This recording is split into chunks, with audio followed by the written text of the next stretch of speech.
Hello, hello, hello, everybody. Hello, good evening. Welcome to more Daggerheart. Now, I'll be so real with you. Been a while. Been a while since we've done this, so I've kind of forgotten a lot of what happened. I've gone through the video transcript and kind of pored over my notes, but yeah, I'm a little bit like I don't know, I guess like forgetful at the best of times.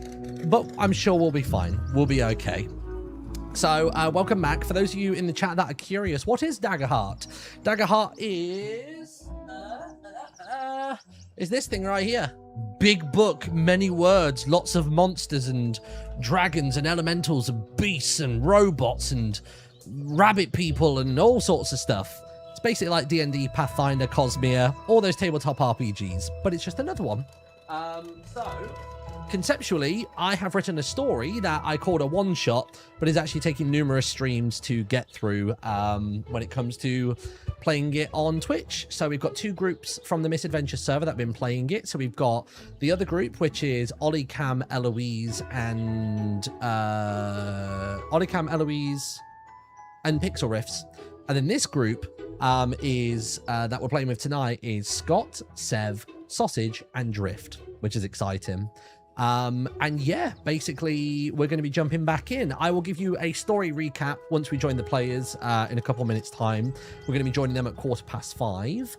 I think aside from that, the only things that I don't know is how much stress I have, how much fear I have, fear tokens. I'm not 100% sure on how much of that I have at the moment. Does anybody recall? Or I could just do the standard thing of, start with 4 because I have 4 players, that kind of thing. I know it's not what you're meant to do, but as a rule of thumb, or I could even go for 3. So there's 1 for each player, -1 for being naughty and forgetting, and doing that. Hopefully what's about to begin today is we are going to go straight into the Tadpole's Rest interaction. So I'm quite looking forward to that. I'm intrigued to see how this one plays out. I've got the rules up, and I just need to remind myself on them. So where is it? Tadpole's Rest. So it was... Now, okay, I've got percentages of how hard it is to win. So it's about what we want to do with this. So I can have it where there's a 65% chance to succeed, 80%, or a 90 plus.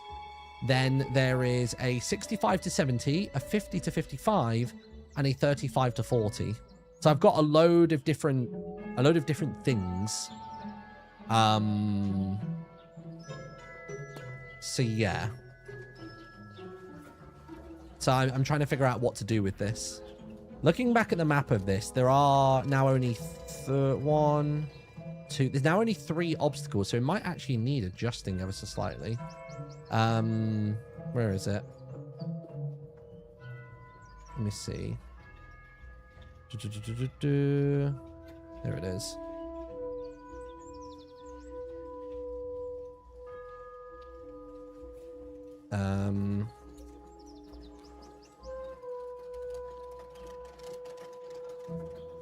There we go.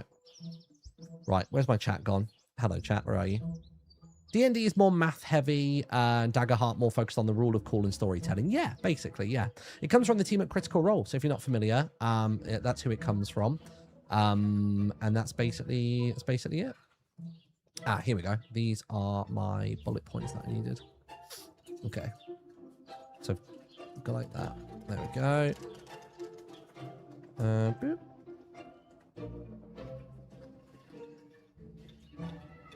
Sweet, got it.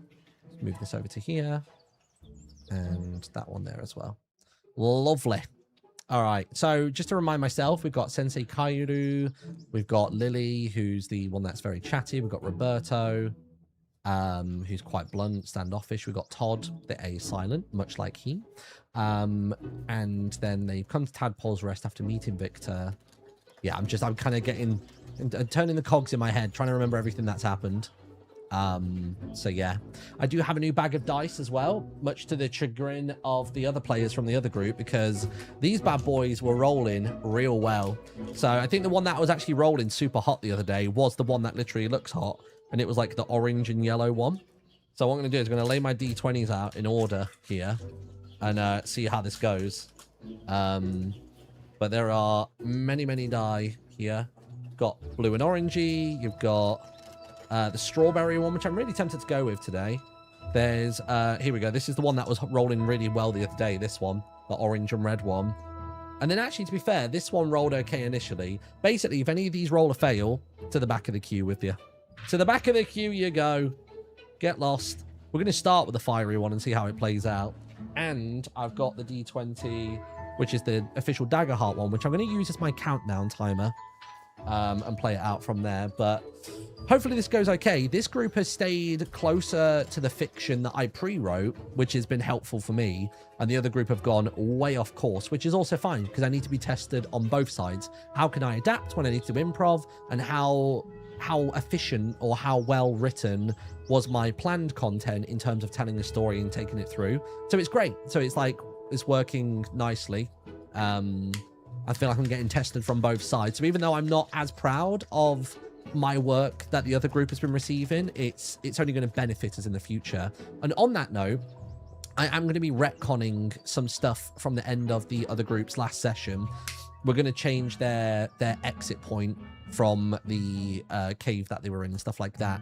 So what I'm going to do real quick, I'm going to run a quick 3-minute ad break. You should get no more ads after this. So it will be 3 minutes of ads and then nothing for a whole hour, which will be amazing. So sit tight. If you want to subscribe to the channel so you don't see them, wonderful. You can also get a free subscription every month if you've got Amazon Prime already. You can go to twitchprime.com or you can get Twitch Turbo, also a massive choice. 2 subscriptions roughly is the cost of it, and you get no ads site-wide for the whole 30 days. So take your pick, and I'll see you in a minute.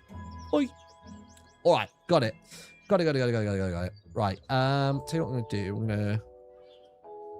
I want Notepad, not NordVPN. What the hell? Good. Oop. Nice. All right.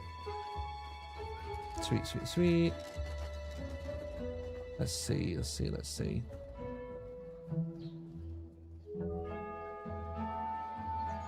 Bum.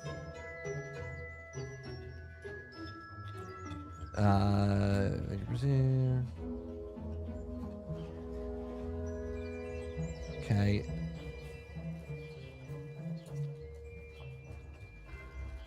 And then the instincts. Okay, cool. Nice. Got it. Oh, gosh. Don't worry, Daggerheart's much easier than D&D. Oh, what? Just in general for people? I've only managed a single D&D session so far. Excuse my beginner knowledge. Hey, all good. All good. We're beginners as well. This is literally my 6th session of Daggerheart ever. I've never been a player. I've only been a GM. I've really jumped in both feet first and just gone straight in for it. So that's a whole thing. But yeah, so we're all learning here. This is the whole point of it. I want to get people from the Misadventures server interested in Daggerheart, and then basically whenever I write stuff, whether it's Misadventures or just random, like they might be up for playing in it. That's what I'm trying to do. I'm trying to rouse a pool of players. I'm trying to inspire them so that I can keep on writing cool stories, hopefully, and that they will always want to jump in and have a go is the plan.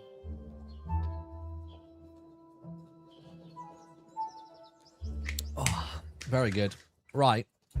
Let me have a little look at YouTube. Let's have a look.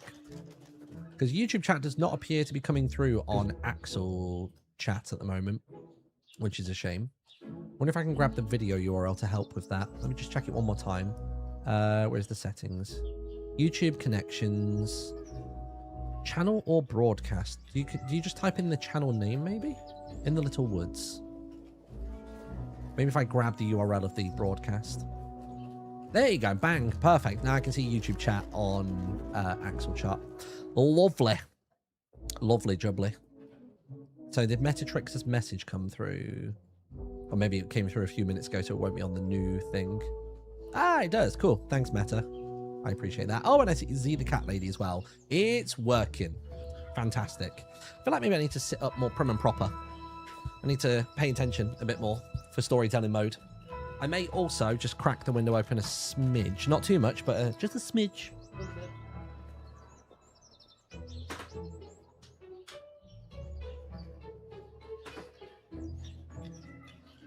All right. 6 seconds left on the ads, and then we will go and speak to our players. All right. Are we ready? Everybody should be back from the ad break. Let's go over to here, and we'll undeafen in Discord. Hello. Hello. Oi!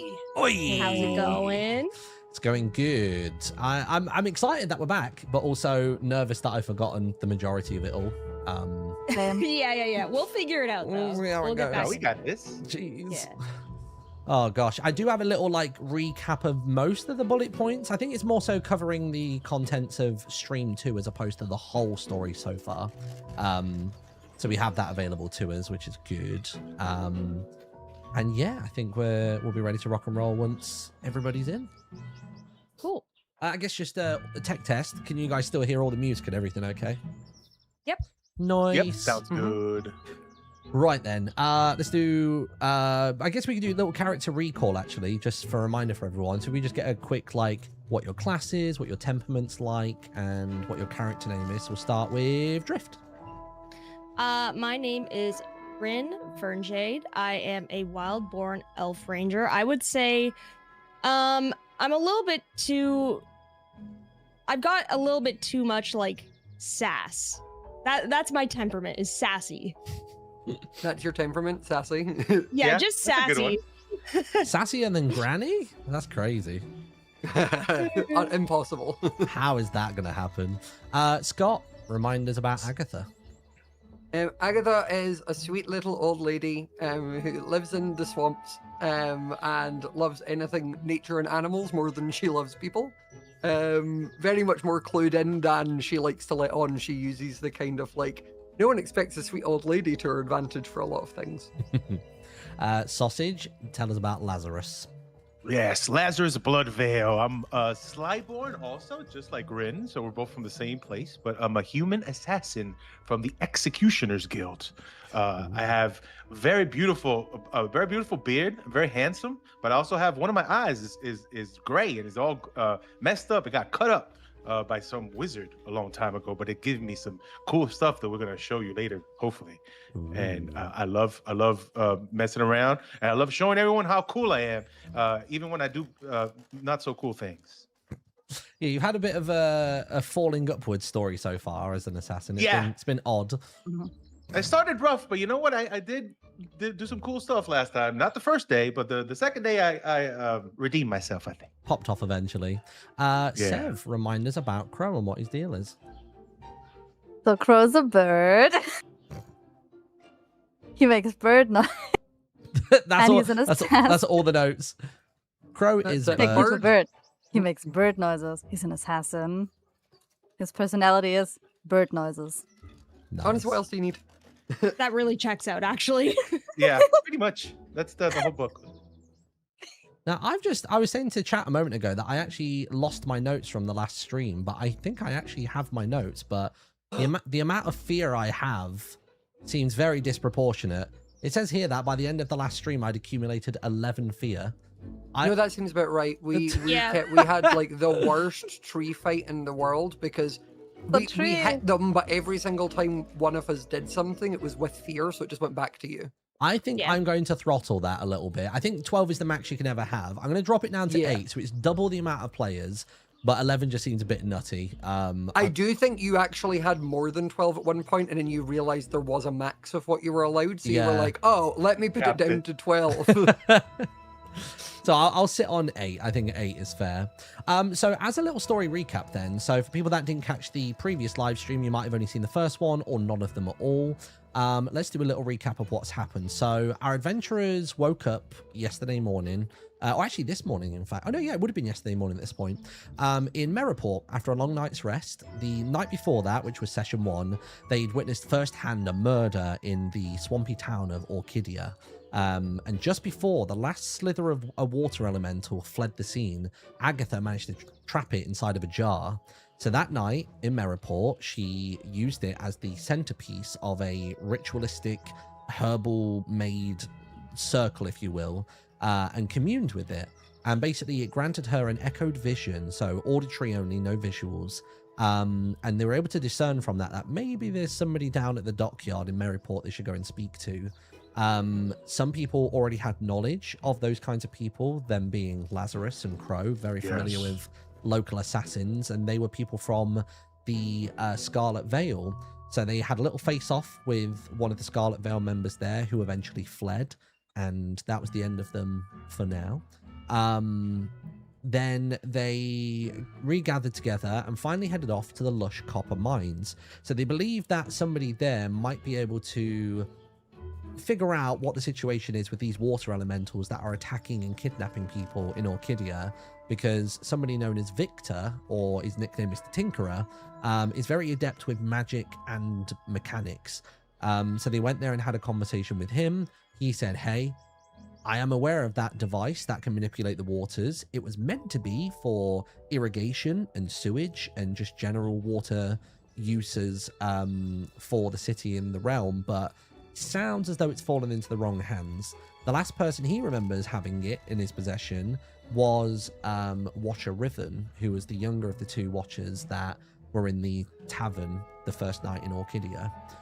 From there, they crossed a raging, rushing river, fighting off glass snakes and eventually getting towards the other side of it, only to find themselves at the fungal forest.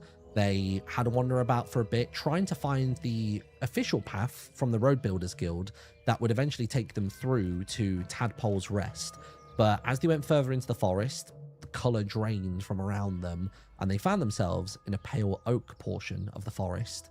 Agatha decided to speak to the largest, biggest, most imposing tree that existed, and it surprisingly responded.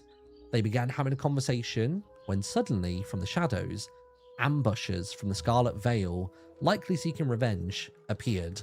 The large tree did not take kindly to this and didn't want its lands desecrated and fought upon, so it summoned 2 giant creakings to wipe out all humanoids basically in the area and 1 bird. They dealt with all of them accordingly, as the adventurers should, and eventually we pointed in the right direction for Tadpole's Rest. Upon arrival, they met Master Kairu and his 3 apprentices. They met Todd, the Silent. They met Lily, who took a particular shine to Rin the Elf, as she'd never seen one before, and also Roberto, who seemed a bit blunt, a bit rude. I think he's got a bit of a chip on his shoulder, but we're not sure what about. And after sharing some stories and some drinks and basically letting the sensei know what it was they were there for, he told them that they would be tested. Their capabilities would be proven in the morning. So all of you wandered off to bed, and the night passed. Now, a question we have for chat is, did we do a long rest at the end of the last live stream or no? Because I don't think I can't remember because I just pushed by and went to bed. So I was like, I don't know. So I feel like we could do that now then. So Yeah, I don't think we did. Maybe some people in the party are still like hurting from that fight that we had. So to explain what the long rest is, it's typically an overnight period, or basically as long as you relax for a few hours. A short rest is like 20-30 minute pit stop. A long rest is basically a night's sleep or any duration longer than that. There's a bunch of cool stuff you can do in this. You can either tend to all wounds, so you can do 2 of these things to clarify. You can tend to all wounds, so you can clear up all your HP, and that'll be all good. You can also do this to an ally instead, if you so wish. The other thing you can do is you can clear all stress, and I would like you to describe how you blow off steam and pull yourself together after the events of the day before. You can repair all armor slots, so I'll get a description from you of how you get your gear back in gear, essentially. You can also prepare. So if you want to prepare, that will basically give you 1 hope to add to your pool. Or if you prepare with another member of the party, then you each gain 2 hope. And if it's 3 people, it still just remains 2 hope. And then the final one, which we can't do in this because it's a one-shot, but maybe if we have continual story happening in the future, is you can also work on a project. So if you have, I don't know, scriptures you're trying to translate, or a certain, magic materials that you're trying to infuse with mana and the like, that would be the time when you would work on those projects. And it'd be a discussion between myself and you guys as to how long that timeline looks. Or maybe I would keep it a secret how long it takes. So let's go around the board. Rin, what 2 actions are you taking this evening? I think I'm going to keep it pretty easy and just heal up, because I did end up taking damage from the fight last time. So whereabouts did you take damage, and how would you tend to those wounds? I believe, okay, some of it's marked off, which is a little bit confusing, because I'm pretty sure I had at least 2 armor notches. So okay. I definitely need to tend to my armor. I'm gonna, buff out some of the scratches, polish it up a bit, make sure everything's all good. It's not worse for wear or anything. And the other thing that I'm missing is my stress is completely gone now. So okay. I think that's fine. I wouldn't worry about it. Yeah.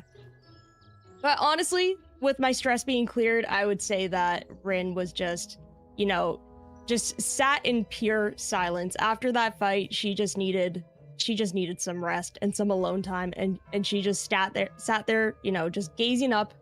I think she slept outside gazing up at the stars. Nice. Yeah. What you will have noticed when you were doing that as well is that you wandered outside, and where Agatha had actually gone up and taken the sensei's room for the night with 0 consultation, but he absolutely, knew his place.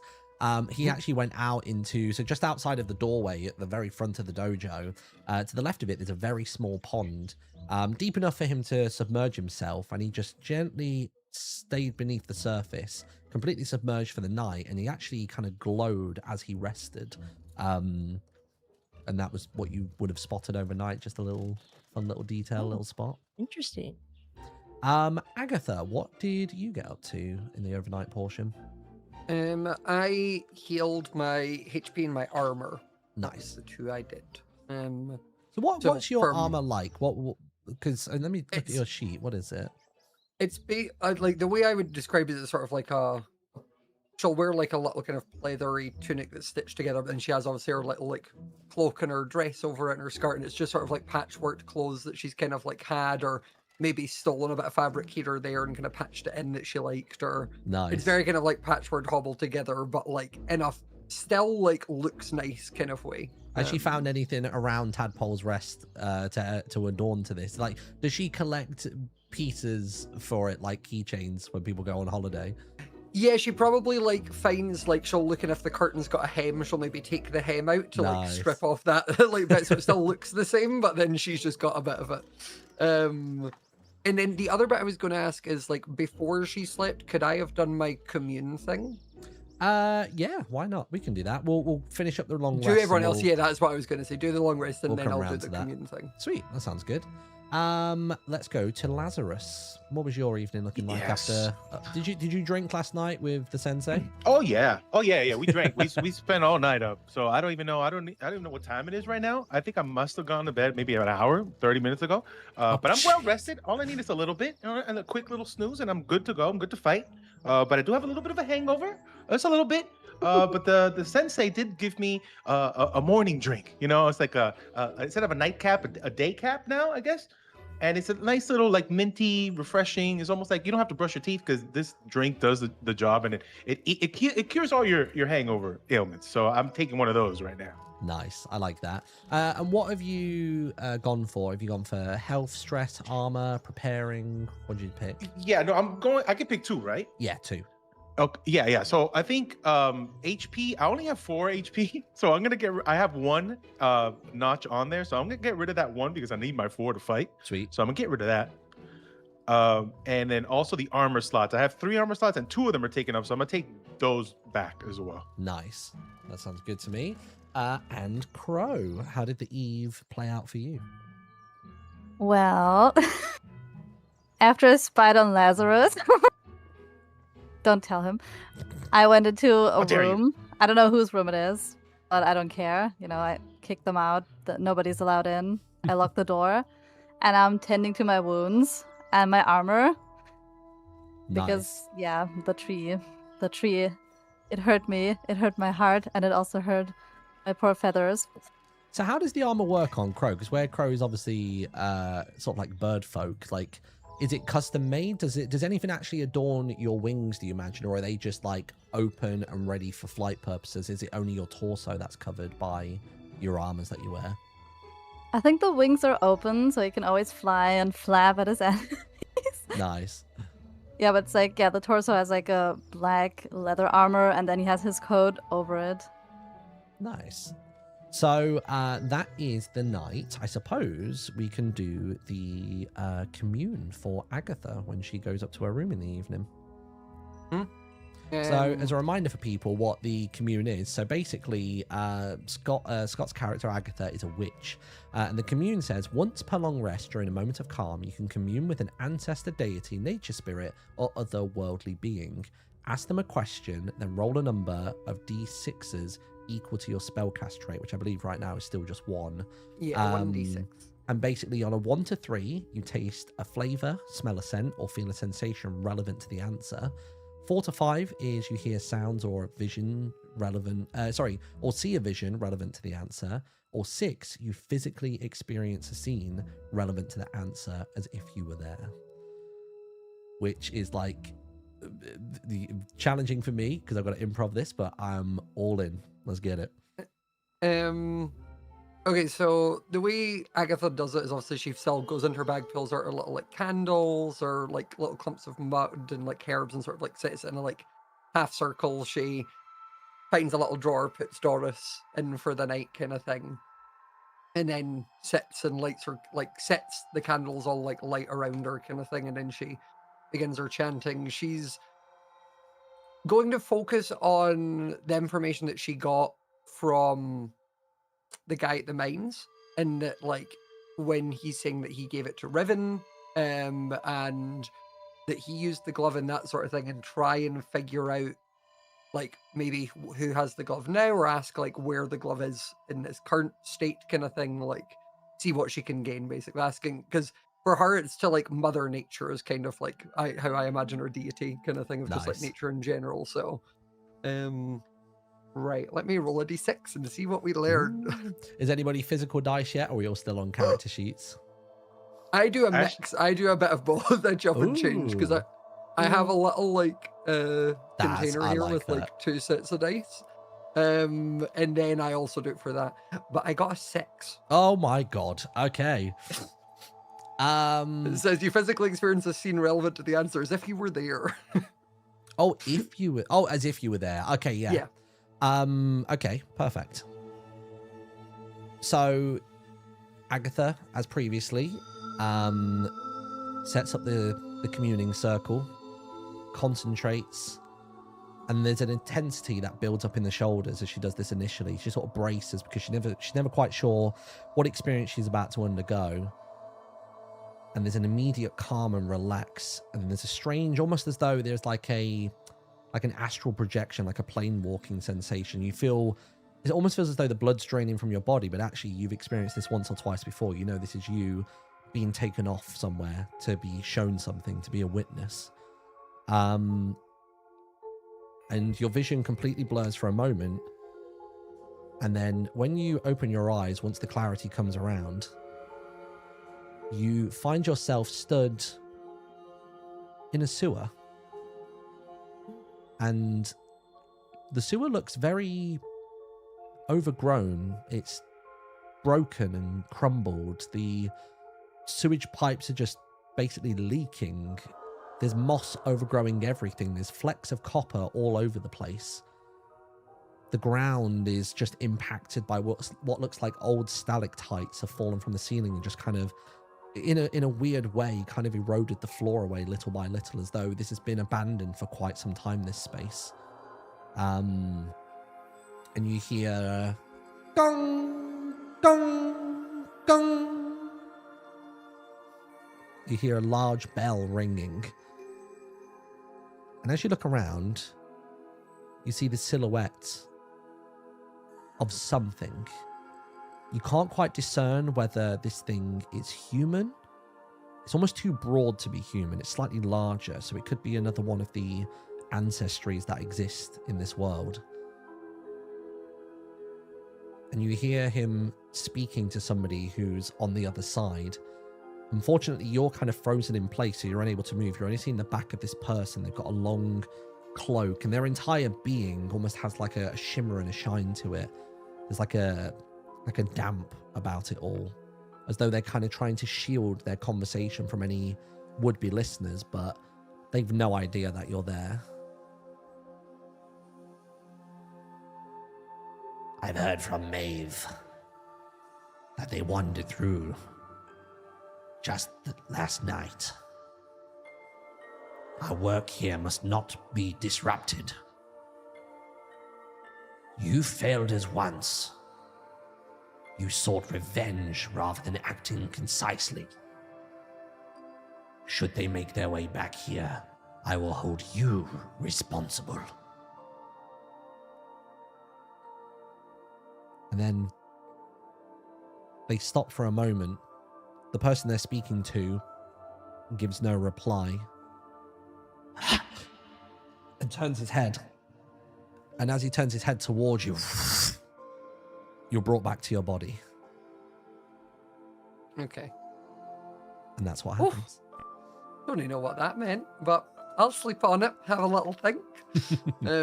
She'll like clear up her bits, do all her little stitching and get into bed. Does Agatha do this like every night? Because it's obviously she's very capable to, or does she sort of, is she reserved with this? Is there any kind of toll it takes on her when she decides to use it?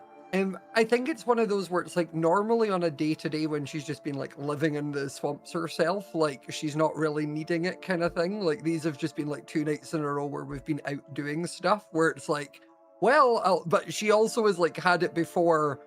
She's just kind of been lucky in the last 2 days. The visions have been really intense, like quite, whereas I said normally it's just a like, right, just kind of minty, like just a taste or just like a slight smell kind of thing, which she doesn't know if it's just her or if it's like that kind of thing. So it's kind of been she sort of risks it if it's something she wants to, but I think it definitely takes it out of her, which is why she tends to like always do it right before bed. Mhm. If she was to like do it earlier in the day, because she can do it whenever once a day, it definitely I think would like exhaust her for like a while later until she gets back into it.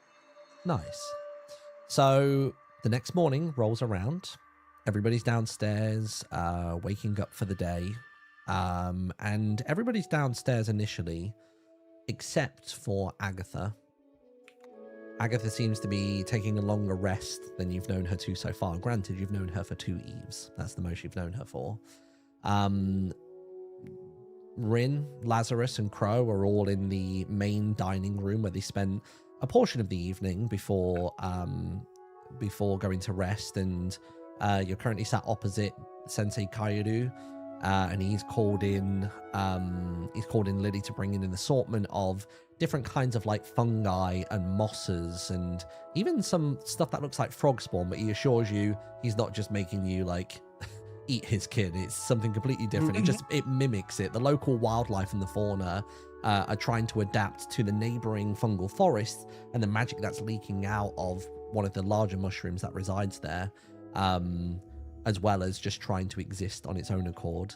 But you're chowing down on this stuff, and he goes, well, when she's down, well, we'll have to get to work. Got to make sure that you're worthy of it. How'd you sleep? Pretty good. Had a good sleep under the stars. Ah, wild one. What did you Well, notice how I about the slept. stars? Any fun constellations?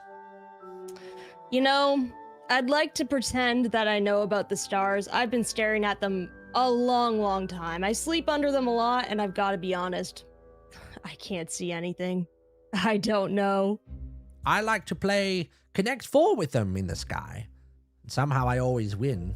I'm making it up as I go along. Don't tell my proteges. I will not tell a soul if you don't tell anybody my secrets. He just takes a piece of food off the table. Oh, very good.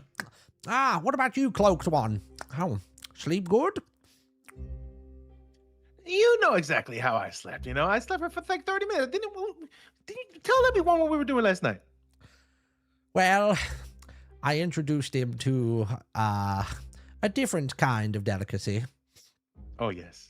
He says he likes to hunt for his food, so I made him chase around the little foxes. Now, these aren't real foxes. They're just apparitions. This is what my little lantern here can do. I told him if he got that, I'd give him my oldest wine. Yes. I was chasing those for hours. It was a good workout, too. I needed that after a long day. Well, it takes some people 4 weeks to get it. For you, 4 hours. I'm impressed. Bad. I'm very agile, as you can see. I can't wait for that training you got us going through later on. I think I'm gonna do that real well. We're gonna get what we need real quick from you guys. Don't be too sure of yourself. One wine does not make you fine. Tell me, bird friend, how was your eve? I mean, whoever made that mattress in my bedroom deserves to be whipped in the yard. It was so uncomfortable, but it was fine.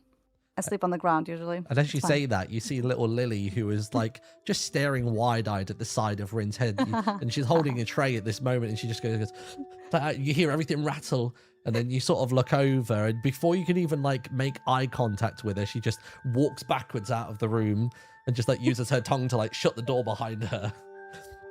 Poor Lily. So eventually, you hear creaking of steps coming down the stairs. I was going to say, what I think they'll find first is they'll hear like little claws skittering along the floor, and it's going to be Doris will sort of like come into the room first, kind of like skittering ahead of it. Rin glares up the doors. Your beef with my hedgehog. And the sensei looks at it and goes, "How long to catch that one, do you think?" To Lazarus. Oh, I'm not gonna mess with that one. That one's a little bit more powerful. I'm not like Rin, I don't have an issue with that little guy. And then as he says that, Aggie's gonna open the door and be like, "He has an issue with Doris."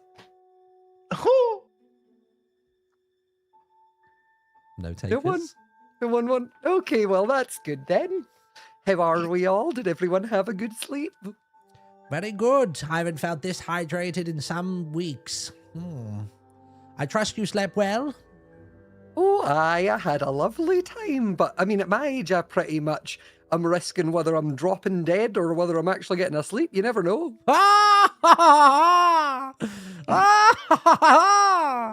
He finds it just very humorous. I know the feeling. Us old timers, we might be slow, but we just don't know when to go.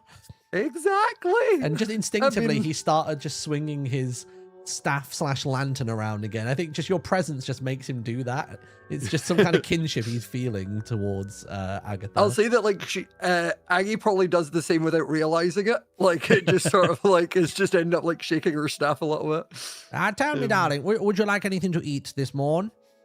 Oh, I could go for a little brekkie. What have we got? Well, we have some of this. This isn't the moss you came for, but this moss was scraped from Isla Bonita. We got right in the crevices beneath some of the land work they've done. Some of the good stuff's still there. Toxins from the pufferfish. It won't hurt you, though. We've got some of this over here. This is taken from the pools of Orchidia. Might feel a little bit more familiar for you. A little tea. And also some of these. And just pulls out a horrific looking assortment of just worms and bugs, sort of like the underside of a log has been lifted up. And these are from the fringe of the fungal forest. You might be familiar. And he just sort of like breaks open the bark to sort of reveal it like a clam revealing like a pearl. Instead, it's just lots of horrible little nasties on the inside.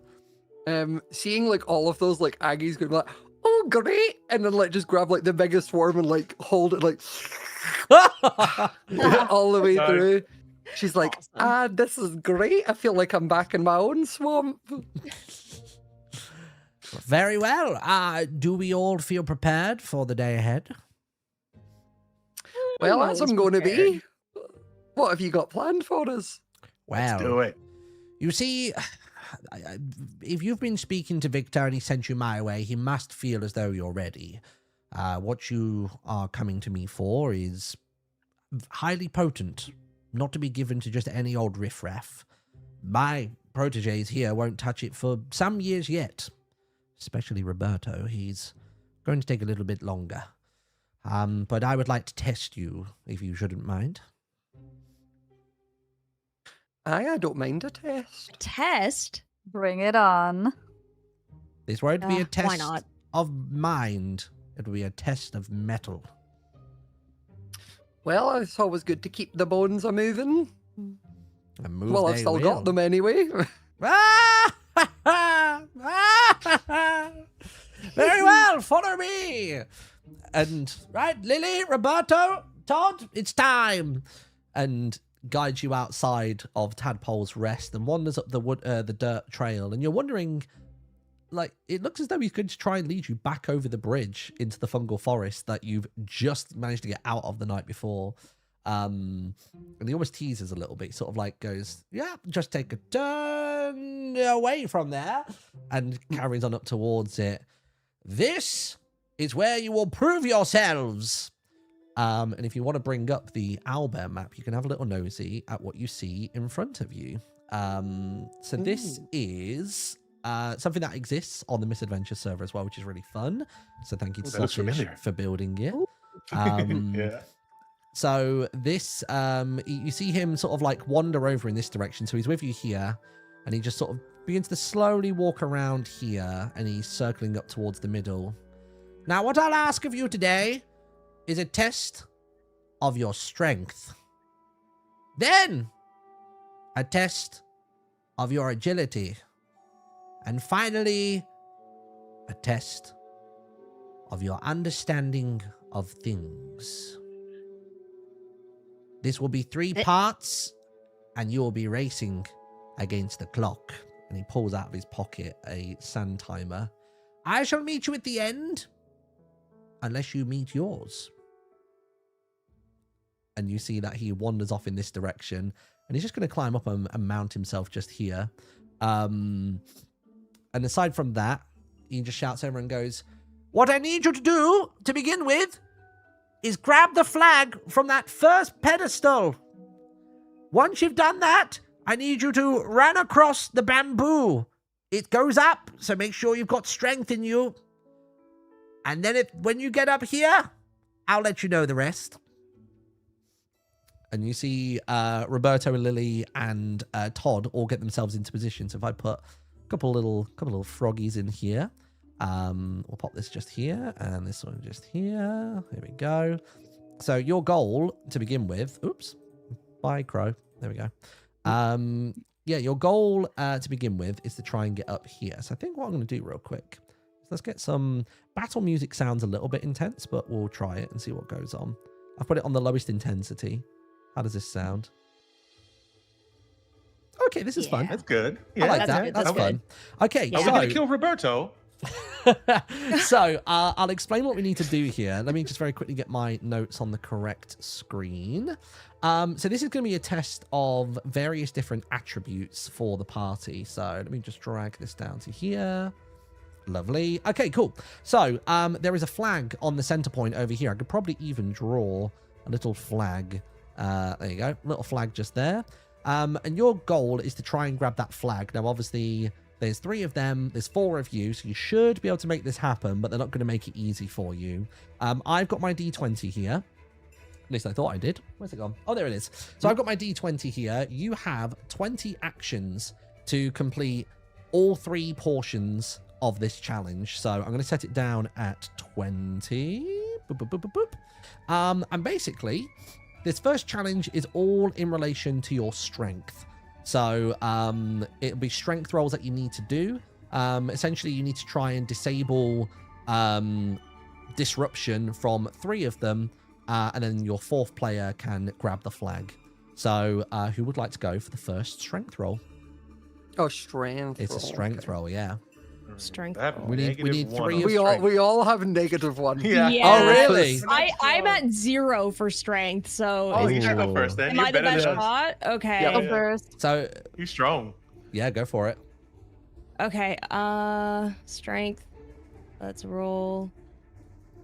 I got a 14 with fear. 14 with fear. So what I will say as well is I'm not going to be accumulating fear. You won't be accumulating hope for this. So I'm Okay. going to turn this dice to 19. Where's the 19? There we go. To 19. Who is it you're wanting to try and challenge on this? Oh, not Lily. I'm gonna go for Roberto. Roberto. Okay. Yeah.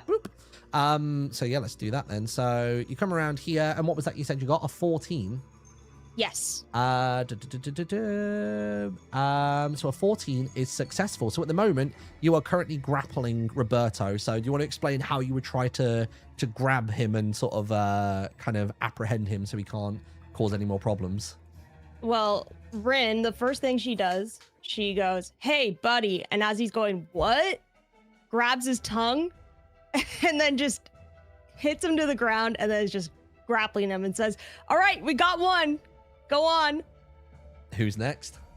Do I need to use a strength check? Could I vicious entangle them? I'm gonna. Ooh. You Funnily know enough, just because the card picture is a frog tied up with what? Is it? I will Yeah. say that you can use it once. I think Okay. because it's so relevant, I'm going to let you use it once.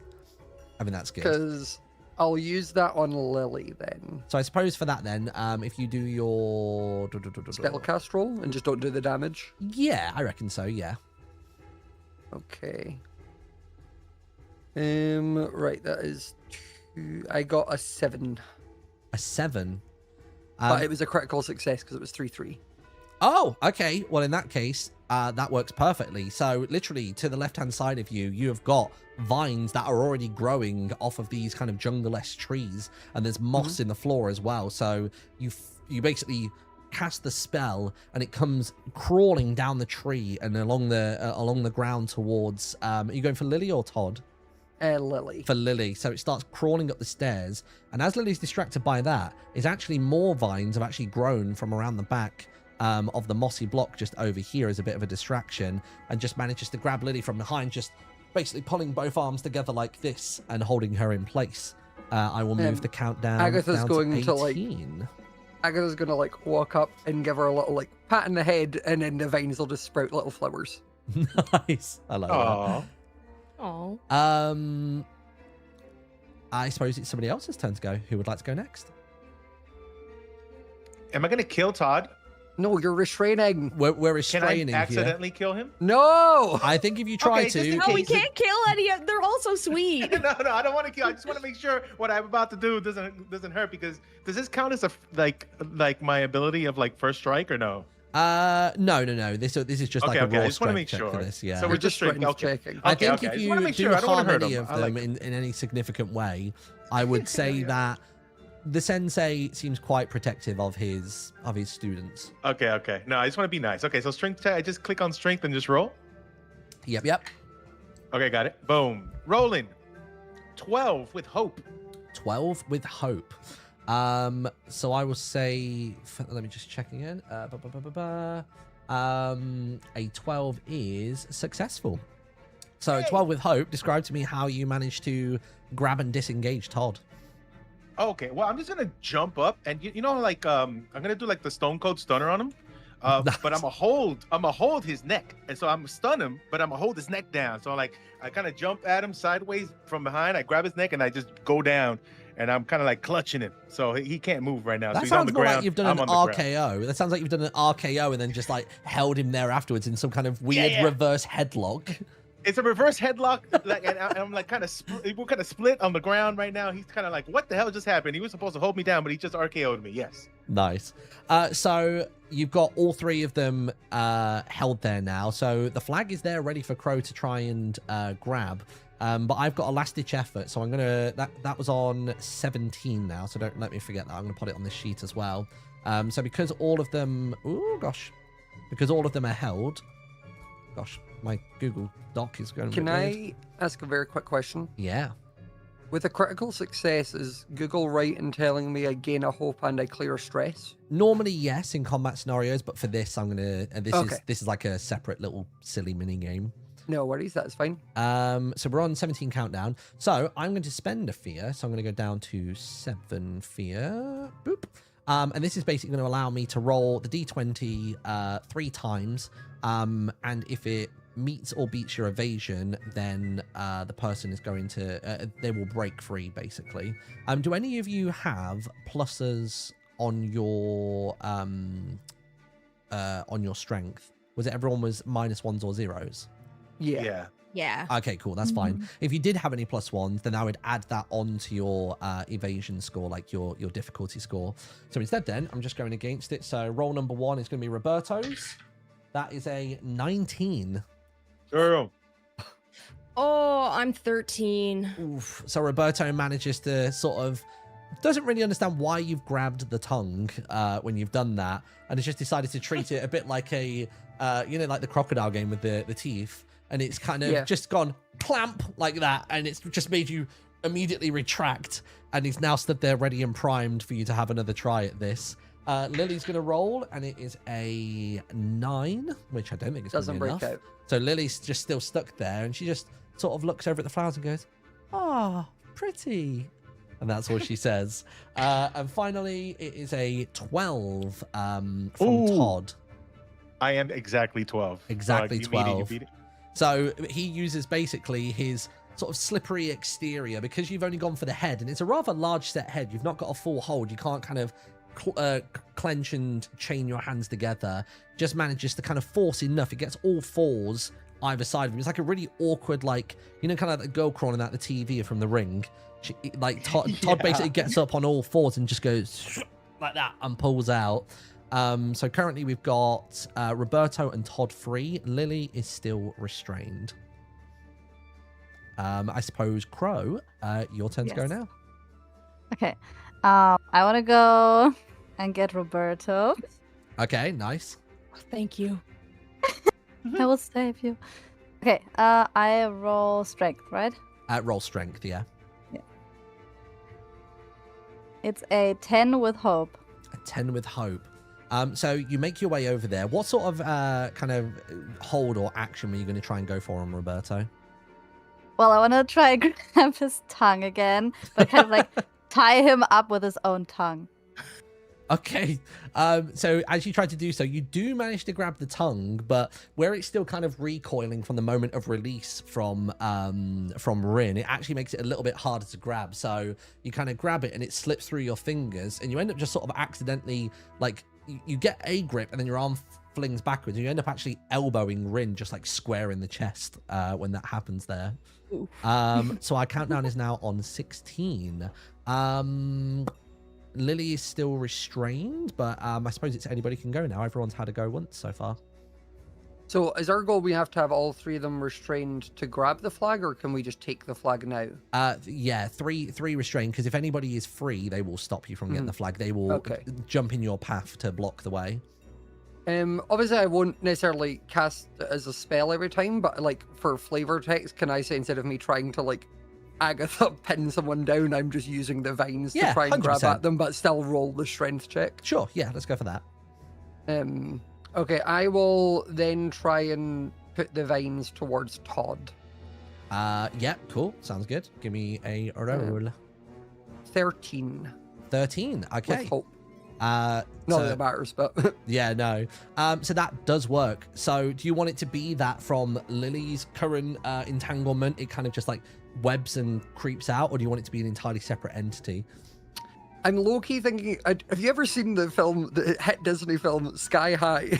You know what? I haven't. I've heard amazing things about it. What? There is one scene right near the end where the person in control plant sort of like does this, and like vines sort of grab people and hold them upside down and flip them kind of thing. So I'm imagining that like one is going to like snake in between Todd's legs and like wrap them together and like pull it. So then he just like grabs his legs and falls. Nice. And that absolutely does happen. So Todd is now restrained. 2 out of 3 restrained.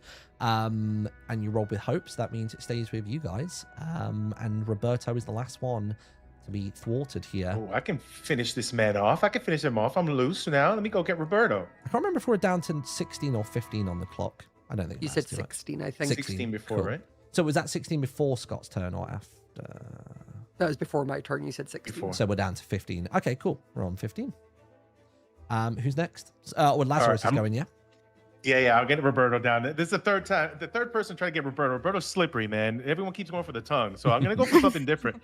I rolled a 13 with fear. So 13 with fear. Okay. So how do you want to grab him? Okay, I'm going to do another wrestling move this time. So I'm gonna sneak behind him while he's kind of looking at Rin and Crow like, oh, what are you guys gonna do? I'm gonna sneak behind him. I'm gonna sneak like he doesn't even know it's coming. So then I just elbow him in the head so he gets a little bit like disoriented. He turns around and then I rock bottom him. Wow, rock bottom. I'll take that. He got rock bottom. He gets straight to the ground and the ground starts pouncing and I'm holding him down on the ground after a rock bottom. So I gotta knock him out a little bit before. And you just hear from the sensei from the other side of the field currently. He goes, 1, 2, 3. Yeah. You don't know if he's understanding the reference or whether he's just simply counting how many of the frogs you currently have held together. So we've got Lily and Todd being held down by Agatha's vines, and we've got Roberto who's just been rock bottomed. And the countdown now goes down to 14, and the flag is up for grabs. Would anybody like to take a charge for Somebody it? run, get that flag. I was gonna, go right, get it. Right, Crow, you've got the I wings. can If you want to fly have up a there. I was going to say you can get I can across a fly. bit easier than I can. I can fly. Okay. Wait. Do I do a strength roll again? No, you can just tell me, like, you can grab it, and if you'd like, you can proceed to checkpoint number 2. Okay. So I flap towards the flag and I grab it. I'm like, victory! Stupid tongue frogs. So all of you go, very good, very good. Roberto, Todd, Lily, time for game number 2. And you see them all manage to break 3. I think Agatha probably I was going to say understands she'll what's going pull on. the vines back, and then she'll pick one of the flowers to give it to Lily. Ah, oh, it's one of my favorites. Thank you. You enjoy. And then actually, just before Lily goes off, she turns to Rin and goes, would you like it? You know what? You keep it for good luck, okay? And she just puts it like behind her almost non-existent ear. She's found something kind of a gap in the in the skin, something porous, and just manages to pop it in there. And she just toddles off really chuffed with herself. So now we go from strength checks. We are moving over to agility. So the goal here is to get all of you across this trail of bamboo to make your way up towards the top. Oh, easy. Step aside. Rin's got this one. I know a thing or two about climbing, okay? You sure about that? Let's go, Elf. I'm sure. What am I rolling? Show us how it's done. This Evie. is agility. Yeah, I want to will see be. this. Oh, it's agility? Oh, Yeah. I got this. Okay, so, I crack my knuckles. I bend down. I take my time. I tighten up my boots a little bit more. I breathe heavily, and then I start making quick leaps across the bamboo. And I am going to roll my agility. 20 with hope. 20 with Whoa. hope. Goodness Damn. me. Let's go. Very, Let's very go. good. So you begin the sequence of jumping across the bamboo, one after another, just elegantly gliding and stepping up them as though they're regular stairs that you would find in any kind of built-up suburban area or like a citadel.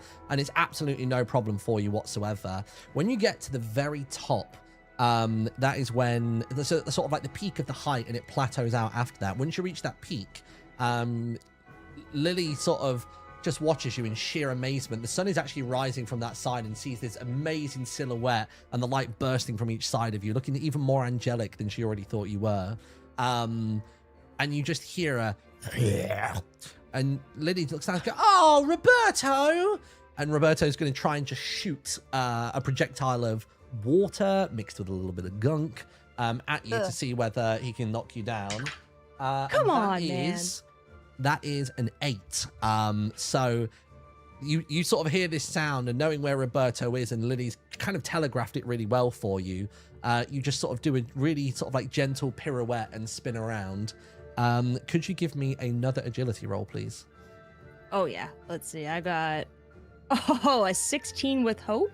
That is fantastic. You have managed to basically get up to here, you've twirled around, and you use the momentum of the spin to jump on every single bamboo shoot that is available, unnecessarily so, but doing it just purely for the style points and because you can. And you make your way over to here. Very good, very good. You don't all need to do that. There's a ladder.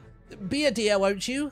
And points to like a rope ladder that you can unfurl down, meaning that everybody can come over here and climb up and join you on checkpoint number 2. So let's get everybody up Aggie here. will give Lily a sweet from her bag as she passes her.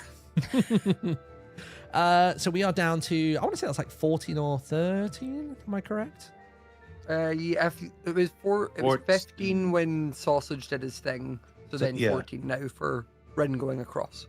14 now. And that was because Ren went across, it was 14. So we are on 13. Yeah. Cool. Nice. Yeah. Where's the 13? This is a great test for me figuring out where the numbers are on this thing. There we are. There is 13 on the clock. He goes, "Oh, still slightly more than half time. Brilliant.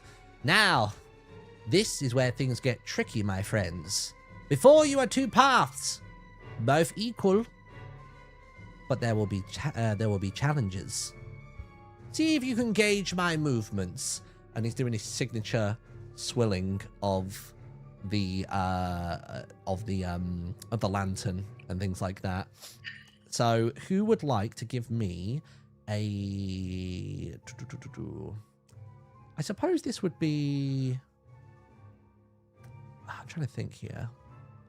I think I'd like to go for instinct. Who would like to give me an instinct roll as they try to walk across these 2 tight ropes? Who was that? Was that Crow? Yeah, that was Crow. Go on then. Hit I me. mean, So yeah, hit me with an instinct roll. I want to see what you get. Okay. Let's see. A 13 with hope. A 13 with hope. Okay, brilliant. So you begin walking your way across. Which tightrope? Do you want to go for left or right for you?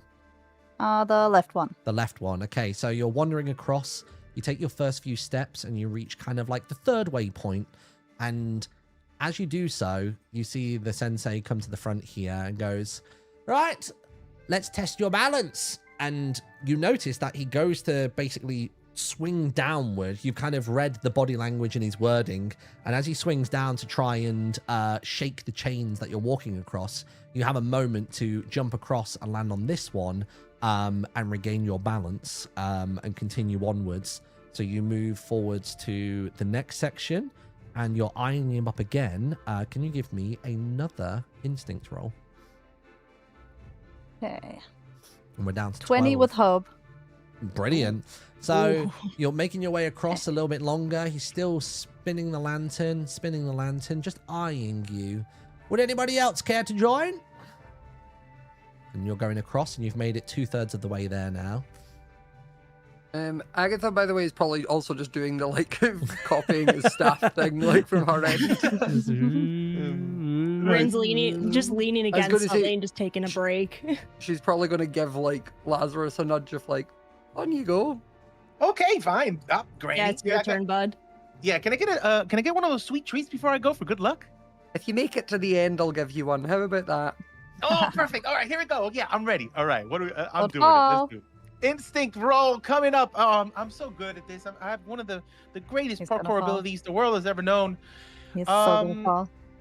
I got a critical success, but it's only a 3. That is Perfect. more than enough. Which chain would you Yes! like to go on? Would you like to go on the left chain or the right chain? Oh, give me. You know what? I'm gonna go on the right chain so I can shake Crow and try to make him fall down. So as you jump on here, I'm going to say that you managed to get basically to the halfway point on a critical success. It's a bit more than a third. You get on here. Everything begins to shake and wobble. Crow is a little bit distracted by this. And I'm going to say that Crow's next roll is going to be with disadvantage because Crow was not expecting you to jump on the same chain. It was not prepared for the sabotage. And you see the spinning of the staff again, and the sensei's just eyeing you. Can you both give me an instinct roll, please? Instinct roll coming up. Oh, 10 with hope. Okay. 12 with hope. 12 with hope. Okay. So you notice, or at least Crow notices, that there is a pause, or there is a slowing of the swirling of the staff and the lantern. And in noticing that, preemptively jumps across here, and the sensei goes, "Another!" and swings down the staff and shakes this chain, and Lazarus falls off and ends up landing in the pool of water. Oh, not water again! That's what you get! Damn it! My sweet treat! And with that, Crow manages to make it all the way across to the other side. Very well done! Very well done. I suppose Victor wasn't kidding about you guys at all. Wonderful stuff. Come along, everyone. Come along, come along. And just kind of beckons everybody over to come up to here and falls down the ladder. And everybody comes over to join on the platform over here, not having to take the rope if they don't want to. Does anybody want to walk on the chain for funsies, or? I'll do it for fun. Of course I will. Nice. Would you like me to test you? Yeah, why not? Let's do it. Okay, give me an instinct roll. I've got a 21 with fear. Okay. So you see the sensei, and you do manage to clock that the sensei is about to hit it as you're getting towards sort of the first third point. You do manage to move across here, but you notice just that little bit too late. You were so kind of distracted by the conversation and the kind of the gathering of people over there that you lost focus for just a moment. So you do manage to jump from that chain to the other, but it took a lot in you to react that quickly. So I'm going to ask you to mark a stress for me. Got it. And again, if you'd like to keep on trying to proceed, hit me with an instinct roll. All right, let's do it one more time. Rin doesn't give up. So we're going to go 20 with hope. 20 with hope. Okay, that Yep. works perfectly. You managed to jump across to here. This time, instead of actually just hitting the chain, is actually there's a curve and a hook at the bottom of it, and does a more fierce yank of the chain, really trying to like test you here.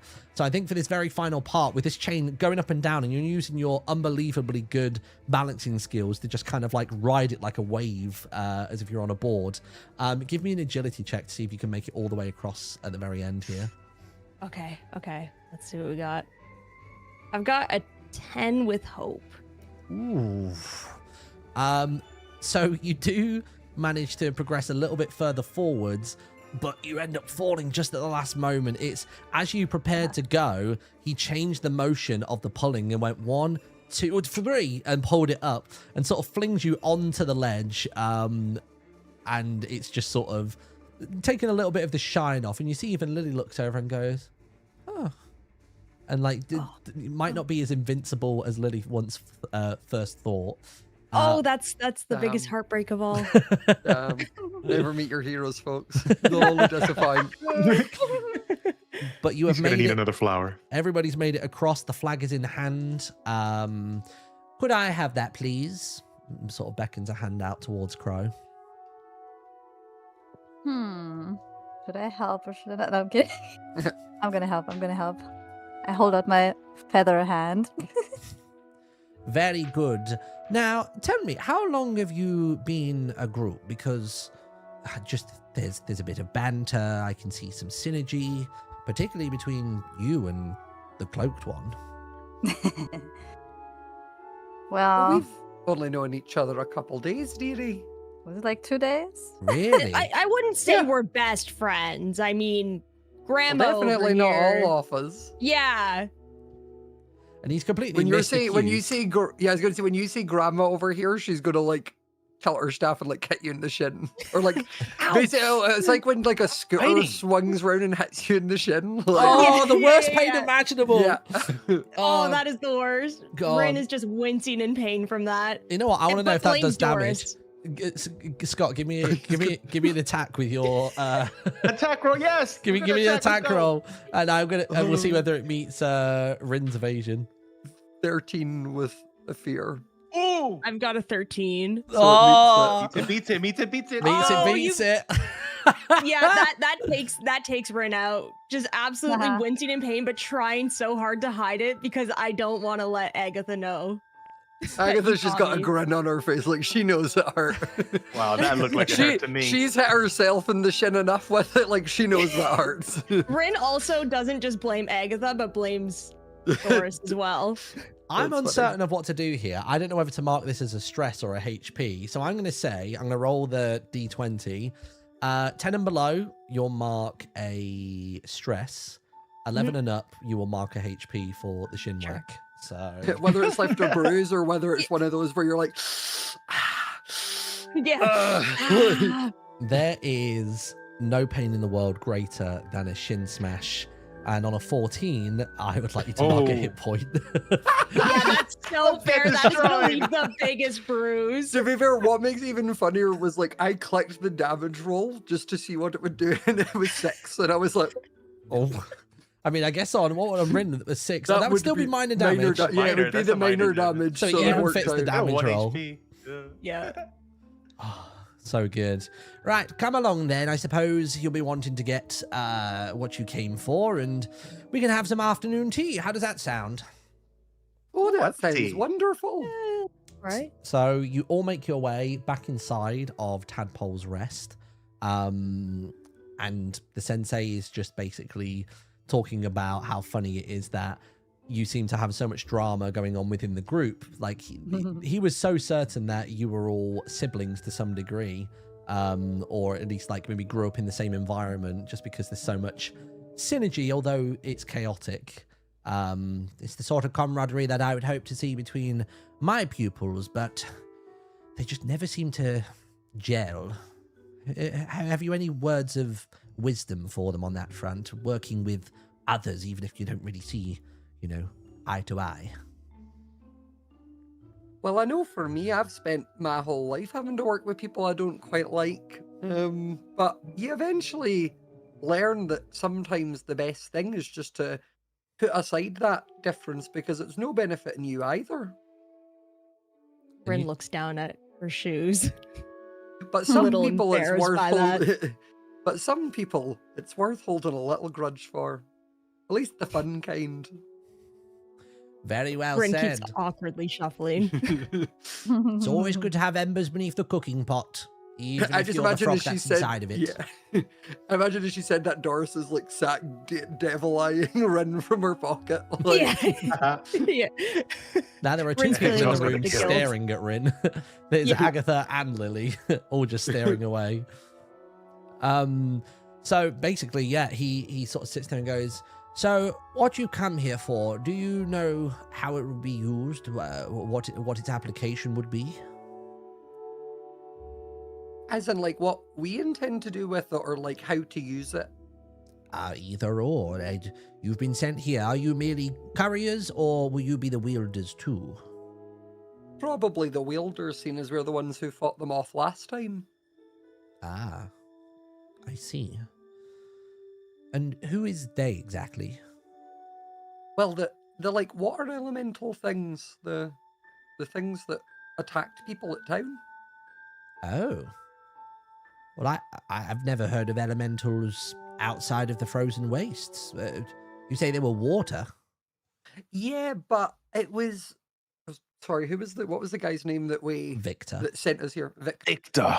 It was Victor was telling us that it's like this glove thing he's made. I don't get the tech side of it. I only can understand the magic, but it's something to do with like it sort of encases the water and lets persons move it around how they want. So like this is meant to break that seal so it'll just fall apart. Right. At least that's the hope. So he's trying to disrupt the manor, I see. Well, it makes sense why he'd send you to me then. Okay, well, I suppose let's take you upstairs. Come along, all. Todd, if you'd be so kind, can you light the lanterns up there before we get there? It's just cooler that way. Lily, you tend to their clothing. Maybe try and wash the algae off of Sir Lazarus's... Are you a sir? Yes, please. It's stinky. And he turns to you and goes, are you a sir? Yes, of course. The greatest of sirs. You may bow in my presence. Who is it you serve? Oh, myself. Oh, so you serve your sir yourself? Yes. He's trying to I am. blend the words. It's not really working. Yes. Very well. And Roberto. Oh wait, who's he giving instructions to? It was to Lily and Roberto, wasn't it? Oh no, was it Todd? Who did he send upstairs to It light was lanterns? Todd and Roberto went for the Yep. lanterns. Todd was getting the algae out of the cloak. That was it. And I suppose you'll be joining us, Lily. If that's okay. Is it time for me to see? Yes, I think we have got you prepared enough. You showed great courage today. Even in the face of being entangled, you did it with a smile, and that's a big improvement. Okay, sure. So you make your way back out into the main foyer of the Tadpole's Rest. And just to the left of the bunk bed room that some of you spent the night in, there's a winding staircase in the corner that goes up.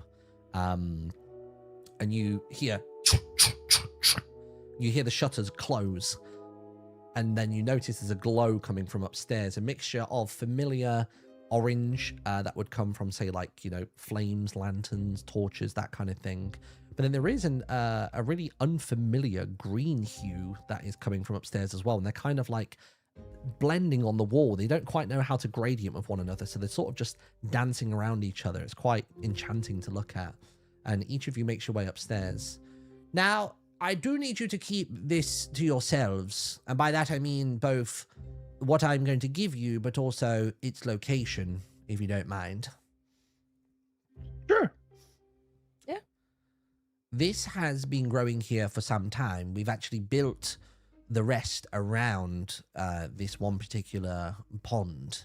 We don't know how, with it being on the second floor, it continues to replenish, but some sort of magic has taken hold of this place. Long before I came here, previously there was simply a tower, more adorned with stone than with the wood you now tread on. This moss is known for obtaining magics and holding it, but it can also be a great disruptor if given the right catalyst. So I believe what Victor wants me to give you is some of this. Now, bear with me a moment. And he actually pops the lantern up on the wall in some kind of like holster, opens up the glass compartment of the lantern, and just gets a small knife that he brandishes from his pocket and just holds it up into the flame until it glows with that kind of familiar red hue that you get from something that's absolutely searing. Now, this takes sometimes months to get even just a little bit, and sort of kneels over towards this pond and scraping away, trying to get just little flecks of it. Now, you won't need much. I'll make sure there's enough for each of you should you want to use it on your own devices. And just sort of scrapes away and is putting it into just the palm of his hand for now. And as you're looking around this sort of small room, this room is tiny, by the way. This pond is in Minecraft terms, it's only like a 3x2, like 3 wide, 2 deep. There is moss crawling up the walls from it that's changing into a really beautiful green hue. So the moss begins the typical green, but becomes this more luminescent and almost like toxic looking green for some people. And above you've got a God, why am I forgetting the name of it? What's the name of the flower that drops the pollen in Minecraft? Spore blossom? There you go. So you got a spore blossom that's coming down. And you see Lily go, oh, it smells like elderflower. Yes, it does. Not to me, but to some it does. I'm just intrigued. To each person, what do the blossoms smell like that are coming down? What smell is filling your nasal cavities? Say like a lavender to me, probably. Okay. Like freshly cut grass with lavender. I would say a sweet summer wine. I like it. Agatha will probably smell like the sort of like morning swamp smell, like just sort of like nature kind of in the morning when it's not like too hot, and It's kind reminds of her of home. it's that new dew sort of scent. Yeah. Nice. And what about you, Crow? What does the room smell like? It smells like a warm summer day. Nice. Right, there Bird we are noises. then. I suppose, do you have a container of sorts? Oh, I'm sure I have something, and she'll like open her bag and find out like a little kind of like cloth piece, like to put it on and wrap up. Very good. Right. Now make sure this doesn't come into contact with any water just yet, and just like forgoes the knife at this point and just starts brushing it off his hand into the little rags. Now, I would take that to Victor and make haste. If these elementals are afoot, and if they're doing work of the dark kind, then you probably don't want to leave them doing that for too long. Okay, we'll get right on it. Thank you so much. Not a problem. It has been a pleasure, and you are welcome here at Tadpole's Rest at any time. Should you want to come and train up, if you want to come and see our new students, because between you and me, and sort of leans his head away from Lily, I think most of them will be graduating soon. Then it would be splendid to have you again. Now take care. You might want to take one of the boats on the northern end here, rather than having to go through that forest again. Oh, that'd be really handy. Thank you so much. Thank you. You're the best, Thank Sensei. you. The best, thanks. Let us know if you ever need anything. I will. Yeah, and Lily, you take care. You show him who's boss, okay? You're cool. I will. Thank you so much.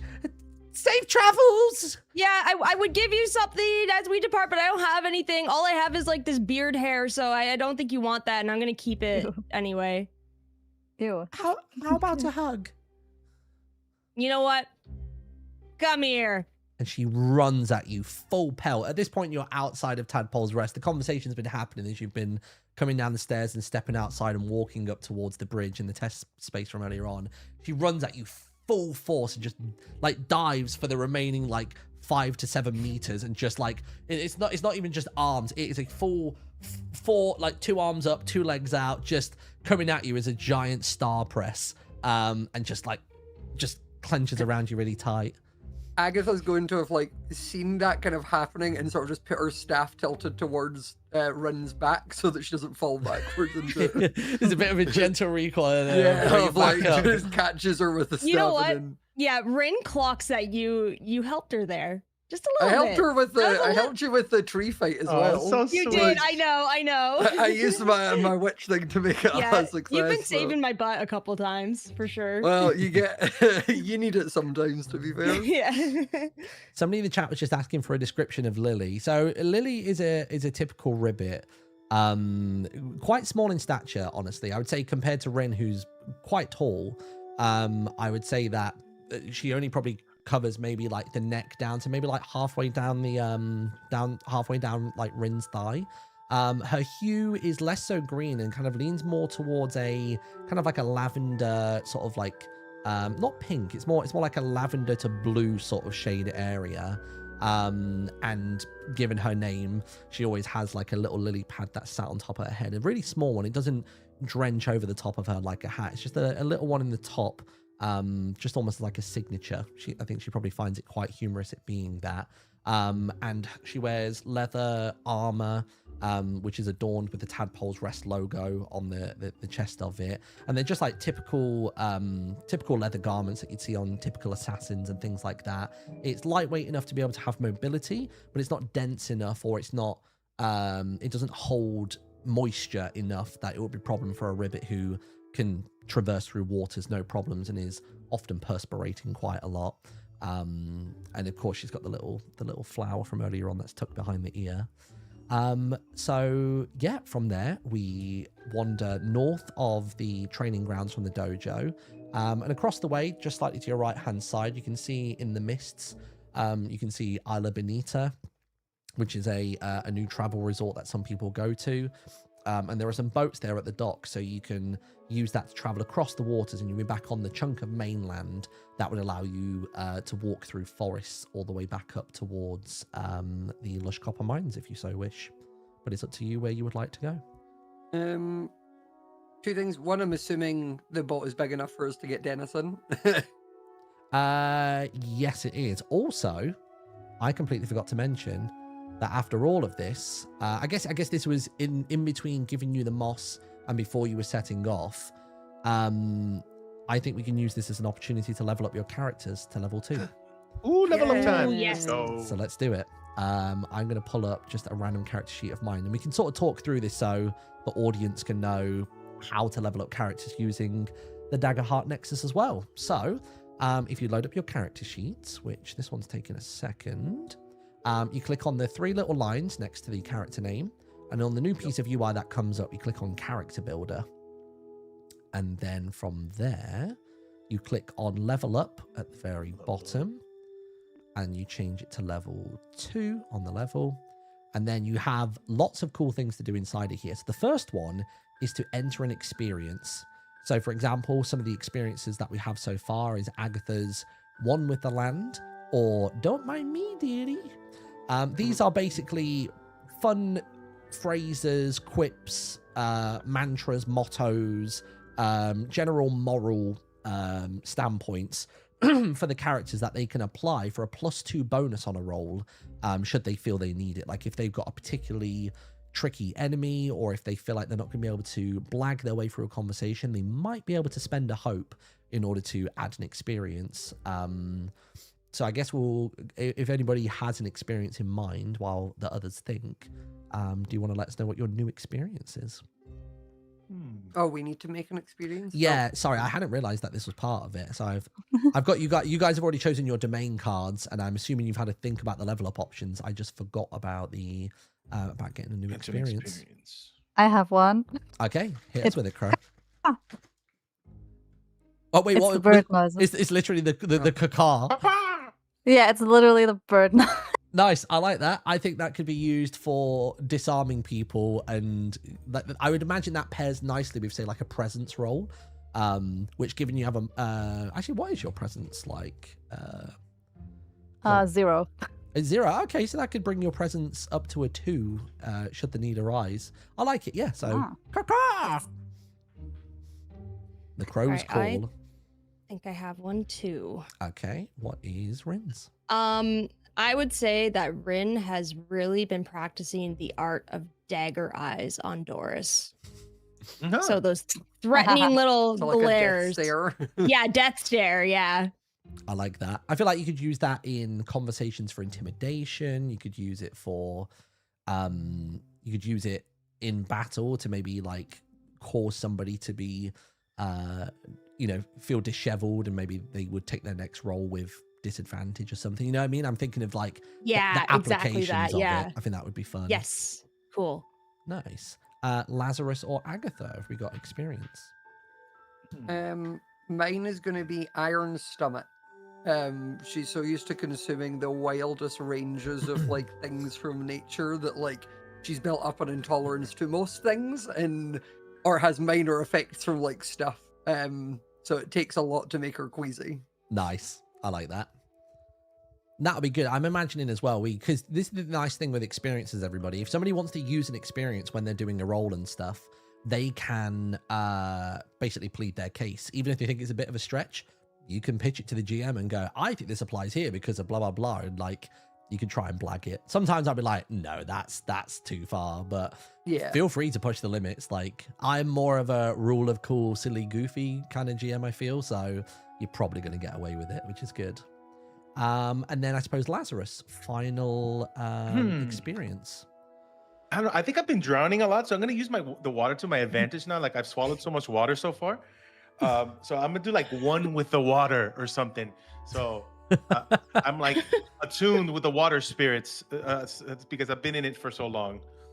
I was gonna say you could just hold your breath longer. I could just hold my breath longer. Yeah, I like the Iron idea of lungs, that. you can hold your breath. Iron lung, there it is. Lung. It's Or what- gills. yeah.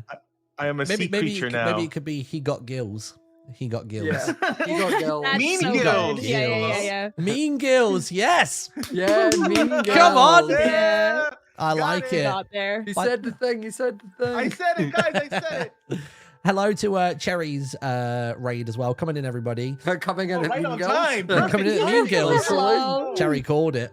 She literally just put, I raided to Mean Gills. What? So for those of you just joining us, we are currently playing Daggerheart. It's a tabletop RPG like D&D, Pathfinder, Cosmere, all those sorts of things. And give you a really quickie update on what's just happened. We have just completed a training arc of sorts, or a training montage over at a frog or a ribbit run establishment called Tadpole's Rest. And because of that, our players are currently leveling up, which is fun. So they're currently going through their character sheets. They've just made their experiences. The next thing says increase proficiency. So I believe now that this will potentially for like spellcast rolls and proficiency with your weapons as well. I think if I remember correctly, so say before you would roll like, I don't know, a d8 plus 3 for your attack damage, it will now be 2d8 plus 3, I think. I'm pretty certain that's how it works. So you're going to start hitting harder, but so will the enemies, because the world will scale with you and the combat encounters will as well. So that should all apply to your character sheet automatically. The next thing is level up options. So you've got a few things you can do here. You can choose a domain card. You can increase a trait, so you can gain a +1 bonus to 2. Now this is 2 unmarked character traits, which is the thing that I still don't fully understand. Like if I click on this and do +1s, this is the part I don't get. Oh, okay, right, with you. Okay, yeah, that's fine. So if you want to go down that route, you can basically add +1s to agility, strength, finesse, instinct, presence, knowledge, whatever you would like. You can gain a stress slot, you can gain a HP slot, you can increase an experience. So you can permanently add a +1 bonus to 2 experiences. So you basically have 3 experiences now because you're level 2, and 2 of them will be +3s, if I'm reading that correctly. Which is pretty cool. Or you can choose a domain card, so you will be choosing one anyway because you've leveled up, but now you can get another one. So yeah, so you can choose either a level 2 domain card or a level 1 domain card. So yeah. Oh, so Lady Penelope in chat said, the marked character traits is to stop people increasing the same stat multiple times per tier. The marks are cleared again when they reach level 5. Okay, cool, nice. That's good to know. And you can also increase your evasion as well. So that means that attacks and other kinds of challenges against you might not land if that's a bit higher. So what is everybody going to do? I have taken another HP slot, so I now have 7. Nice. And I've taken an extra spell. Ooh, what, you taking a domain card? Yeah, I took a domain card. What'd you go for? Do I need to say now, or can I wait until I use it? You can absolutely wait. Yeah, 100%. I'll wait till I use it. Nice. It'll be fun. I like that. The mystery. Okay, so that's Agatha sorted, I believe. And then we do know what your other domain card is, don't we? The other one was the Conjure Swarm. Conjure Swarm, that's right. Let me grab that because I have an image of it. Daggerheart, Misadventures, Conjure Swarm. I'm so glad that I named my files appropriately on my computer. So Conjure Swarm is you mark a stress to conjure armored beetles that encircle you. When you next take damage, reduce the severity by 1 threshold. So it essentially works like an armor slot. You can spend a hope to keep the beetles conjured after taking damage. Nuts. Or cool. you can do fireflies, which is you make a spellcast roll against all adversaries within close range. Spend a hope to deal 2d8 plus 3 magic to the targets you succeed against. Insane. And there's a quickie explanation for how the cards work. So you've got the level in the top left corner, which is 2 for Conjure Swarm. And then beneath that is the domain itself. So every character that's playing right now have various different domains. So if you look at Agatha, for example, Scott's character, that is Dread and Sage. And there will be crossovers between different players, but basically Scott could have chosen any cards from either of these pools to use. Oh, sorry, the screen's blocked. Just here on the character sheet. So Dread and Sage. So Scott could have chosen any level 2 or level 1 cards from either part, basically. So that is Agatha sorted. Crow, what are we upgrading? What are we doing? I think I'm gonna do increased traits. Increased trait. Oh wait, is this increased traits. Sorry, yes, yeah, go for it. On the level up, yeah. Okay. And it says I can increase 2. Yes. So you can add a +1 to any of these you'd like. I think I'm gonna go +1 on strength, so I'm at 0. Nice. Maybe +1 on agility, because then I have 2. Nice. Okay, cool. And what is your other option? I'm gonna go for the domain card. Ooh. Are you keeping it a secret as well, this one, or?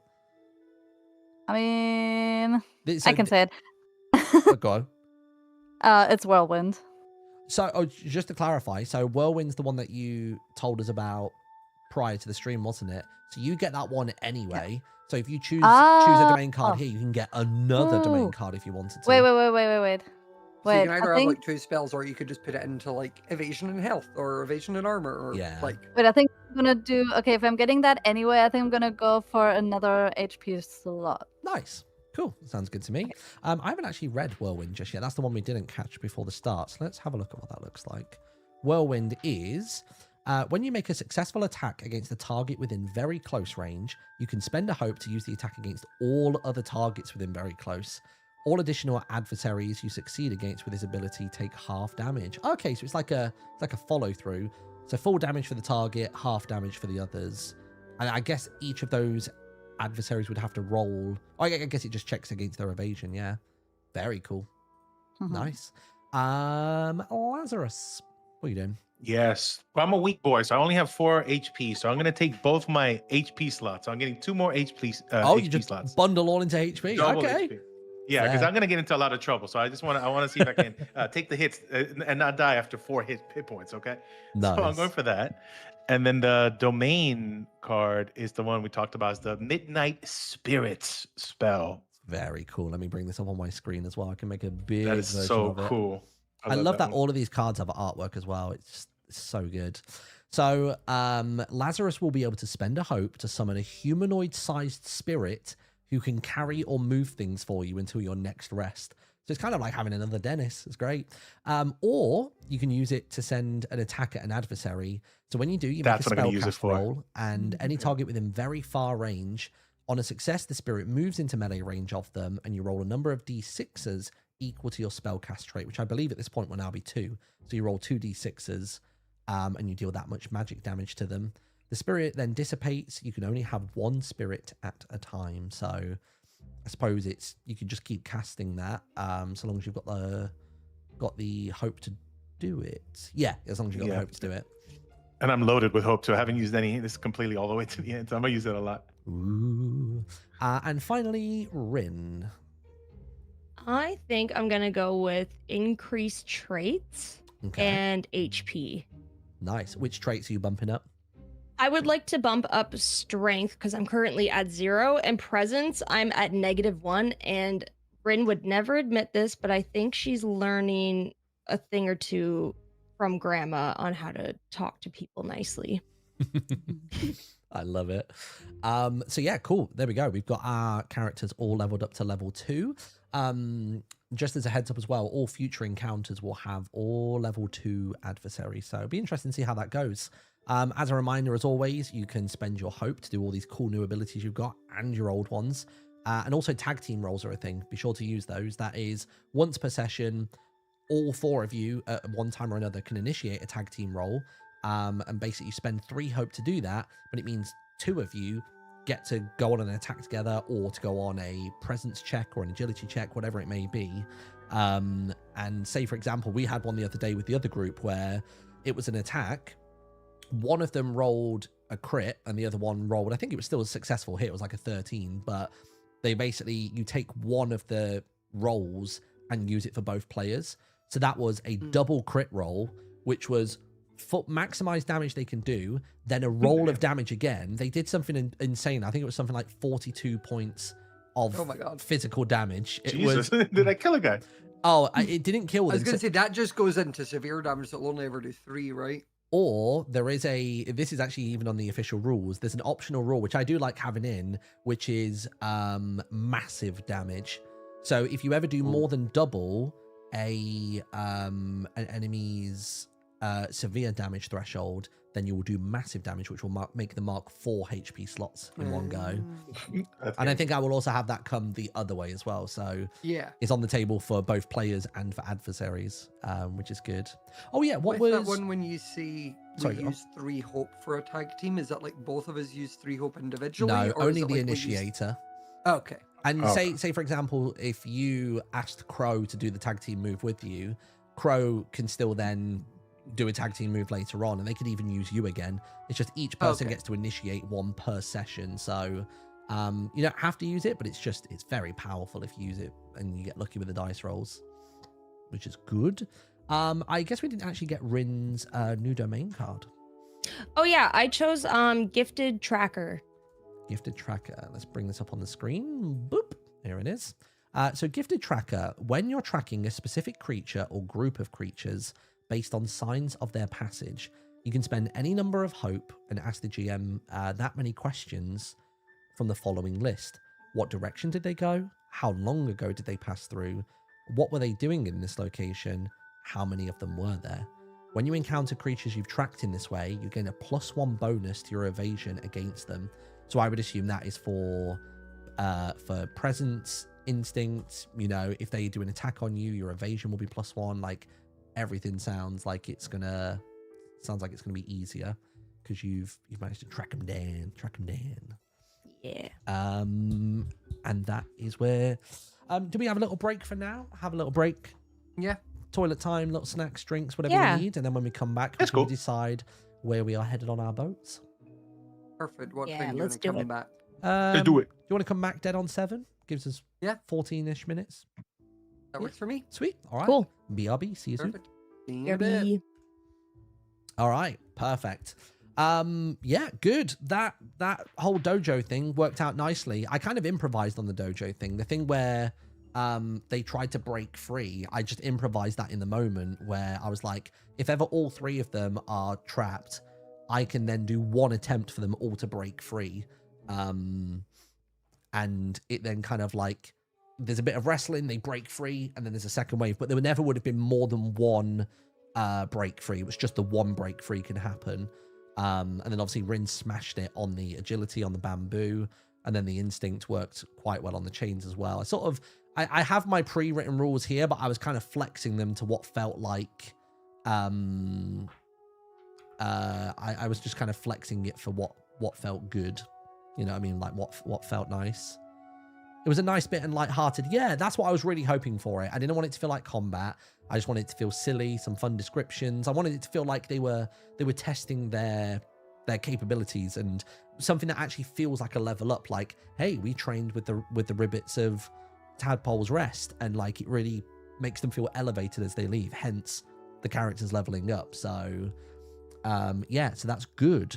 So I think when we come back, we will be taking them, I assume, over to Victor, and Victor will give them some choices, and then everything will carry on from there. So I'm going to quickly go grab myself some food. I just heard the door go, which means my family are home, so I can at least say goodnight to my little ones. And I will be back in just a few moments. I'm going to run a quick ad break, And I will see you in just a moment. All right, sit tight. I'm glad you're enjoying the show.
Well, there we are. Hello, everyone. How are we?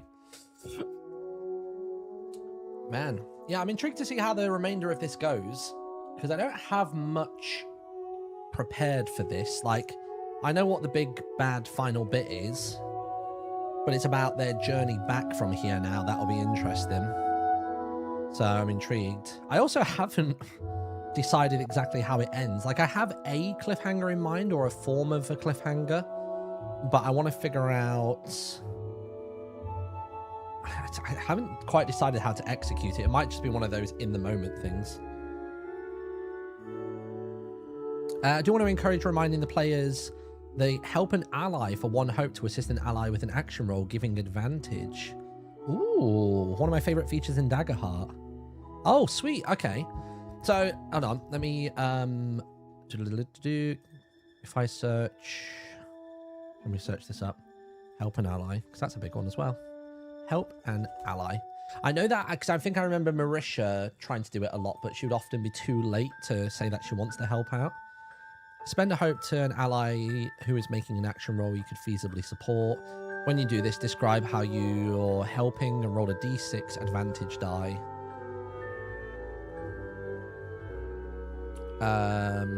So the player helping rolls a d6 and then tells them what they can add to their roll. Any number of PCs can help an ally as long as they spend a hope to do so. The ally being helped might also gain advantage on the roll from another source. In this case, they'd roll their own d6 advantage die. If the ally has gained advantage on a roll from multiple sources, they take the highest of all the advantage dice rolled and add the result to their action roll. Oh, I see. Wait, so you only take 1 advantage die. So say like Sev and Drift both wanted to assist Sausage. They would both roll an advantage die, a d6, and they would take, say, if it was a 5 and a 1, they'd go, right, we'll take the 5 then. Interesting. Cool. Good reminder. Thank you very much. This is the thing. This is why I like chat being here to help and poke and prod and stuff like that. I'm really enjoying running Daggerheart. It's testing me a lot. Like, I think I have improv skills to a degree, but I've never officially trained in it. So all of my improv skills have come from just brute force live streaming a lot and recording with other people. Like, maybe I need to look at going to improv classes, but I feel like that's a different kind of improvising. You know what I mean? Like, I feel like it's a different style, a different tool set. But then I think back to like Danny and Aaron from Game Grumps and like remembering how they would talk about going to improv classes and how it helped bleed into their content. So maybe. Right, let's get back to our players. Let's continue the adventure. One thing I do want to do is I want to go for, where is it? I've got some final second notes that I've got here. We've got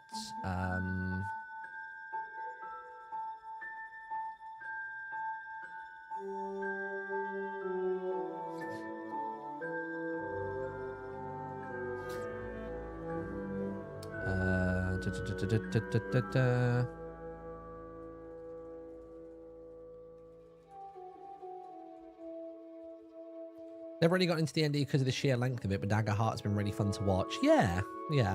I think that's why I would like to do these as kind of like standalone adventures. I suppose my plan is if everyone's enjoyed it, which I hope they have, that after this one-shot story, because at the moment they're happening in kind of like parallel universes, you know what I mean? Like it's all the same content, it's just they're not affecting each other's stories.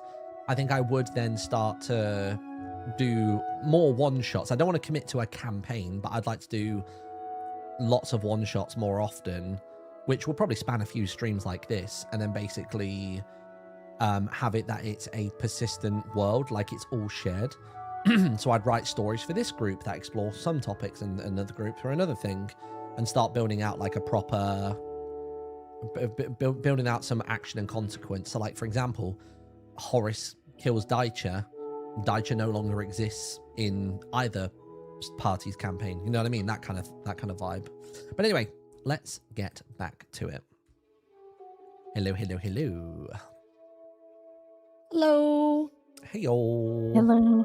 There was a spider in the ceiling. It's so gross.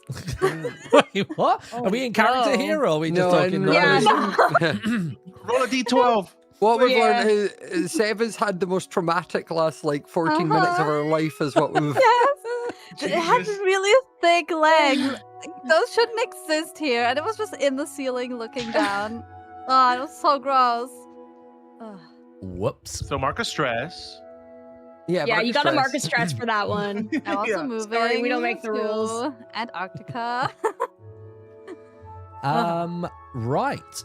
I'll tell you what, we could do with a little music change. Let's see what we got. Because I've had that on the whole time. What do we got? What's this one? I want to see what this is. It's a bit of a snowy town, this one.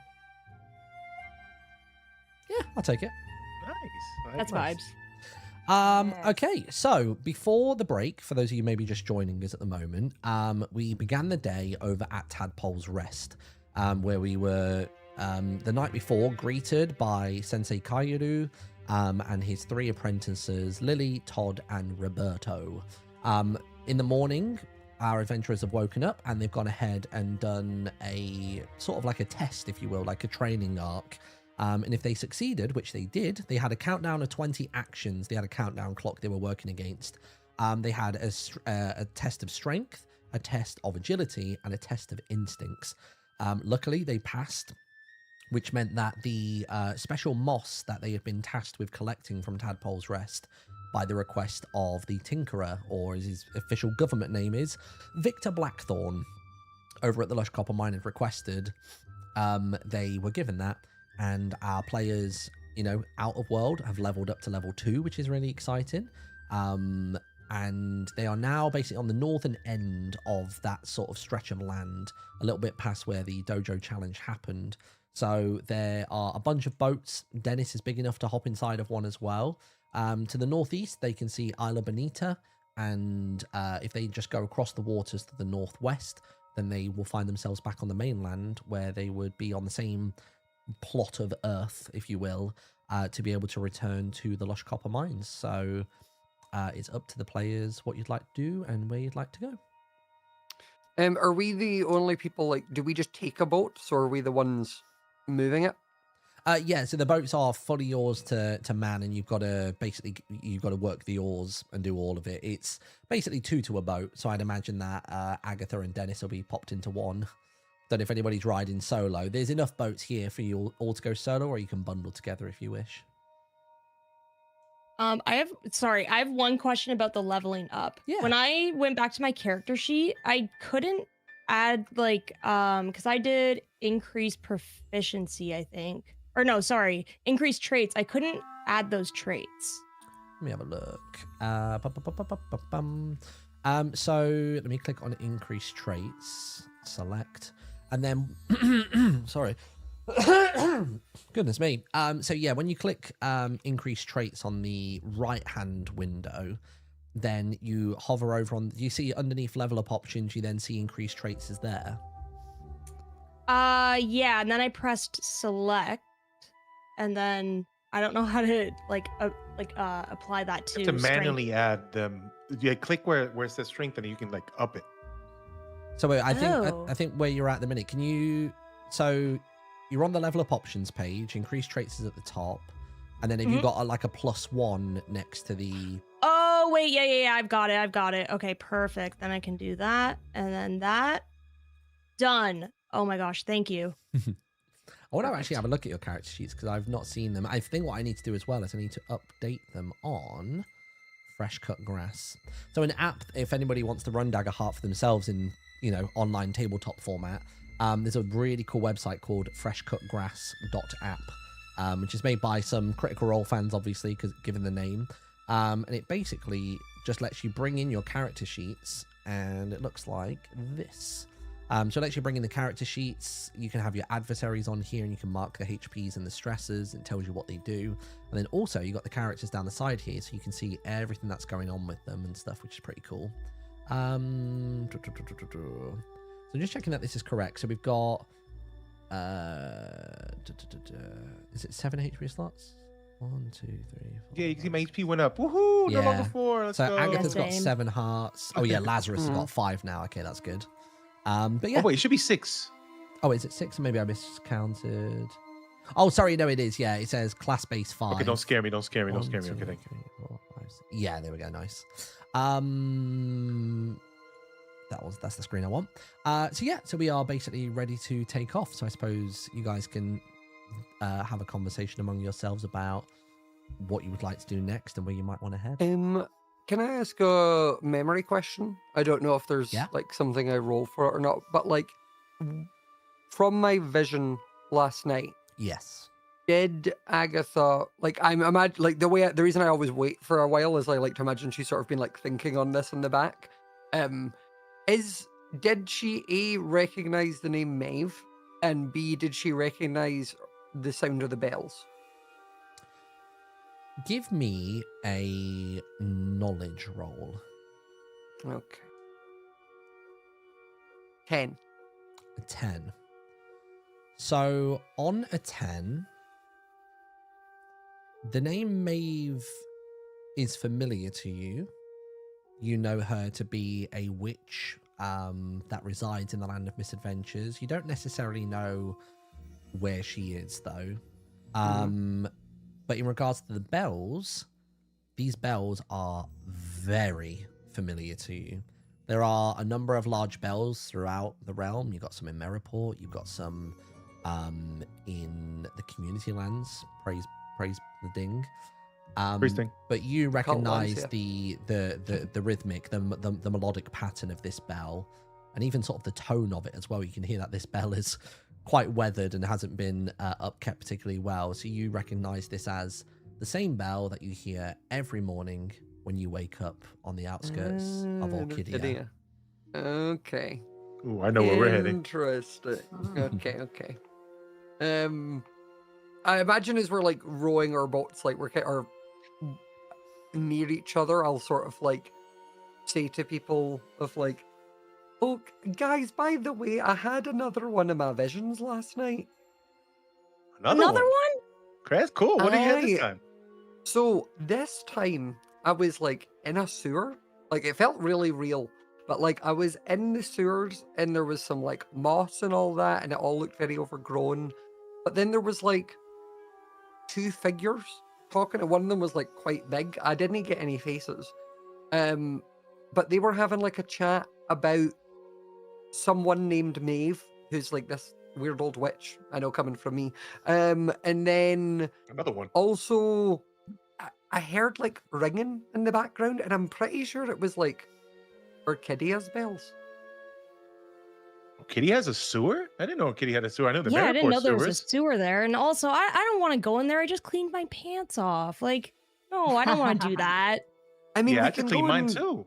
we can go in. We're not going there right away anyway. We need to go back and see Victor. But I'm just thinking, like, my last vision was actually quite useful. So it might be worth us going back to Orchidia and having a look down there. You were right last time, so you know what, Grandma, gonna give it to you. I do agree. Either way, Yeah. let's keep that in the back pocket. But I did hear them say the reason Maeve came up is she had told him where we were. So I think we're being watched a little bit. Being I watched? knew it. Yeah, I just hope they're getting my no. good side. I mean, it's all of Me them, but I too. hope they're getting it. I mean, yeah, I was gonna say every side's my good side too. I don't know about you, but yeah. Yeah, I like being watched. It's okay. But yeah, the either way, we seem to be going in the right direction. I think if we're upsetting a few people, I'm starting to think we might be getting somewhere. We're on the right track then. Yeah, I think we need to keep going. Yeah, we still have to collect that bounty, right? I want to get paid after all this. I mean, sure, I'm sure they'll figure something out. I mean, if not, then we'll just steal the money. I mean, nothing. Yeah, I You've got guess. grabby wee hands for someone who has claws. Right. Will we keep going quickly? Yeah, you can carry on wandering along. So are we staying on the river for now, or are we just kind of getting across the waters onto some form of mainland? I think probably stay in the river until we're like further up. Where like you can. In terms of misadventures in my head, if this is where it is, I'm thinking like where the Builders Guild big building is. Like get off That's around what you- So there. you want to go right the way back down to the crossroad? Yeah. Yeah, you can do Yeah, that. onward to Victor, I was right? picturing, yeah. And I would say as you wander down here, you don't run into any issues in particular. It's it's a pretty chill, high noon, if you will. You're just floating along. You're actually reminiscing on the battle that you had there the day prior. Like, you remember where the glass snake appeared in the water as you were coming in to the northern end of the fungal forest. Delicious. I was gonna say. Don't remind me. the I'm sitting crow's in the stomach middle of the grovels, boat. like. I can hear the blah, blah, blah, blah, blah, blah from that. Please no. Yeah, I'm Also- avoiding the water. Question: what is the weather like? You tell me. That's what I need to know. Oh, you need to know. Well, I just want to know, like, is it really nice summer's day? Is it raining? Is it like? I would say that it is ever so slightly overcast. So you're lucky that you're on the water. Nobody's got their sunscreen on. They've not got any kind of weird lotions and potions from Isla Bonita that would have protected you from some of the UV rays. Luckily, the clouds are acting as your shield today, so there's no kind of blinding in your eyes. There's a nice little bit of reflection coming off the water, but nothing too intense. And people are still going about in their typical day-to-day garbs. People are just sort of casually fishing on the river. What they're going to do with glass snakes, I don't know. But yeah, it's a relatively overcast day. It hadn't rained overnight, as Rin can probably attest to from sleeping out and, gazing at the stars. So all in all, it's a pretty mild day. A little bit humid, but mild. Okey-doke. So you continue down the river, wandering along, and you're sort of taking in the sights and the sounds. You're wondering if at any point somebody is going to come flying through here with a trident, because these boats are a little bit old and rickety. So if somebody happened to just smash it with a Poseidon's fork, then it's got no chance. You would be in the drink quicker than you could expect. But luckily for you, that doesn't happen. You come across the crossroads, if you will, in the waterways, but also on the land. And you pull up to shore for the bridge near the Road Builders Guild, and you are back on land. To your left, you've got Meraport off in the distance. You can see the Major's Tower and the stables just right on the horizon.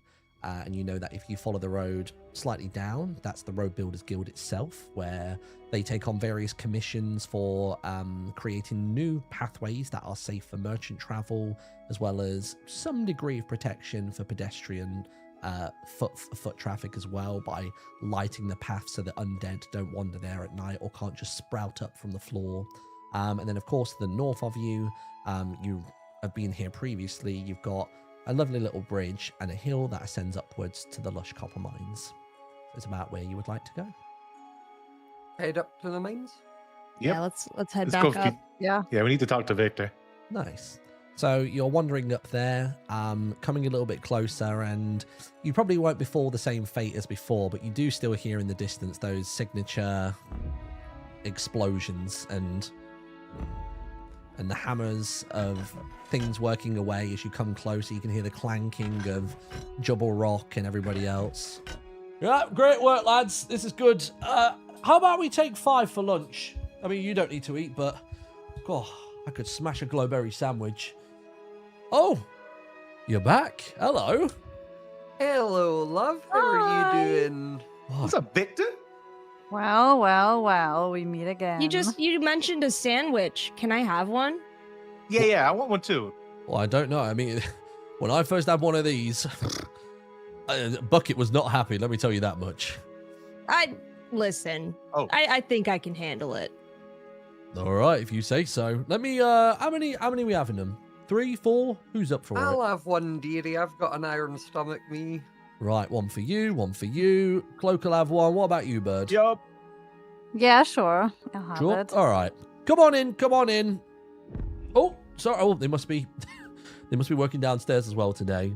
And takes you upstairs to what is a really awkward bedroom meets library meets kind of kitchenette. It's basically a mezzanine apartment as a whole. It's not even just a bedroom that's on this mezzanine. And you notice on the table that there are random blueprints, and you can see that some of them look and resemble copper golems that you've seen wandering about this place, and you can see that various phrases are scribbled out and books are open on random pages about arcana and mechanics. And some of these books you notice are literally written by him. You're not sure if they're diaries or whether they're published works that you might find in the Meraport library. But he starts tinkering away. So how'd you get on then? What do you reckon of the old sensei? Oh, he's quite a little character, isn't he? He is. He's one of the first people who let me have some of that moss. I'll never be able to repay him, but it's helped massively with my research. Well, we luckily managed to finish some of his trials and get our hands on some as well. You did? Aye. Yep. I don't act so surprised. Well, I'm It was sorry. easy. Yeah. Well, it's just the way that you lot were wondering about last time and getting upset about one little sinkhole. I just thought might not be cut out for it.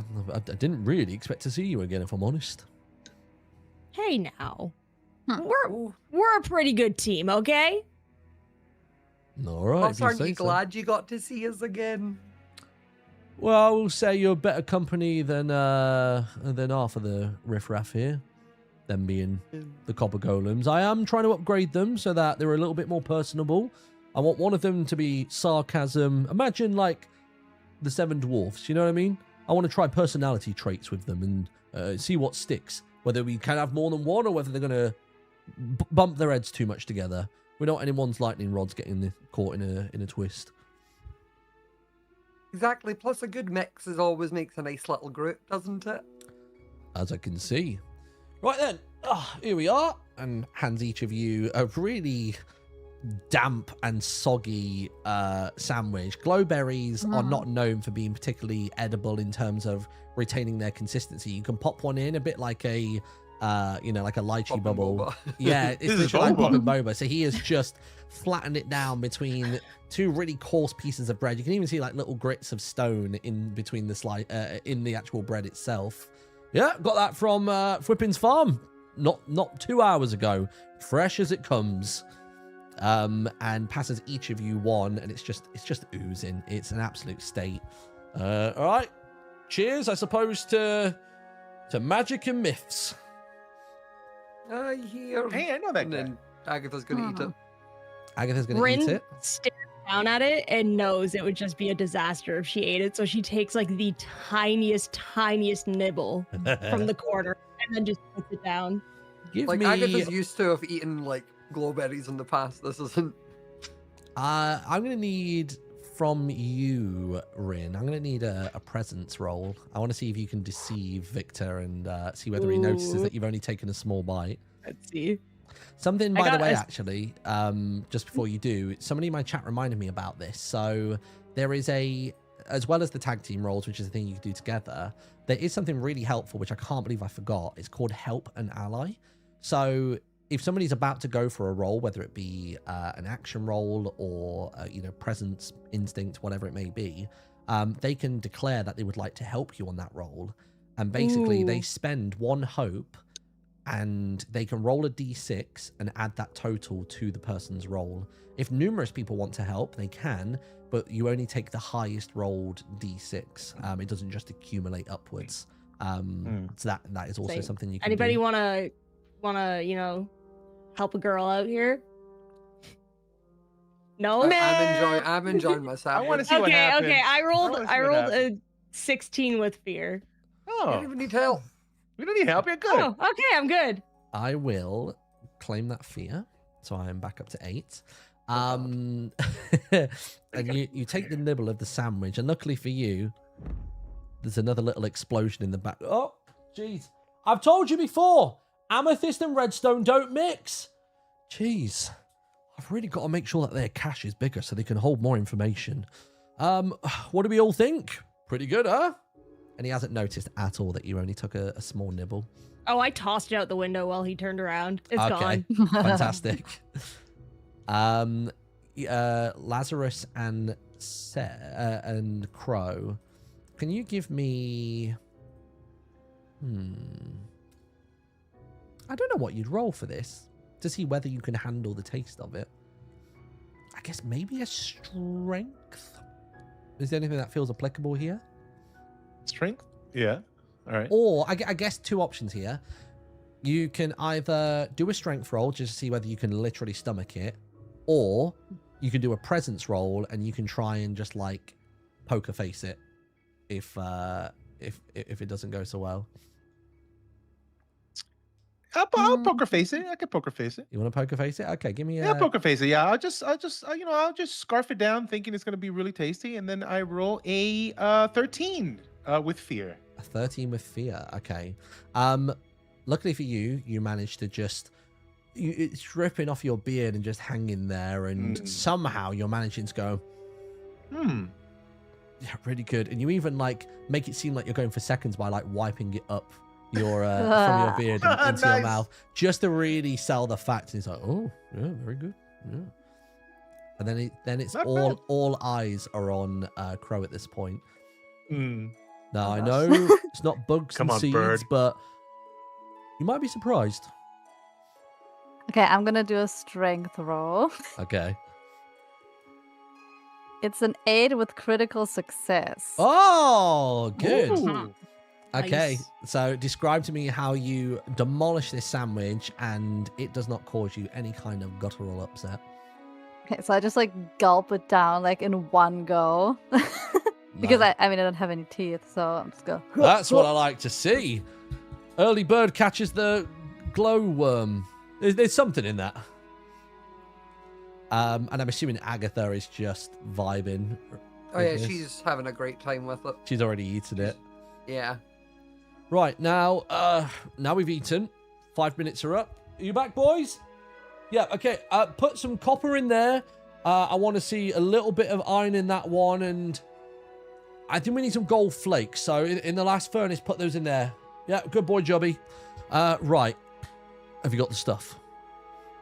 Yeah. And she'll like get into her bag and pull out the little wrap and open it for him. There we are. Be real careful with this. Sets it on the table. Right, now, we've got a few options here. What kind of weapons have you lot got?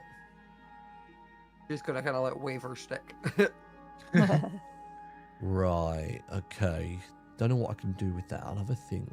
What about you lot? I wave my dagger. That's what I like. Things that can poke and pierce and punch. Good. What about you, Cloak? Oh, this is just an elvish dagger. It's very shiny. You like it? Look at this. It's very pointy.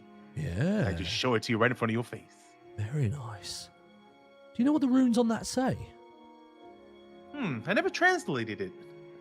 Can you speak elvish? I don't know. Let's find out. What's wrong with D20? Not a word. It was a Damn. 3. It was a 3. I'll get someone to translate it one day. Does look cool though. Looks like the sort of It shapes does, I make in doesn't the it? snow when it's when it's cold. Well, snow angel, yeah. That's what I thought. Yeah, that's what I was saying. All right, Bird, what have you got? I also have a dagger, but if I were you, I wouldn't touch it because sometimes I apply my poison to it. I kind of forgot if I did it today. Right. So, probably going to need you to work on your own then. Maybe this would be a good teaching opportunity. You might be able to sort out everybody else's. So, what we need to do is we need to find a way to combat this water. So, all that's happening is there is an ethereal, or like a magic coating, if you will. So we put some magic into the gauntlet that I think they might be using, and it basically seeks out the element. So on the gauntlet itself, you'll see a small chamber. Whatever you put in that chamber, it will try to manipulate that. Doesn't always work. Sometimes it can be too volatile. It just makes the thing shatter. But water, pretty malleable. So we need to do the same for your weapons, but to cause a disruption. So let's start with your dagger, if you will, and hands out to Lazarus. Yes. Right, now, where on this thing do you think we could pop a little, just like a little, compass? I would say at the in the hilt, there's a little opening there. It kind of divots in where the Elvish writing is. There's a little spot you could put in there. I suppose we could do that. We could just put it maybe horizontal rather than vertical, because then you'll keep some balance there. You don't mind if I just sort of shave it down a bit just to make sure it sits in, right? No, that's fine. Make sure you have something really good to shave it down, because that metal is pretty strong. Yeah, I don't think I've held Elvish metal in, well, I guess it's Elvish brass, actually, looking at it, in quite a while. All right, follow me. And takes you all downstairs. Right, Jubby, you want to watch this as well. And he starts getting to work, and he's doing a bunch of things. He's like hammering away, and he's just, you can hear all sorts of like sounds. And this isn't the same explosive properties that you've heard previously. There's just a lot of work going on, and he's really, for once, seeming quite serious. He normally has quite a sort of blissful, childlike demeanor about him, but he's actually zeroed in here. The goggles have come down, and he's just full in concentration mode. And you see as he sort of like sandpapers, but with this really strange, rough-looking, you can't even think how to describe it. It does look like sandpaper, but it glistens as though it's kind of got like gold inside of it. You wonder whether he's managed to combine some materials, which is his whole thing. And he shaves it down, and then basically gets a very small glass, like semicircle, not as small as like a contact lens, but not as large as like a typical pocket compass. It's a little bit in between, and he just gets a little spoon and just like pops in a little bit of what you've got, and just gets like a little petri dish of water and just pops a couple drops in it, and then pops it in and does that, and goes, right, let's get this in the fire for a moment, and takes it over to one of the furnaces. And it's actually the one that had the gold in. You got the right amount in there, Jubby, yeah? Good, perfect. And gets it on a long fork with like tongues at the top, and just holds it in there and does that. And you just wait for a moment, and you start to just hear like all sorts of sounds imbuing it, and crackles, and like the flames are roaring around it. And eventually you notice that the whole blade begins to glow, the same sort of red glow that you get from something being like smelted down, but you can see that there's another gentle sheen around it, like almost like an aura about the weapon, that has a slightly like blue and like electric property to it. He goes, right, I think that should be enough, and douses it in a bucket. Steam coming out of it as though he's tempering a new blade. Right, I think that should be good. Let me have a look. All right, do you want to test the balance for me? Test the weight. And hands it back to Lazarus. Right. Got it. Oh, actually, it hasn't changed a bit. It's perfectly balanced like it was before. And I started doing little twirls with it, like a little spinner, and just tossing it up, catching it. Yeah. All right, this will do pretty good. What is this going to do, though, against the bad guys? This is going to help us at all? What did you just do to my blade? So, what that's going to do is very cool. I've taken some of this moss, which is really good at capturing magic and messing with it, and I've imbued a little bit of gold. Like, gold works nice as a conductor, but it can also be a repellent as well. So hopefully, if what I've done is correct, you should be, anytime you stab one of those water elementals, it should just rip apart the particles. Like you might have seen that it's got like kind of like a sack around the water. That should just make this dissipate if everything's gone according to plan. And I could do that for your dagger as well, and your dagger as well. The staff will have to have a little think about. And so he works on Rin's weapon and works on Crow's, and then turns to Agatha and goes, right, love, what are we going to do with you? Well, I'm wondering if the magic properties are in the moss itself. Maybe I can focus on the magic side rather than the metal side. I reckon so. You got like a pendant or a locket or anything like that? Also, I think I've just realised your camera is frozen. Oh, so it is. Is it me though? I look so disinterested. So. Yeah. I was thinking I'd just address you directly. Time. Why are you giving me stone cold look? You're really into the story. You're just entranced. Oh, that's so weird. Where's my camera? Let me turn it off and on, see if it'll... Anything? It looks like you've never even left on my end. What I might try and do is I might try and kick you out. Oh, now you've left. Okay. Okay. So maybe it'll be to join again. I can send the link again if you'd like. Yes, please. Boop. I know I found it. Oh, you've got it. Doo-doo-doo.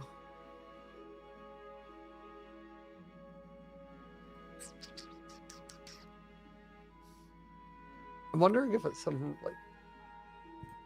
Can you see yourself in the viewfinder of the camera, or is it the camera that's frozen? Yeah. The camera is... I can see myself in the viewfinder. I wonder if I've, like, kicked a wire or something. Either way, just go without my face for now, and I'll try fix it. Cool. Yeah, have you got, like, a pendant or like a bracelet or something? I mean, maybe better if it was actually on your staff. Well, I could figure something out, and she'll, like, take some sort of, like, vines and make a little... Similar to when she did the little talisman thing on her hand, like, for her arm, she'll sort of, like, find a little stone with some vines that she can then, like, wrap around the staff.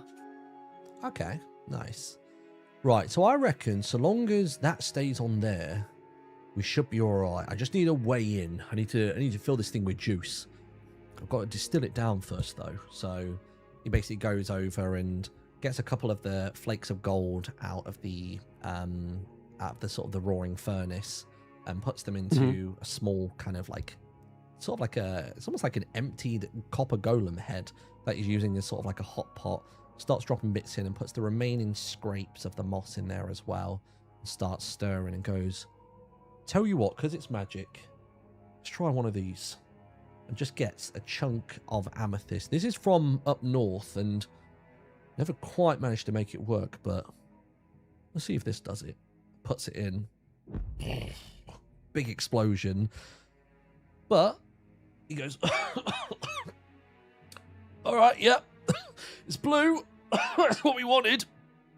All right. I reckon just like dip the tip of your staff in there. See what happens. See if it takes. She'll like also lean in and sort of twisting the very tip points off it. And then you notice that as you do that, as soon as the vines come into contact with the substance, there's a little bit of resistance. You see a sort of trembling from the new vines that have grown around the staff. But then you hear like a really sort of like wispy, like, and it starts to just kind of work its way out, almost kind of like not too dissimilar actually to the electric currents that were coming out of the lush copper mines when you very first approached it the other day. But instead, it's just coursing around like thunderbolts, just drawing lines in the sky. But in this time, it's actually drawing lines all around the vines until it reaches the end point, and it sort of caps itself off as though it's cauterizing itself. So rather than having like lots of pointed bits at the end where you can kind of catch yourself, it kind of rounds out nicely and sinks itself somehow into the wood then of the staff, kind of making it unified, and goes, right, well, if that didn't work, it's not my fault. Never done just pure magic before. That's fine, dearie. That's my specialty. Well, if you say so. Right then, so I suppose I've done all I can. I mean, I would love to get that gauntlet back and maybe back into the right hands. So if you come across it, let me know. Like, where do you think it is at the minute? Well, I'm not too sure. We think it might be over at Orchidia, seeing as that's where we ran into the water monsters the first time. Right. Well, did you see someone wielding the gauntlet there? Not at the time, No, but no. if you said you gave it to Riven, I'm sure we can have a word with him about it. Yeah, I suppose you could, but yeah, weird.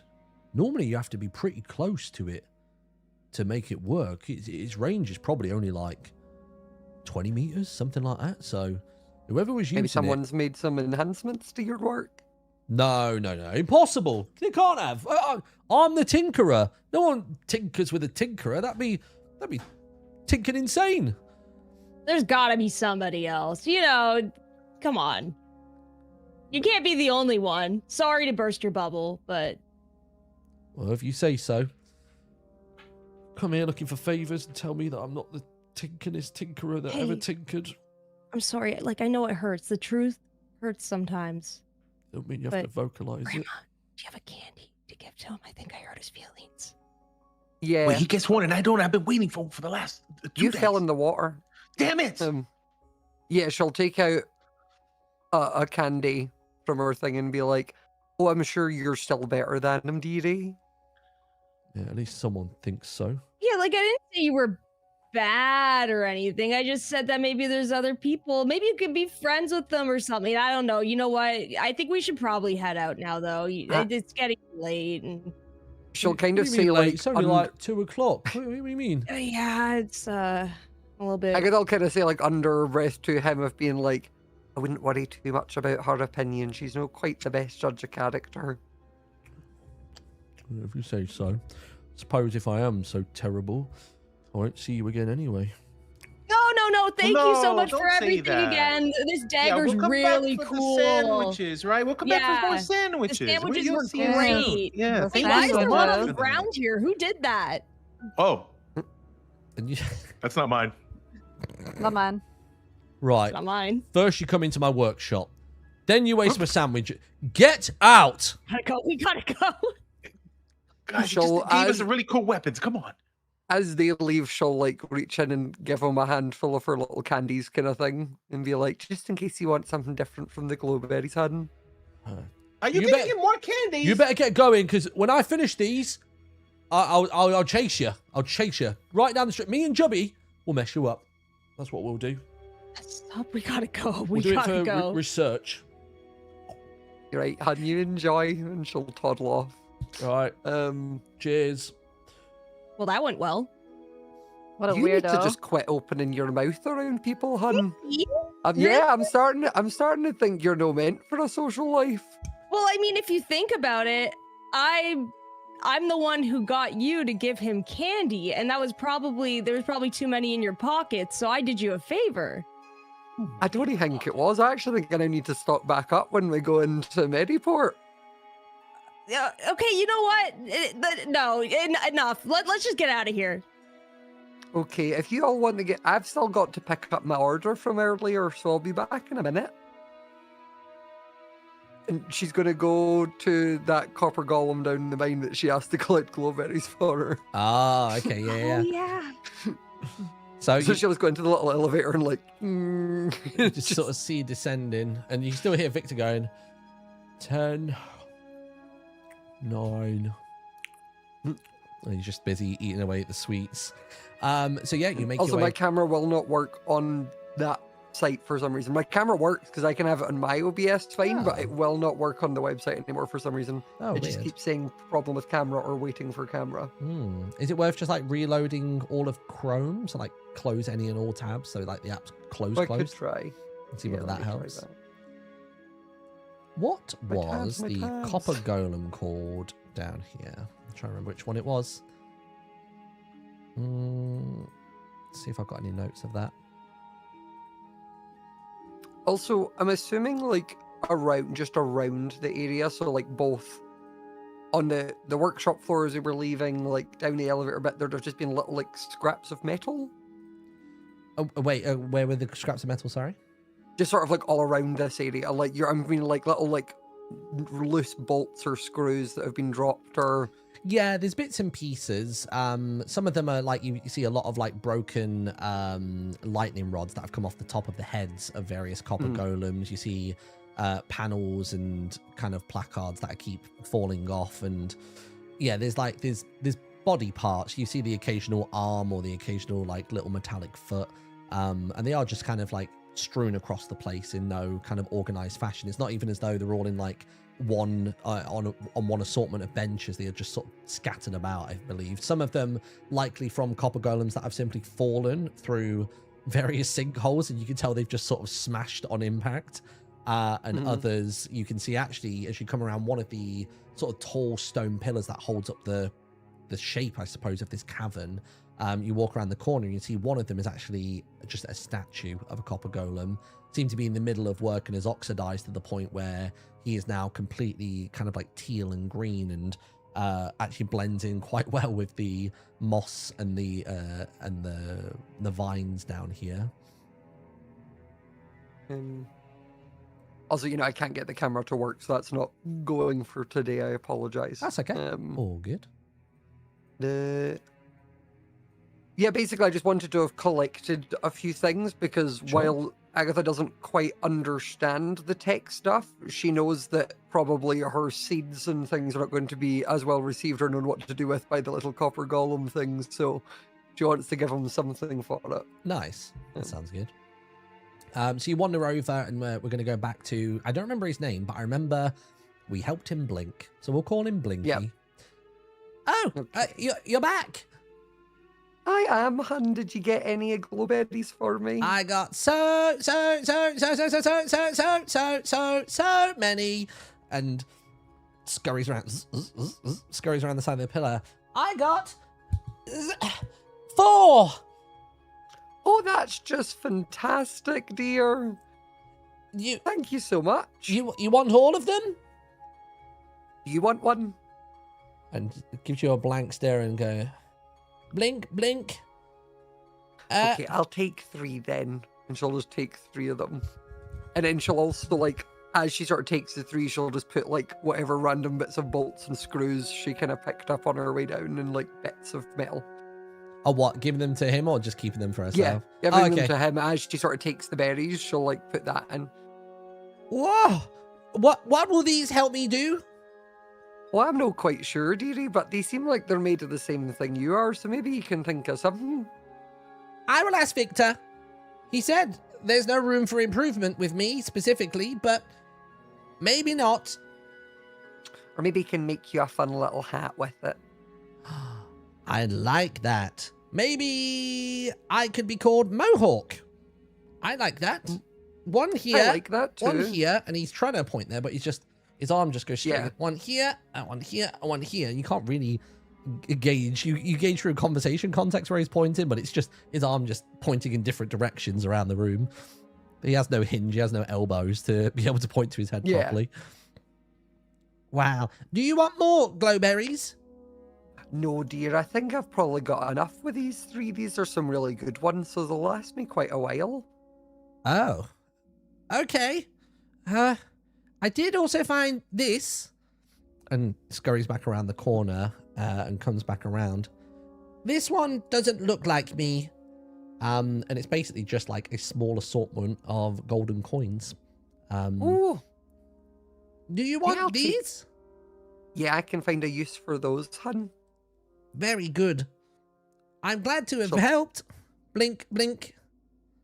Well, you've been very helpful. Thank you. And she'll sort of like give him a little tap on the top. What was that? Oh, well, I just gave you a little pat in the head. Another? Sure. And she'll do it again. I must ask for more of that from Victor. Oh, I'm sure he seems like the type that would do it. And he just sort of turns and gets back to his work. He just sort of like spins on the spot and goes, blink, blink, blink, blink, blink, blink. And And you sort of see him walk over towards a wall in the corner of the room, and he's realized now that, like, if you either pat the top of his head or even more specifically, just push the lightning rod in a little bit, it causes this kind of like fry up, but he goes blink, blink, and pushes his head against the wall. He does it one more time, and then you realize he goes, and he just falls to the ground. I think he may have short-circuited himself or put himself into standby for now. Well, I'm sure that's the problem someone else will know how to fix. Shall we go back to the elevator? What was that, like a handful of gold? A handful of gold, yeah. Feel free to add it to your inventory. Nice. So you make your way back upstairs. Whereabouts did the remainder of the party wander to? So they obviously left the workshop itself. Agatha went down the elevator. Did you head more towards the direction of the crossroad, or did you sort of wait at the elevator? Rin immediately bolted down the path, knowing she really messed up that conversation and just had to get out of there. Nice. Lazarus and Crow, where did you guys end up at? Yeah, I can follow behind, just making fun of her. Nice. Yeah, I'm following to make sure they're not getting into any trouble or falling into water again. Nice. So then Agatha comes plodding along down the path. Are you riding on Dennis at this point, or are you just walking side by side? Yeah, the problem, like, if I know I'm going to be getting for like a long distance, so I'd assumed we're like going to the next place, I'll get on Dennis. But like, if I'm just toddling around the place, like, I wouldn't be on him. Nice. So I'll let you reintroduce yourself back to the rest of the group. right, gang, are we ready to head back in? Yeah, we should probably go, huh? Yeah, we're heading to Oridia now to see what's going on with those guys, those water elementals. We're gonna start fighting now because I really, really would like a fight. Oh, we're not just gonna fight them, we're gonna kill them. All of them. Oh, of course, that's obvious. I mean, we probably want to head back into Meraport first, just to have a conversation with like what was the big guard's name? Like the one in charge? Felix. Felix or I Riven? really want to tell Felix what we found. No, because Riven is the one that I beat in the arm wrestle. That Oh, that's then the guy, also the embarrassed we had guy. to take back to. Is he cured by now? Maybe we could check on him on the way too.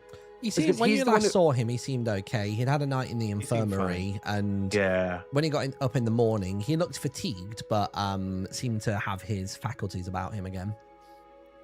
Yeah, well, I guess it's on the way to Oridia. So yeah, let's pass by Meraport. We gotta go through there anyways. Yeah, I always like going through there, so might as well. And to the Wild Rose Tavern as well, right? Yeah, let's hit that up Woohoo! too. Let's go. So Guys, you, it is about 2 p.m, just so you're all aware. It's the perfect time. Yeah, it really is the perfect time. Come on, Grandma. You gotta have just a little bit of fun with us sometime. Oh, I've had plenty of fun, dearie. Don't mind. Don't you worry. Yeah, but come on with us. Come on. I've been having plenty of fun playing with you specifically. Yeah, look at that bruising you have there on your shin. Oh, it's a sore spot. Not even like physically, emotionally, it's sore. Okay, still getting over that. so you're Yeah. wandering back towards Meraport at this rate? Yeah, I Yeah. think so. Nice. And I when we get to Meraport, I'll like put Dennis into the stables for now and like leave him there, get that sorted. Nice. So you wander into Meraport. Dennis gets popped into the stables, and you're there on the eastern gates, waiting to go in. And you notice that there's some tensions at the gate. There seems to be a watcher that is stood there. Excuse me. What's your business in Meraport today? What's your What do you business in like to know? Meraport today? Yeah, what's what are wrong you with this doing, guy? huh? Well, my business is go to be wherever up we in want. your business. What do you Yeah, mean? but like, since when can I always just walk into this city. What's going on? Well, have you not heard? There's been even more murders. Oh, What? More murders. Yeah, more? over in Orchidia, and apparently last night there was a murder for the first time over here in the city. So we're on not lockdown, but we need to look down, if you know what I'm saying. Well, Hannah, can promise you this isn't the first murder in a town like this, but where did that happen? Well, it happened just outside the Copper Golem last night. we We were there before. still happening in Orchidia, I but stole from there. right up the. You what? Shh, don't say that loud. Hey, No, don't say don't worry about that. it. It's a bird. That was a joke. They don't even speak Yeah. good English. Yeah. Yeah, don't worry Oh about God, I thought I heard things. Do you know where we'll be able to find Felix? Felix. Yeah. Where is he stationed today? Let me have a think. And he sort of just like stands there racking his brain, and he's trying to scratch his head. When he's doing that, Agatha's going to be like, "Oh, don't worry, dearie Alpha. Don't mind me. We'll find our way." And then she'll sort of push past him. Give me a presence check on this.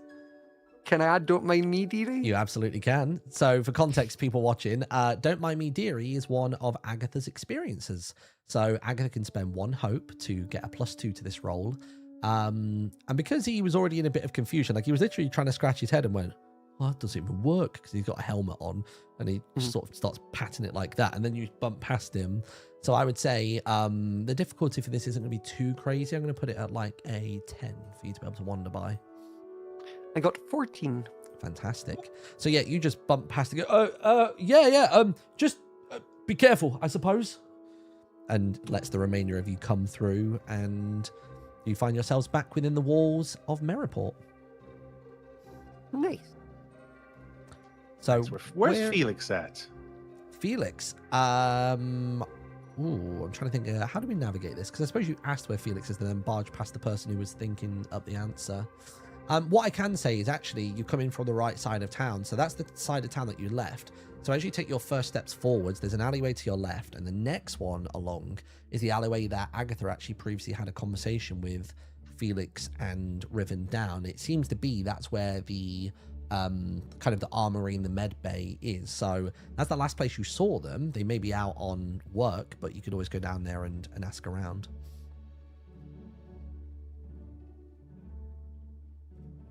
Yeah, let's head down there. Yeah, head down? Okay, let's do it. Okay. So last seen location. So you wander down that way, and there's a lot of hustle and bustle. It seems as though the Watchers are a bit unsettled today. Normally there are more of them manning the streets, but they all seem to have congregated here. And they're going, "Well, we're just going to be next if this all happens. It started in Orchidia. It's fine when it's over there, but now it's here. We're not trained to fight." And it's the Watchers talking out. Now. Don't worry. I'm sure you're all more than capable. Then how someone died last night? Well, they were merely a civilian. Oh, my dear boy. And you notice that this man stood in front of all of these Watchers is of the same rank as somebody higher up. So a reminder for people that the lowest level of law enforcement and guardsmen in Meraport are the Watchers on the base level. Then you have the listeners, who are a level up from that. They command downward. They listen to local trade and push information up the chain. And then you've got the speakers, and the speakers conversate with the mayor as well. And the reason you can tell that this person's a listener is not only because they wear kind of white and gold garbs, but also there is just like a large ear symbol that is on the lapel that is very visible to all. It's almost obnoxious how big it is. It doesn't need to be that big, and an ear on a chest like that just looks a bit odd. He's like, don't worry. What we'll do, we'll split up, and we'll make sure that there are 3 of you on each post rather than 2. How does that sound? Well, yeah, I suppose that's all right, one of the other ones say. And some of them turn away. Don't worry. Come back in an hour or 2. I'll have the new schedule posted up. Good one. Go on, boys. You can do it. And all of them start scurrying off, all saying obscenities and voicing their frustrations under their breath as they walk off. Do I pick up any, like, does it sound like the guy saying it believes what he's saying? Like, does this feel like he's oblivious to the fact that, like, it's a danger? Or do you think he's like, crap, there's actually a lot of danger and I need to make them not realize yet? Give me a instinct roll. 20. Ooh. You've been around long enough to know that when somebody is nervous about something, they try to laugh it away. They try to make every situation seem as though it's lighthearted. A feigned chuckle at the end of a sentence usually implies that there is more of an issue at hand than they maybe want to let on to the remainder of the people around them. So you've seen through the veil pretty quickly, and you sort of see him go, and you see him stood there kind of in his thoughts, kind of just rubbing his hands together and just kind of like in his own head for a moment. But you can certainly tell that things aren't as peachy as he may have implied to his inferiors. Fancy should- Pants? I was gonna say we should probably have a word with him. Yeah, I think we should go talk to Fancy Pants over there. Do you Yeah, want he me looks to do the scared. talking or like No, I actually would like it if you stood quite far at the back. further back? Get Yeah, back. Are you sure? I'm pretty And good at as talking you to as you kind people. of like keep walking, she's gonna be like, a little more. A little Okay. more. How about now? Is this good? No, I can still hear you, hun. Little Okay. more. How about Just get back. That's Let Grandpa do great. it. okay. I'll stop talking. So we'll make our way to. I want to kind of like get around to him, but like away from everyone else, and like not just like take him into a dark corner, but like just so that other people aren't in earshot. Nice. Yeah, and Rin's actually far enough back that she is kind of like scouting the area around Nice. while everybody else is conversing. Okay. Give me a instinct roll, please. Okay. I got a 12 with hope. 12 with hope. So as you look around, there's the typical hustle and bustle of the town and everything else going on here. Merchants are doing their usual calls. 3 pumpkins for a handful of gold, 3 pumpkins, and all the usual stuff. You're hearing the chitter chatter between the disgruntled watchers as they go by. The children are very excited that the circus is soon to be up and running. A little boy goes, "Oh, I saw the dog. I swear I saw it." "No, you didn't. You saw the tent pole." "I know, I did. I swear I saw it." And as you see those 2 little boys wander off, you just sort of see shutters immediately slam shut. And you had noticed a pair of eyes peering out of them. Don't necessarily know whether they were looking at you or whether it was just somebody peering out into the street itself and wanted a moment of privacy. But moving back to Agatha and this listener, he's there rubbing his hands going, "Oh God, what am I going to do?" Right, so 3 on each post, and that's going to leave the central gate open, the southern gate open. I suppose the blacksmiths are there. They call for us if we needed anything. Oh, hun, you having a bit of difficulty? No, not at all. Everything's peachy. How can I help you, ma'am? Well, I've been around far too long to pull the wool over my eyes. But we helped clear up the problem in Orchidia, so right now I think we're probably your best bet here. Oh, that's you. Yeah, Aye. Felix had mentioned about you. Riven hasn't forgot about that. He was pretty peeved. Were you the arm wrestler, or is there another one like yourself? Oh no, that's all me, hun. Really? And just obviously My eyes you bark up and is down trying to worse figure than out. my bite. Yeah, absolutely. Isn't it all? That doesn't even make sense. But he's sort of saying like No. generic conversation tropes in the hopes that he can just remain engaging, but without actually having to commit too much. Yeah, no. Everything's fine. Everything's fantastic. We had a little disagreement happen at the north of town last night. For some reason, I mean, I suppose it's called the misinformer for a reason. They're saying it was an assassination, but I think it was more of a tit for tat, a bar brawl, if you will. Is that your way of saying you don't know who did it? Yeah. Give me an instinct roll. 13. Well, some people may say that. Yeah. We're not too sure exactly what happened. Just we found them and it was already too late, and it somewhat matched the MO of what was happening over in Orchidia, but a lot more blood in this one. So they weren't drowned this time? Not that we could tell, no. That feels like... I'm not quite sure if these are connected in the same way that they might have been before. Just seems like we just don't have enough people. We send people to Orchidia, then we're weakened here, and then if we stay all here, then the people of Orchidia are just left to slaughter. What are we supposed to do? Well, I'm wondering if maybe, I don't know, more regular moving patrols could work? Have people moving around a bit more? It means if something happens, you might have them run into each other, but I'm not exactly a a guardsman myself, so I'm not quite sure the tactics that'll work for you. Yeah, I suppose so. I mean, I suppose they're watchers more than they are walkers. I'll be honest. It's a lot less prerequisites to join the ranks. You only really need the fitness and the strength for here. But what if they figure out the patterns of where they're walking? They could slip through the gaps. I don't know what to do, and none of the speakers all listening. I feel stuck. Well, if you can point us in the direction of where we might find Riven, we might be able to at least solve the problem that was happening in Orchidia and hope that they were connected. Riven? Where did we put Riven today? Where was that? So it wasn't the dockyard. That's where Spencer and Alan went. So wouldn't have been a Northern Gate. That whole place is a crime scene. I suppose they're probably down by the blacksmith. Are you familiar with where that is? I think that's where we came in. Oh, perfect. Okay, yeah, fantastic. You're not taking him away from the city, though, are you? I mean, we need everybody we can get at the minute. No, I just need a word with them. Right. Okay, yeah, sure. Okay, well, I suppose that's where he is, but yeah, thank you very much. I'll have a little think on what you've said.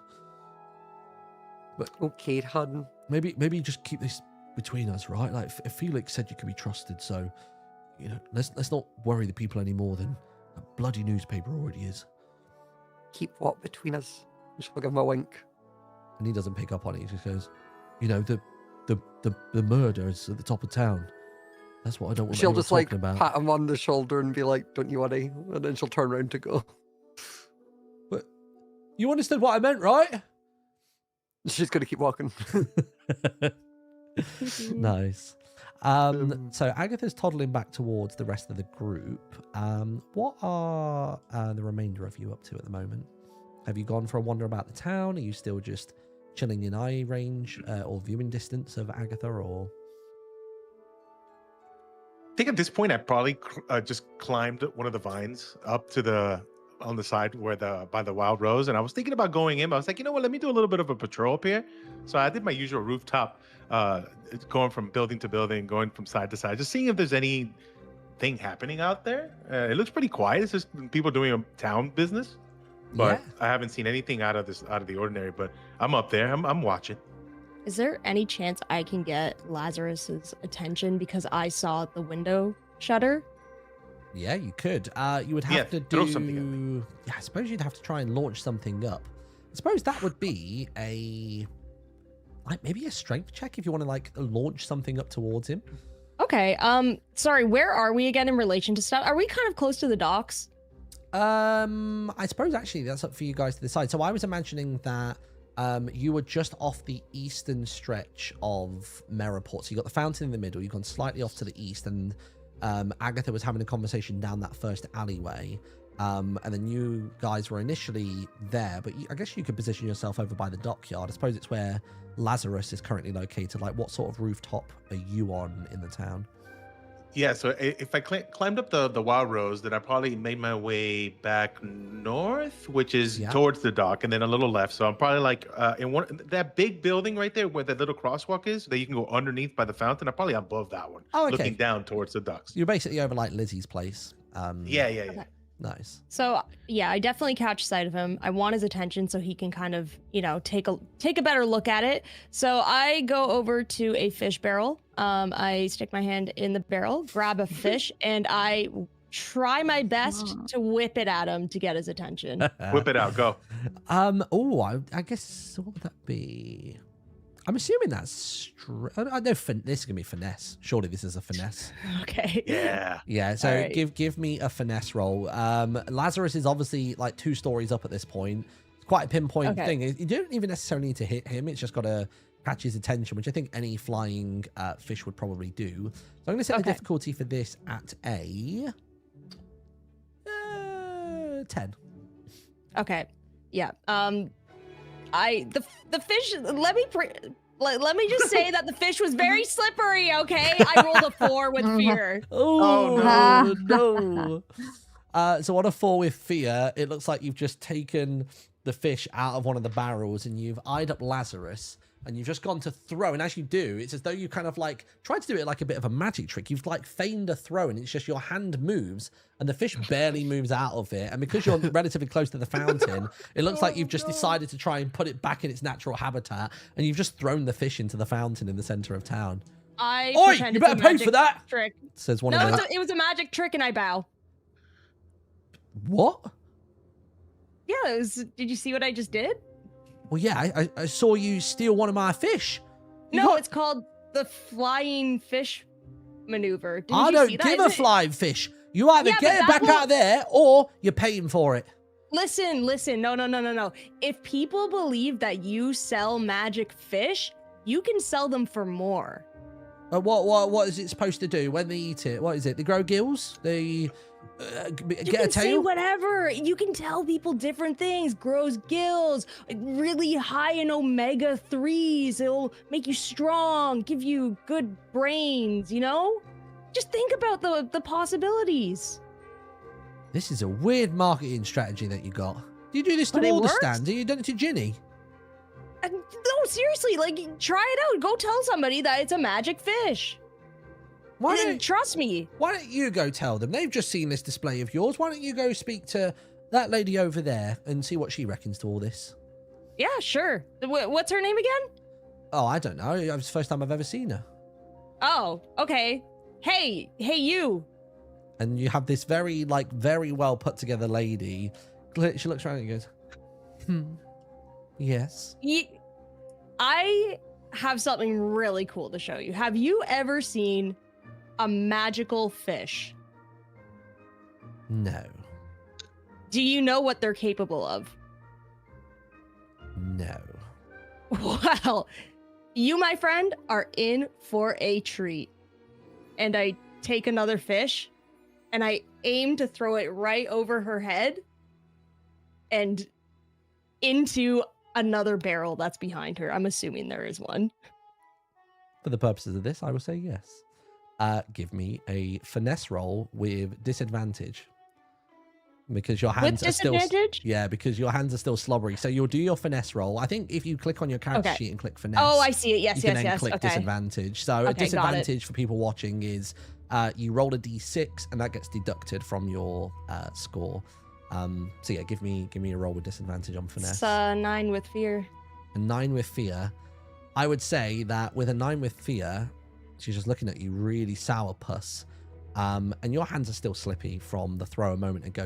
You've got so immediately confronted by the fishmonger that you don't have a proper grip on anything. And it doesn't quite hit a smack bang in the center of the face, but she goes, "Oh, I've told you twice now. No!" And she is not impressed. Who's going to... You're going to pay for this. Take me to the tailor immediately. I have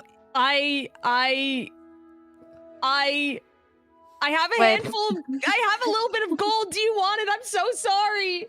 Rin just has no idea what to do at this point. For once, my response will change.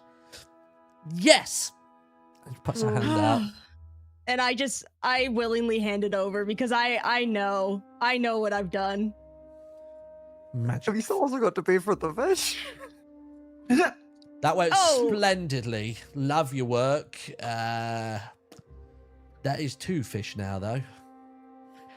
Tough crowd, huh? How about we make a little bit of a deal? What could you possibly offer me at this point?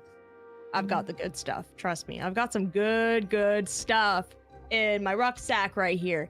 It is prime Mufia milk. You know how hard it is to get into that speakeasy? Is this just another one of your made-up words? You're just taking fish and saying they're magical. You're taking milk and saying it's Mufia? What's that? Oh, speakeasy. Not everyone is going to know what that is. Okay, well, you know what? It's been really nice chatting to you, and I think I do, in fact, have to go. My grandma's over there, and she's calling me. You better go ask her for your pocket. Come back! And you just blitz off. Watchers! Fish thief! Well, not thief. She threw 2. I could pick them up, but it's... Just get her! But obviously where the watchers are stretched so thin at the moment, there is zero reaction from any watchers that are within a reasonable distance. You can see that they're quite firmly sat on their post today, and they're only going to move for moments of serious interest. So we're lucky to sneak away from there. Lazarus. Oh, actually, no. Crow, what are you up to? Where have you been this whole time? I've just been sneaking down the dark alleys, looking for trouble. Okay. Looking for people to rob. What part of town have you been wandering around? Are you down in the dockyard? Are you in the northeast? Down by the blacksmiths? Like, Meraport. Where do you imagine yourself lurking? What's the creepiest area? The creepiest area would actually be the southeastern area. So you come down to the southern gates and you tuck up around the eastern side. Okay, I'm there. Okay. What would you like to do here? Are you looking to enter homes? Are you looking for conversation with shady characters? What's the goal here? I'm looking to steal from shady characters or whoever just happens to walk by. Oh, so we want to do a little pickpocket attempt, maybe. Yes. Okay. So you see a group of familiar garbs. There's 3 of them stood up against one window, and they're all looking through it at the same time. You recognize these as being more members of the Scarlet Veil, but they're not being particularly inconspicuous, but they're all looking through the window. Give me 3 seconds. I just need to ask chat something. Chat, can you recall what the painting in Ollie's house is called, the one that talks? But they're all looking through a window going, I swear it's in this house. Yeah, somebody said they saw it the other day. Oh, it's interesting. Okay. Well, I think the owner's in, so we probably can't do that. And over to the left-hand side, you can just see what seems to be sort of like an old man. Doesn't even necessarily look to be a beggar. I think he's just wanting to get away from the ambience of the main street, like the main vein of the city. And he's just sort of like leaning up against the wall, hunched up, and appears to be asleep. Seems to be relaxing.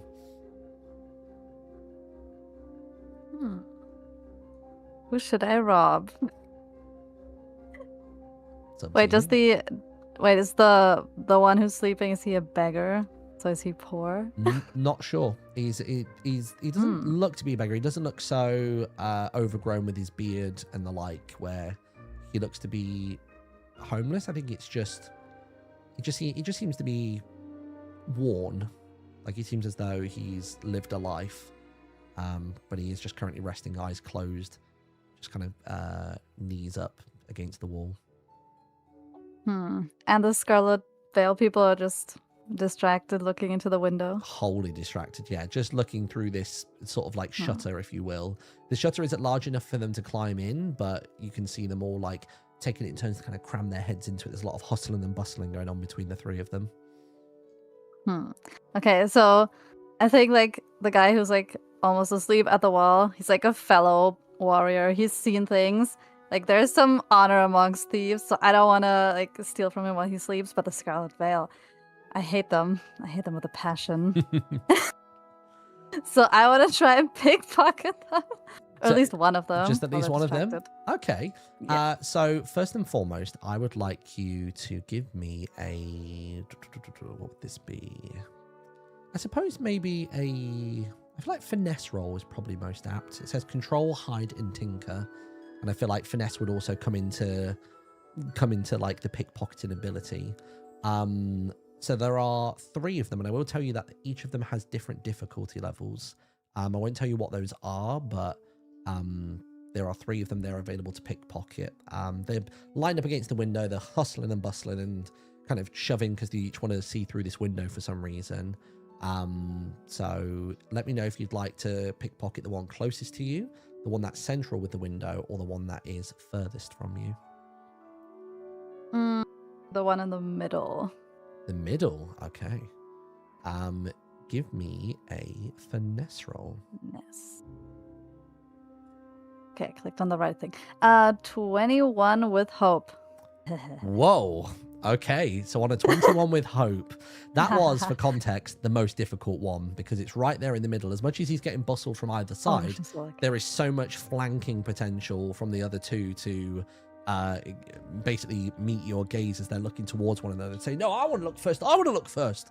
And as they're kind of hustling and bustling, you're just able to lift up the back of the cloak. Not so much that they would feel the difference in weight and the gravity of it, but just enough to peer in. And you just sort of get in there and you manage to take from their hip a little pouch, like a little coin pouch. And you get that and you manage to just sneak away with it. And inside of that were 2 handfuls of gold. Yes. Money. We cut Another back 6. to... actually, is there anything else you would like to do down this alleyway? Or are you leaving this area? I think I'm running away with my loot. And as you're running Grab and away, you just hear... oh, very good. Go on, then. And it's just that you realize the old man was awake the entire time and has just watched this unfold, and he's just very humoured by it as you wander off back into the sunlight. Haha. So we are back with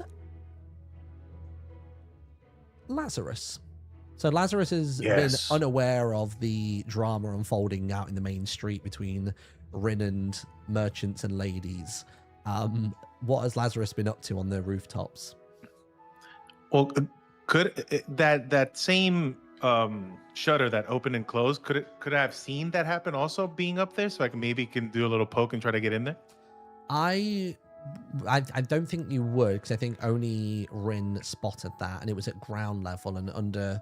Basically, there would have been a what's the word when there's like when you have an entrance to a home and there's a little sort of an alcove. There you go. There was an alcove that was over the entrance. And there's a window either side, and it was on the side opposite the alcove where this happened. So I think you wouldn't learn about that until you managed to circle back to Rin, I would say.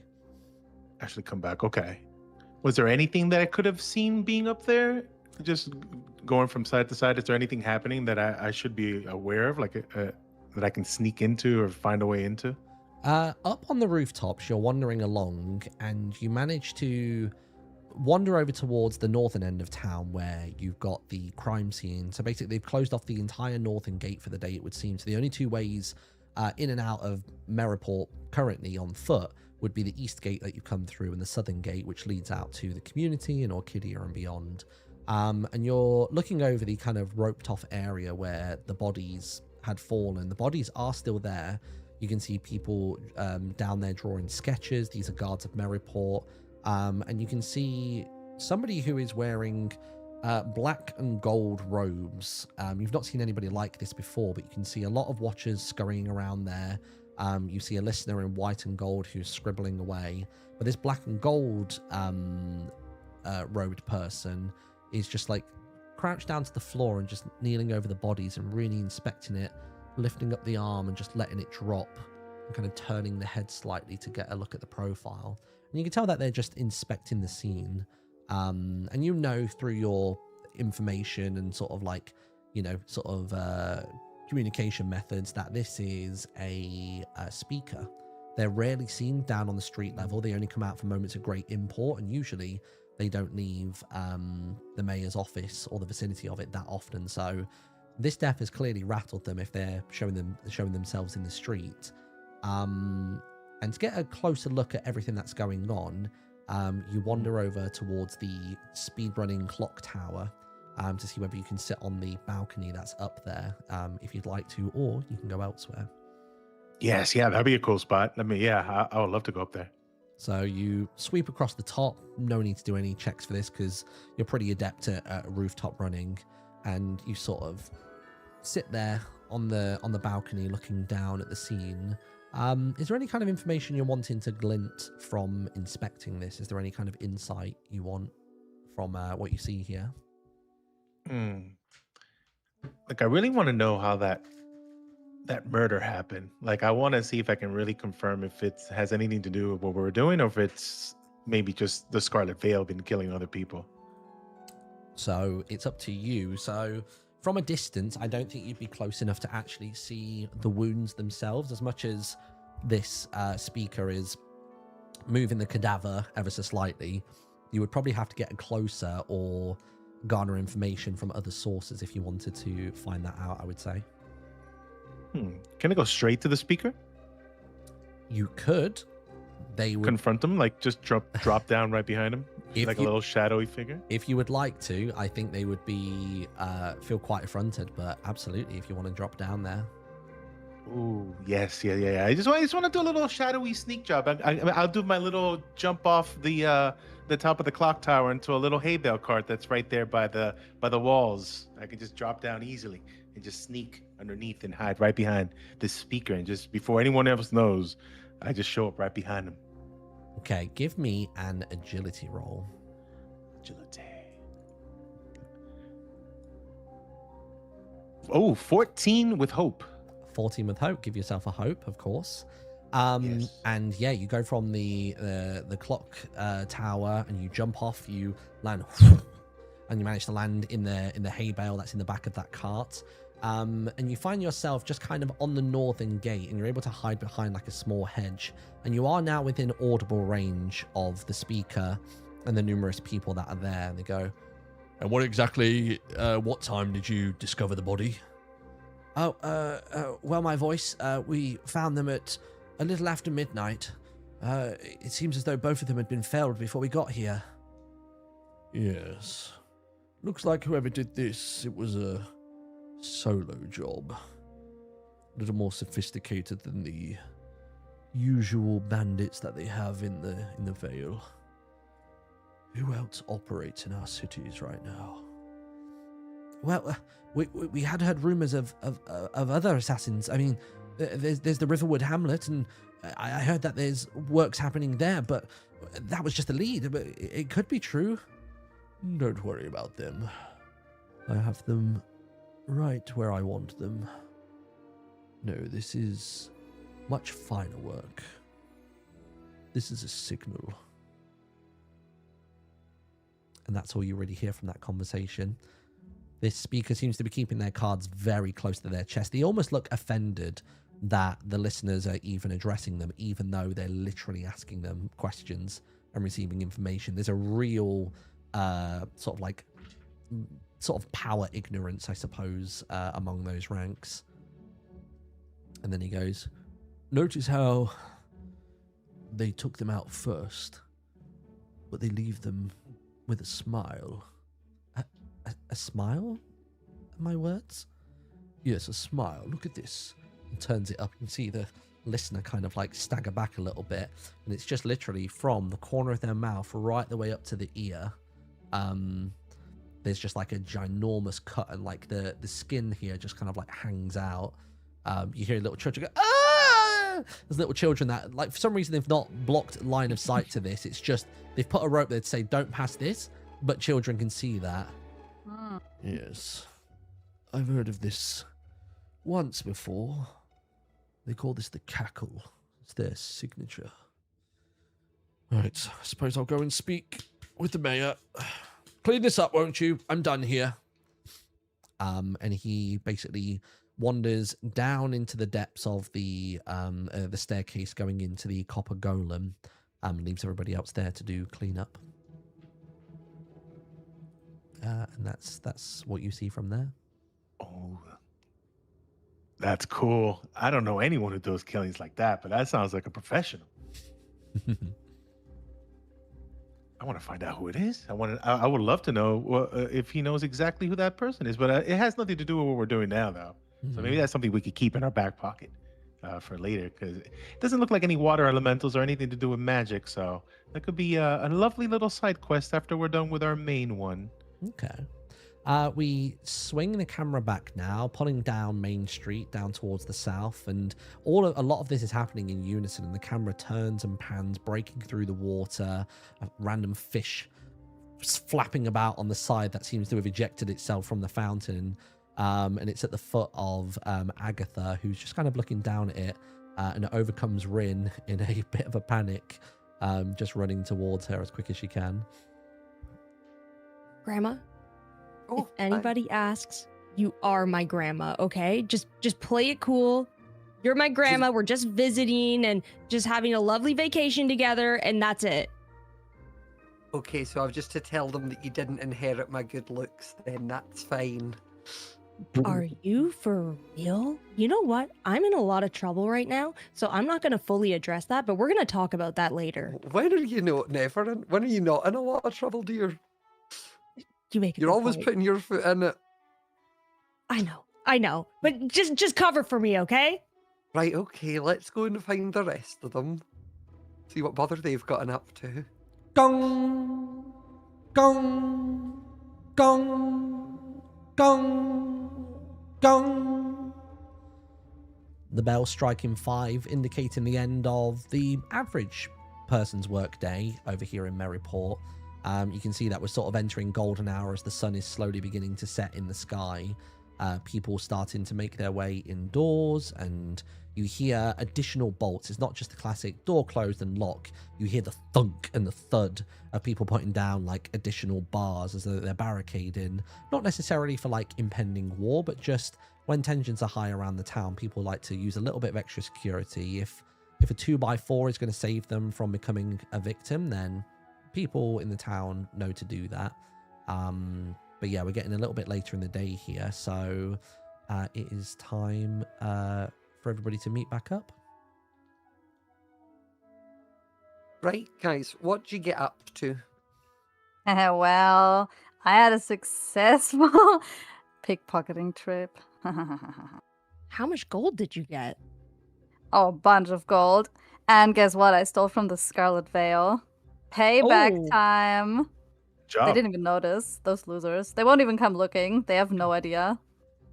Yeah, from our experiences with that lot, I don't think they're part of the murder crew, I'll be real. They're just stupid. Yeah. Guys, I know exactly who the murderer is. What? You do? Yeah, I know exactly who it could be. What's their name? Well, I don't know that much. I just know it's a Right. very, very skilled assassin, and it has nothing to do with anything that we're working on right now. There's no water elementals. There's no magic. It's definitely not the Scarlet Veil. I don't even think it's part of the Withered Hand.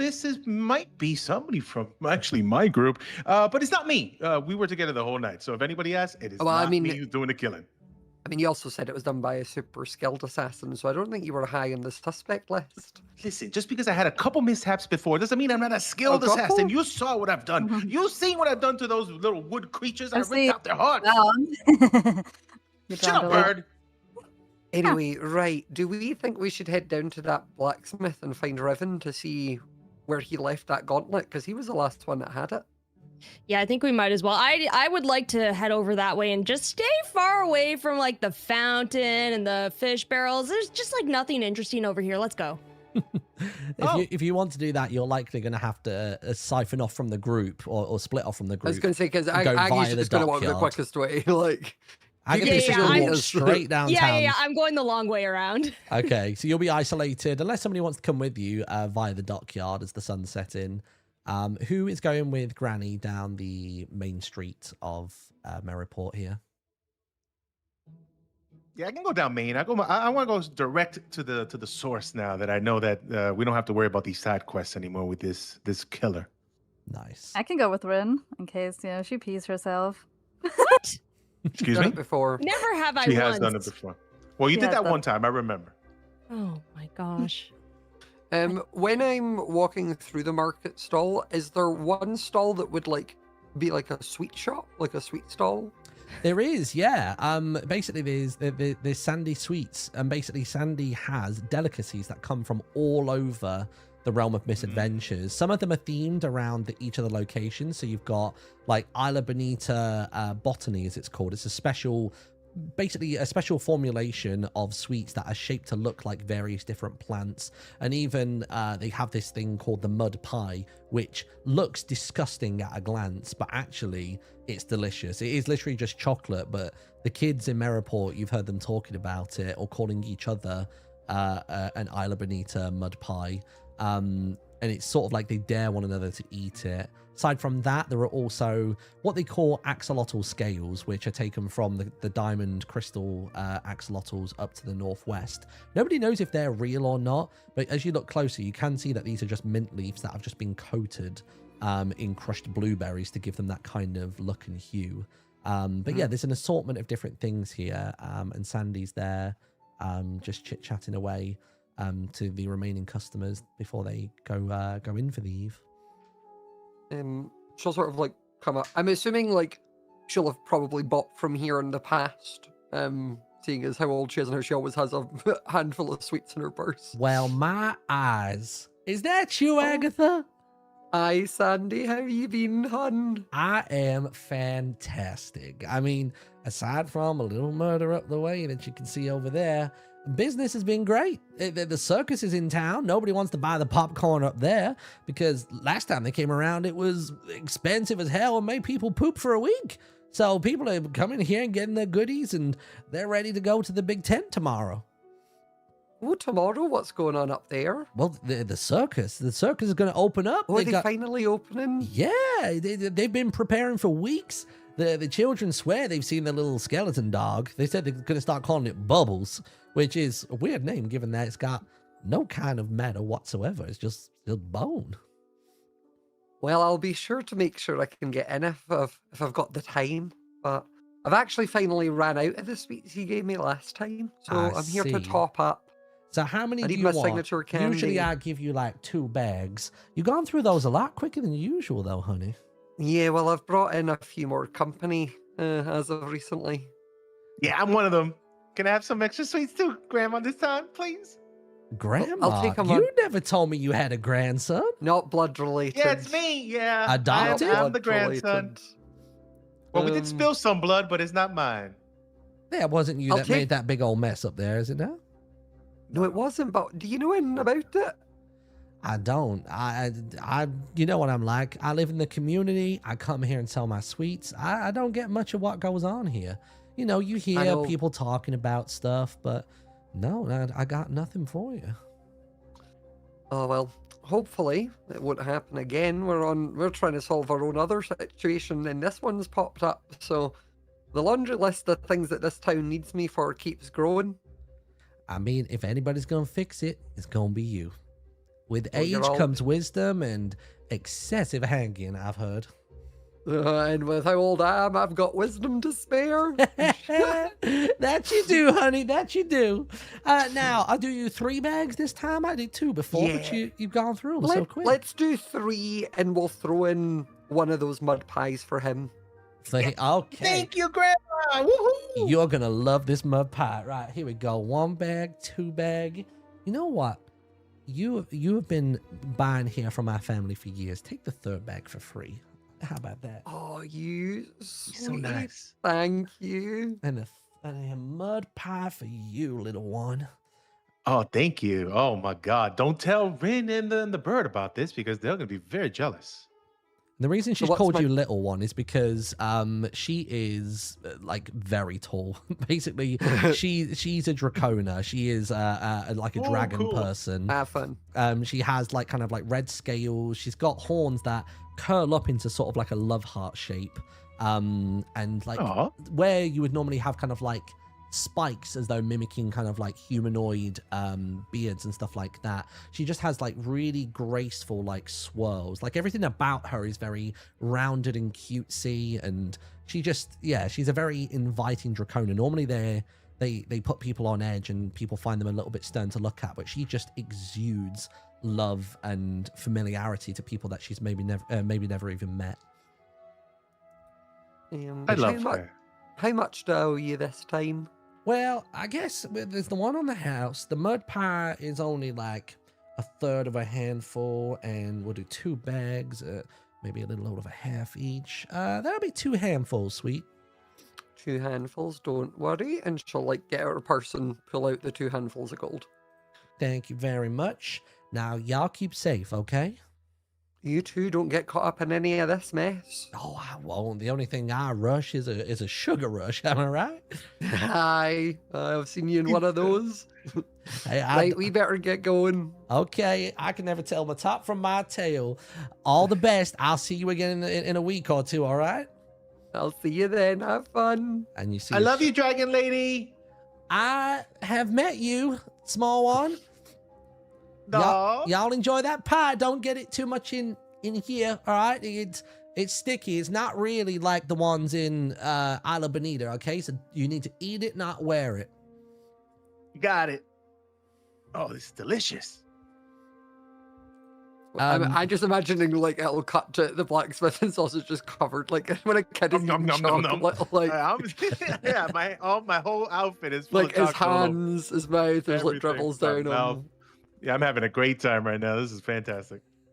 For been people waiting asking for in that chat, sweet, that man. was a description of Sandy, not of Agatha. Agatha is a little old lady. She's a wild-born Do you want me to human send you witch. the picture that I found online that I was like, this is what she looks like? I've got it So on you your can put character portrait, but yeah, send it Oh again yeah, so put it in people the can thing. see. Yeah. I mean, But yeah, if I you was- got on the character. Oh wait, yeah, because you have it on the screen, do you? Where is it? Does that make the image bigger or no? Ah, there it is. Yeah, this is what Agatha looks like. I basically googled old lady like hedge witch or forest witch, and I was like, this is it. This is the exact thing. It's perfect. It's so good. So good. So just to clarify that, yeah, glasses, so all that description was of Sandy. I'd say Sandy is probably around about sort of like 7'2", I would say. Like her horns, luckily they are curved at the top and come in like that love heart shape, because otherwise they would be piercing the cloth material that is the top of the gazebo of her little market stall. And her color is this kind of like cutesy, like red meets pink hue. It's almost like what's it like? What's the apple that's like pink? Gala apple? Maybe, yeah, I think so, yeah. But that's what she looks like. She's called Sandy South Shore, SOUTHSHAW, is what Sandy's name and appearance is like. So yeah, you guys carry on down towards the blacksmiths. You can hear that the clattering of the hammers, given that the bells have rung, has actually come to a stop. But over there, just sort of like milling around outside, just kind of looking at the craftsmanship of the day, you do see young Riven, the young watcher that you met in Orchidia some time ago. Is that so? We come up to Riven. Yeah. We're So talking he's looking at it and just sort of figuring it out, and he's sort of, you can see him looking at the hilt of his own blade that he has on his hip, and you can see him sort of inspecting a dagger, just sort of enjoying stuff. Have me and Crow made our way over there too? Right now? You haven't. I tell you what, let's figure out what you're doing. So you spliced off at the fountain. You guys went via the dockyard and like the sort of the fish area, if you will. And you hear the clattering and calls. Even though it's really late, it's set far enough away from the city once you're past the initial rows of houses, or I guess shacks, honestly, for where some of the staff sleep, that you can still hear people going, right, come on, we got to get this to that new dwarven place in time. And they're just loading things onto boats, trying to get some transport going. Yeah, and that one, that's for Cambridge. Yeah, do that. Be careful, though. If they get wet, ink will be everywhere. So be careful with that. And you just see people going about their business, pulling ropes, loading stuff onto there. You have a little look around, and you don't notice anybody that looks particularly suspicious. They're just kind of doing their thing. So what would you like to do? Do you want to just blitz straight around for the blacksmith, or do you want to have a little mooch in the dockyard? I think Rin would like to head over there, especially after the last performance. She's kind of like, I need to just keep my cool. Nice. So what I'll say that given Granny's advice, Agatha's advice, yourself and Crow do end up looping around and making your way towards the blacksmith, but you decide it's probably best to just let Granny take lead on this conversation. So you see them approaching Riven, and it might be best to sort of stay hidden for now. You can overhear the conversation, but might not potentially be able to sabotage it. Yes, that's good. And then I suppose it's up to Agatha and Lazarus what they want to do. She'll sort of see Riven, so she'll like go towards him and then be like, "You ready for the rematch yet, dear?" Like nicks a finger as he drops a knife that he was like holding at the time. Oh, As he drops it, she'll be like, "I'll take that as a no." what is it with you and making things slip? Oh well, I Greg, have don't that embarrass effect on him. some people. But what have you been up to? How are you feeling? Yeah, I'm feeling okay. It's been a weird 24 hours. I keep having like nightmares, and anytime I daydream, I didn't realize day nightmares were even possible, but just kind of keep seeing horrible things from my past. Like it happened when that water thing was in my throat, but it just keeps happening. I don't know how to stop it. Oh, what you seeing? It's just all things, like everything horrible that happened to me when I was a kid.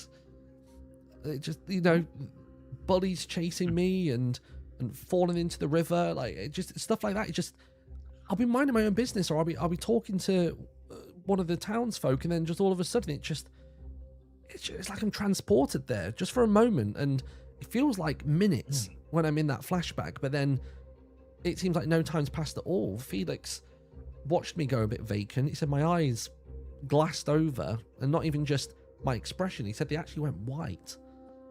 Oh, well, that's a wee bit spooky. Well, I'm not quite sure about that one, but I'm sure if you find a priest, he might have an idea. Actually, we have a question for you, because we've been trying to figure out who attacked you at Orchidia anyway. And we bumped into Victor, who said he gave you a gauntlet. What about the gauntlet? Well, do you have the gauntlet?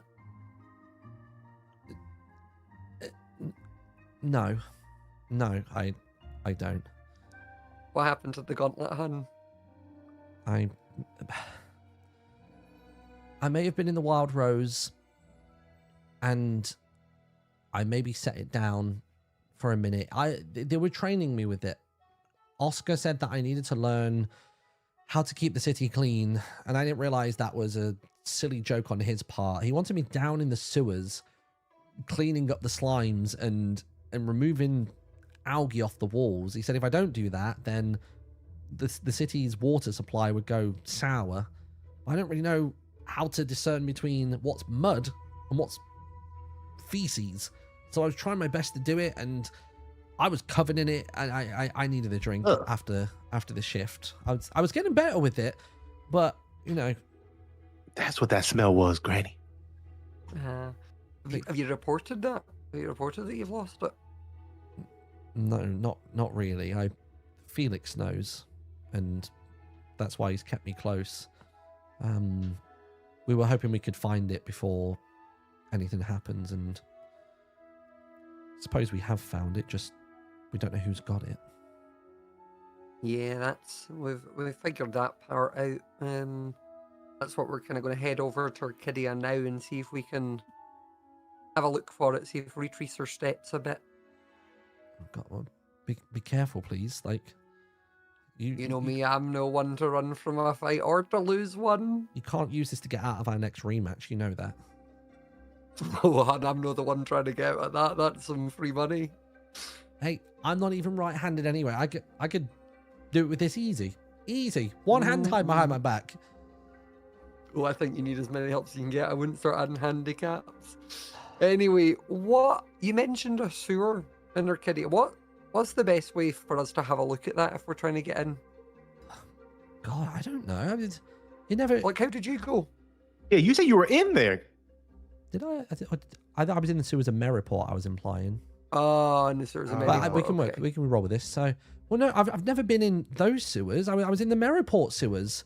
I don't think anyone's been in the Orchidia ones for years. It was a failed project. Like, the water there is just too disgusting to do anything with. So they kind of just shut off the valves and just left it down there. I think they made the central room where everything would kind of mix and blend, and that's as far as they got. That's all I know. It was something they tried to do a few decades back, and it never took off, which is why it's still the way it is today. I think all it's good for is filling the fountain, honestly. Well, that's good to know then, hun. Well, maybe put the knife back to someone who can use it. Yeah. You don't cut yourself again. Yeah, he just sets it on the side. And you be on lookout, because there seems to be something else happening over here, and I'm not quite sure if they're connected or not yet. Yeah, Felix, I went to go and investigate that, and I haven't seen him since. Did you see him up that way? No, I haven't seen Felix. Did he actually? You said he was up at the copper inn thing. So Lazarus, you will know that when you went up that way, that Felix was stationed up there earlier on this afternoon. He was one of the 2 guards that was standing at the threshold of the copper golem itself, alongside another watcher that you've not seen before. And he sort of got kind of like barged past when the speaker just stormed off into its staircase in its depths. Yeah, so the speaker was with Felix and the other guy. All right, so I can mention that. Yeah. Yeah, don't worry about Felix. I saw him earlier today. He was with a speaker and some guy I never met on top of that body, figuring out how it happened. So don't worry about him. He's close by. He was with a speaker. Yeah, Oh I haven't my seen God. them in a long time. I wonder if he's going to get a promotion. To even just be on the same scene as a speaker, that's usually a good thing. That means you're trusted. Oh my God, it's so long overdue. He's gonna be so happy. I'll have to try and find him tonight. Well, Yeah, be careful with that murderer too, because it was a little scared. It looks like we have a very experienced assassin out there. Oh God. Well, maybe I should head back to my quarters for the night. I'm not on shift this evening. They want me to rest for another day or 2 before I'm back on full schedule. Well, you stay safe, hun. Okay, you get back in. Okay. Well, She'll reach in and give him like one of the sweets from her bag. you're not trying to poison me, are you? No, if I was, you wouldn't know about it. You see like a shudder, a cold wash just flood over him. Yeah, okay. She's gonna let out like a very slight, like it's a chuckle, but there's like a little bit of like, yeah, I could if I wanted to behind it. You almost like you see the corners of his eyes begin to swell. You see like little tears beginning to form, and he just sort of walks off unwrapping this sweet and just really sort of becoming a shell of himself, like really kind of like curling in. I think he's starting to understand that, you know, the jump from citizen to watcher is one thing, but there are far more powerful forces in the world, and this whole week, the last few days, has been a real eye-opener for the potential for pain as well as, power and risk. Okay, well, Right, we need to decide. Good luck. See you later. See you later. And just wanders off back up the street. Right, I imagine we'll kind of mull around and wait for those 2 to come over. Like, yeah, I mean they heard this whole conversation, so it's up to them what they'd like to do from here. They were just around the back of the blacksmith near the bank of Meraport, but they were within audible range. Yeah, I'm gonna approach you guys and all right, well, Granny, what's the scoop? What's going on? well, it seems to be that someone stole the glove, so it doesn't narrow it down specifically, but we now have basically someone that's doing a murder here and someone that's doing the murder there, but they're done very differently. So I'm not quite sure they're as connected as they might be, but that maybe somehow makes it worse. So they might not be the same people, or maybe it's just something? Well, I mean, the Orchidia kills were all done with using that water thing, whereas this one, it seemed to be a bit more standard stabby with an extra bit of flair. Yeah, they don't seem connected. No, not at all. Well, we need to decide which one we want to try and figure out first, but going by the fact that the Orchidia one, I worry if we leave it too long, it may end up trail will go cold. Yeah, that's the one that pays Yeah. too. So that's the one that we should focus on, I think. Yeah, I don't want to go into the sewers, though. I overheard you talking, and they don't. I don't want to get my pants dirty again. Not the pants again. Sorry. We have to be Hun, brave. You can get a whole new outfit. You could use a little upgrade anyway. Yeah, after we get paid, we can use that money to buy you some new clothes, especially the ones that you have right Nice now. ones. Grim, Yeah, that's are you true. for real? Okay, you're all one to talk. You're not the fashionistas over here either. I think I look quite great. And she's I just love gonna my like shimmy outfit, in her I'm sorry. dress. Yeah, I'm the only one pretty here who good. has style. And okay, well, let's go to Orchidia then. I need the money. Yeah, for the money, let's go. Let's And kill we can get some things. swamp juice. I would love a Caca. little swamp juice. Really, we I haven't don't drank want since 2 o'clock. swamp juice. Yes, we'll make our way to Orchidia. Yeah, so you wander along. So the walk to Orchidia is quite a ways. So you set off from Meraport at around about 5:30 p.m., 6-ish, something like that. And as you go along, you get to watch the sun setting off in the distance off the southern coast. You can see beautiful fields of like different colors, swirling patterns. It looks as though art has been done purposely with a mixture of clay and crops, and you recognize this as the new painting store that's going to be coming soon. As you wander through and you go through Molly's Molly's farm of sheep, and you wander through the community this time with no dramas, no disruptions. I will have gone and got Dennis, by the way, so I'd probably have like told him go ahead and then cut up to them on Dennis. Nice, I like that.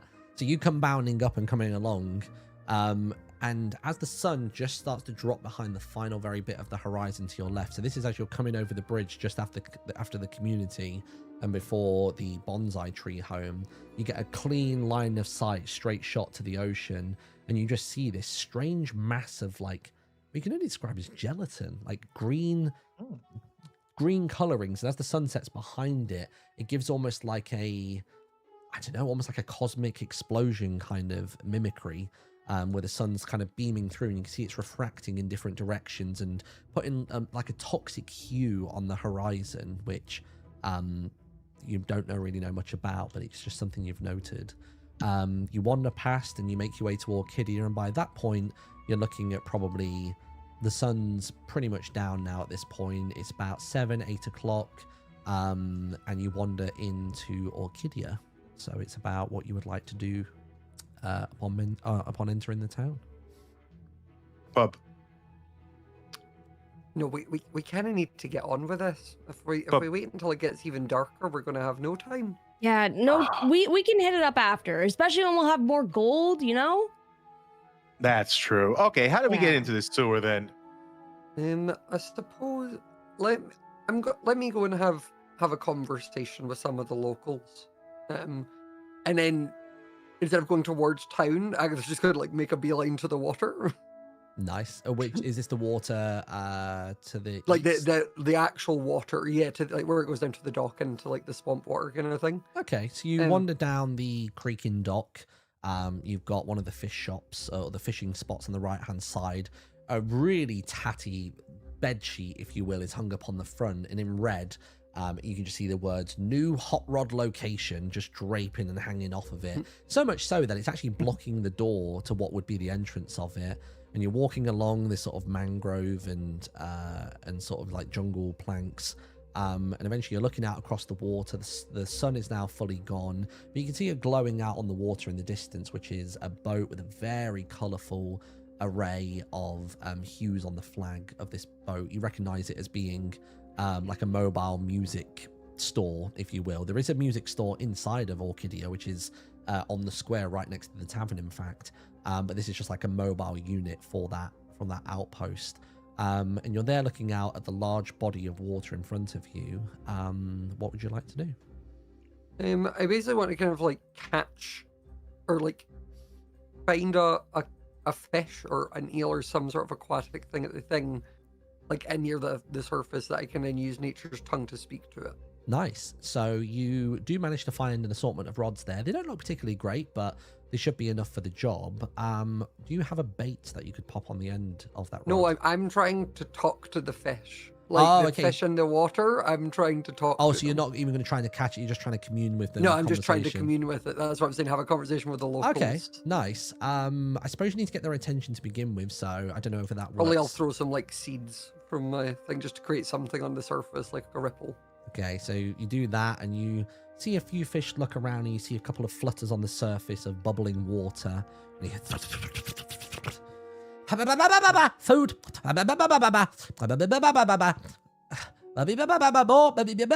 Well, there's more if you can offer me a hand. Don't have hands. Well, what? You're from these waters, right? Yep. Do you know how we'd get into the sewers under there? Who do you want to sue? No, you know big pipes with copper You want to sue her and copper? That sounds like she should sue you. I'll throw a couple more little bits. Tasty. Okay, Pipes, no, pipes. I'm not talking about... Yeah, pipes. Pipes. Give me a presence roll. Okay. 19. 19. Lovely. Is that with hope or fear? Fear. Fear. Okay. I'll take a cheeky little fear there. So that is definitely enough. You've given some seeds and you kind of put on a slightly more stern demeanor. Pipes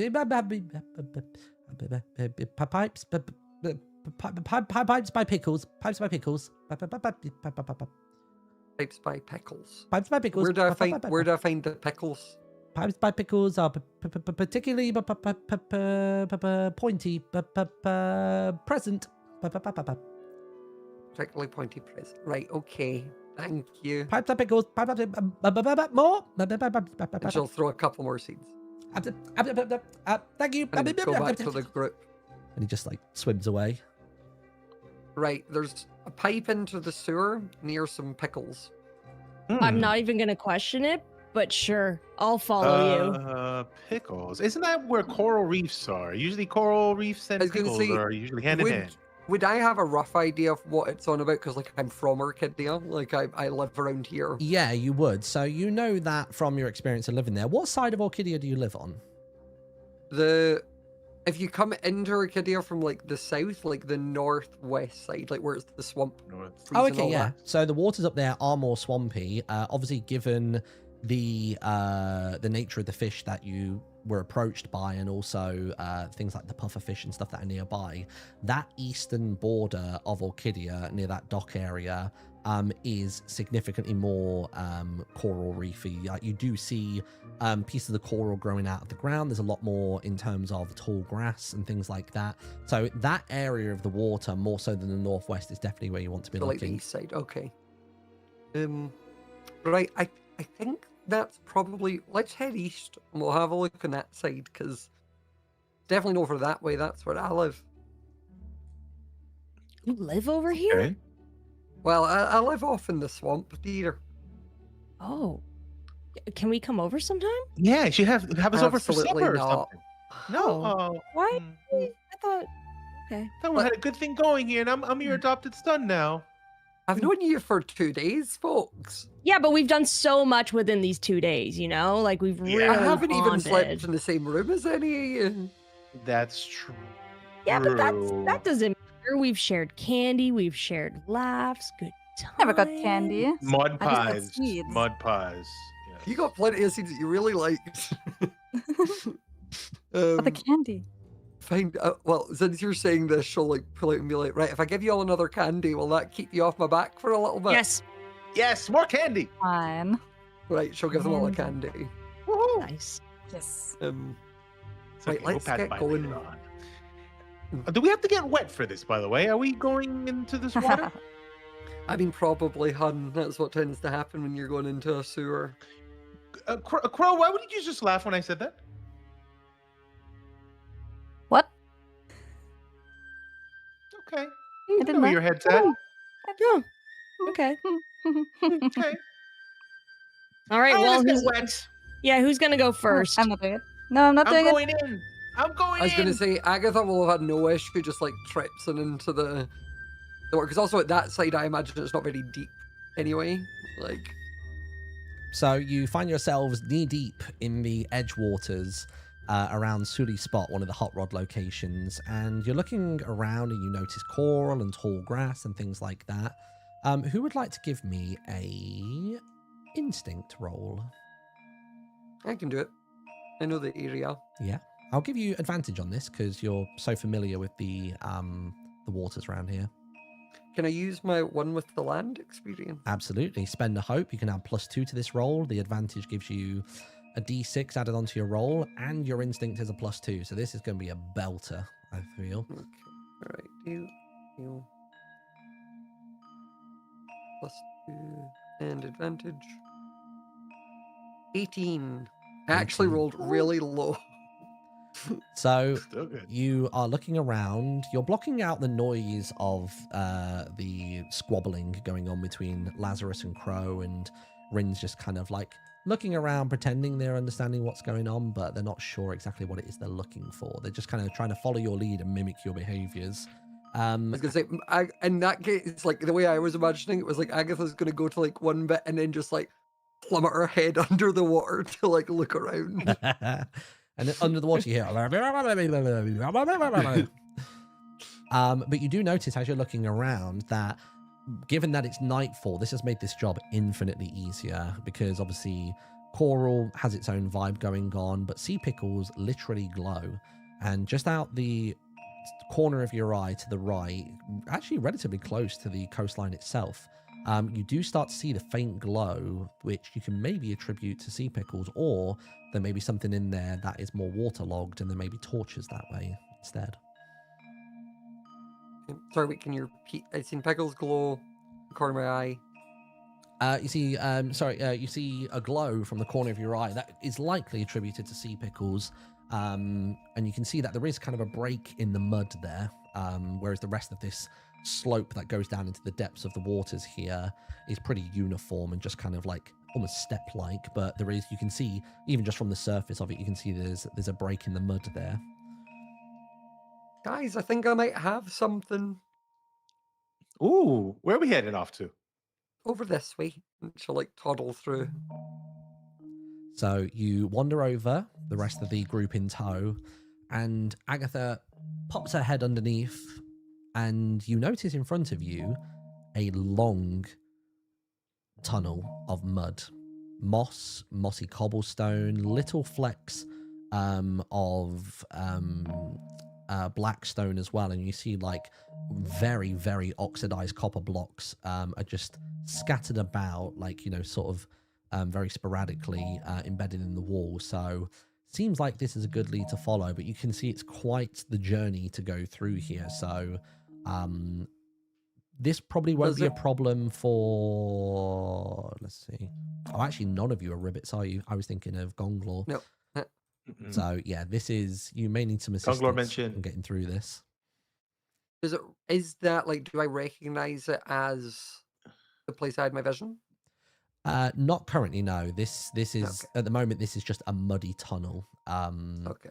Which has become overgrown with lots of coral. The room that you were studying isn't present currently. I do have my mean gills experience now, so I can go through this water without a problem. Bro, you're good at holding your breath. So you think? I can hold it now. Are we gonna need to go back to the pub and grab some swamp juices?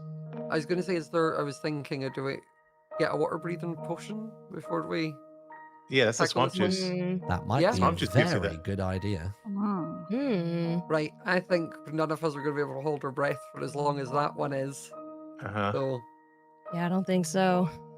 I'm used to holding mine for a while when I'm wrestling catfish, but even that one might be a bit far for me. Your life. I have so many questions, but yeah, let's go find a way to breathe better. Will we head to that tavern and get some of that swamp juice like you mentioned, Lazarus? Yeah, let's speak to Paloma. That's my friend right there. Let's see if we can get some 4 swamp juices to go. Okay, let's head in. So you head make your over. way back up into the center of Orchidia. You look up at the clock and see that it's striking a solid 9 p.m. at the moment. You wander into the tavern and you can hear that the place is a bustling. You don't understand how it's going to still be this busy when there are so many murders and kidnappings that have been happening, but you can hear some people conversating, going, oh, I wonder who it's going to be next. Yeah, we could write about this. If we get a lead, we can get all that gold for ourselves. So you can see there's a mixture of people there that are either just vile and want to see someone turn inside out. Some people are there trying to get the gold for themselves, but very much feels like you've got the lead on all of these people. You are days ahead of their progress. And honestly, you look a little bit more up for the job. Some of these people just look like bounty hunters that only know how to fight, but they wouldn't know how to do a whole lot else. But yeah, you wander into the tavern. There's some of the usual suspects there, of course. Different watchers are there. Previously, you met Felix and Riven. There are two other watchers that you've not met previously. Esperanza is sat in the corner looking quite disinterested. And Paloma, as always, is behind the bar, pulling pints and putting on her best smile. Question out of game. Does Sev still need to go, like, at this time? Ooh. Oh, yeah. Wait, is it 10? Yeah, It is it 10. is. I was thinking this might be a good point for us to stop because we've just gone into the tavern. Okay, I will say that, I mean, this is pulling the curtain back a bit. It's basically this and then the big bad and then it's done. So I don't even know if this would be a stream's worth. Well, do we not have the other fight thing that we left in Meraport? The other crime? To be fair, I'd probably Unless have we're that connect- be a new... They That are... was like a little hint for a future thing, right? Yeah, basically, yeah. Yeah. That's what I mean. I gotta So, figure. I like, figured. does it? It depends how strict Sev is. Like, I'm happy to stay, or we could then start the next session by defeating that bad and then go on to the rest. I mean, of like, whatever normally I left. would, but I have, like, the flu. So Oh, okay, that's fine. Well, Oh, yeah, I yeah. have the worst fever. It's so bad. Oh, no. oh, no. Well, let's Yeah. wrap it there then. So, yeah, then what I can do is I can go away and I can write some content for the continuation of the story, I suppose. This would be that would be the transition point if you succeed with the end of this one shot.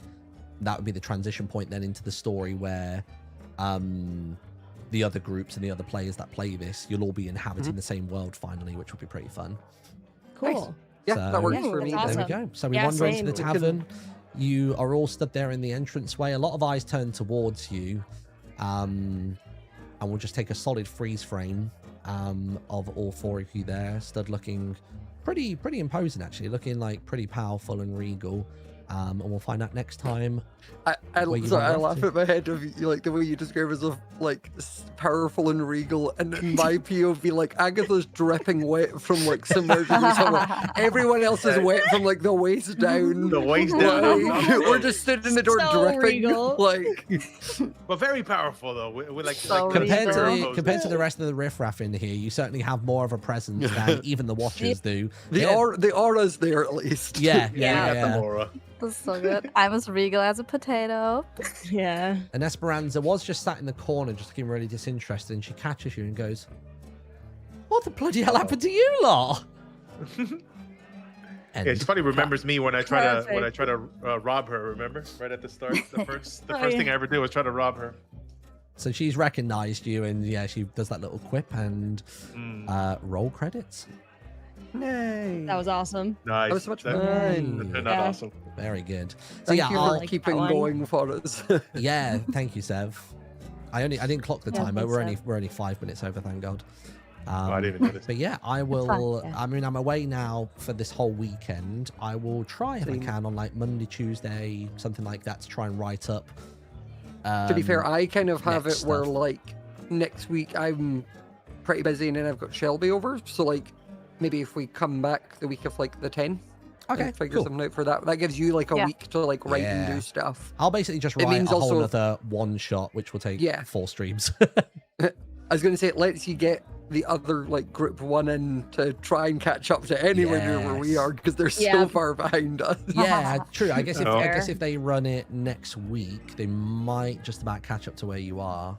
But we'll figure it out. with that party. Could be 2 streams to get to where you are now. Like you're Yeah, literally probably. like final sprint to the finish line. They're on lap 2 of 6. Yeah, we're cruising. They'll probably end up killing Victor or I was something. going to say they're a snake currently eating their own tail, from what I've gathered. Yeah, they Yeah. are. It's fun though. It's you guys have like and unintentionally so. Like I've not been doing it forcefully. It's just kind of happened quite naturally that you've been following the fiction that I wrote well, whereas the other group are completely off the rails. So it's good Yeah. because it's given me confirmation that what I've written is succinct and it's enough to feel meaty and there's enough of everything. And then the other group are testing like my improv skills to the max. you're- So I'm getting really refined from both sides, which is like perfect as like a new GM. It's working well for me. Yay, I'm Awesome. glad. Yeah, thank you so much. Thank you so much. Thanks for playing. I hope you guys are enjoying it. I'm having a blast. I with love So it. much it. fun. Yeah, we're Yeah. having so This much fun. thing. Yeah, it's awesome. For my first time ever playing this thing, I'm in love with it. This is cool. I can do this like forever. Tell you what, I It's barely so got to funny. use my D20s today. I've got all these new D20s. After how shocking my other ones were, I bought this little bag of like 7 D20s. Yeah, we actually No, it's- didn't get into combat once. Yeah, we No. didn't fight. Yeah, it was just a I fun think laugh. I'm It's using World my abilities. building. Oh I my want god, to it kill was. things. Yeah, we didn't fight anything. It was a lot of like travel and like intel gathering. We learned a lot. Like, Yeah. Yeah. It was fun. And I think it feels because it was. Yeah, we all got our new spells that haven't got to use it, which I think will be fun Yeah. because Yeah. the audience will kind of forget what they were by next week. So when we pull them out, it'll be like, huh? Like, We still don't even know what one of your domain cards is either. So Yeah. that's fun.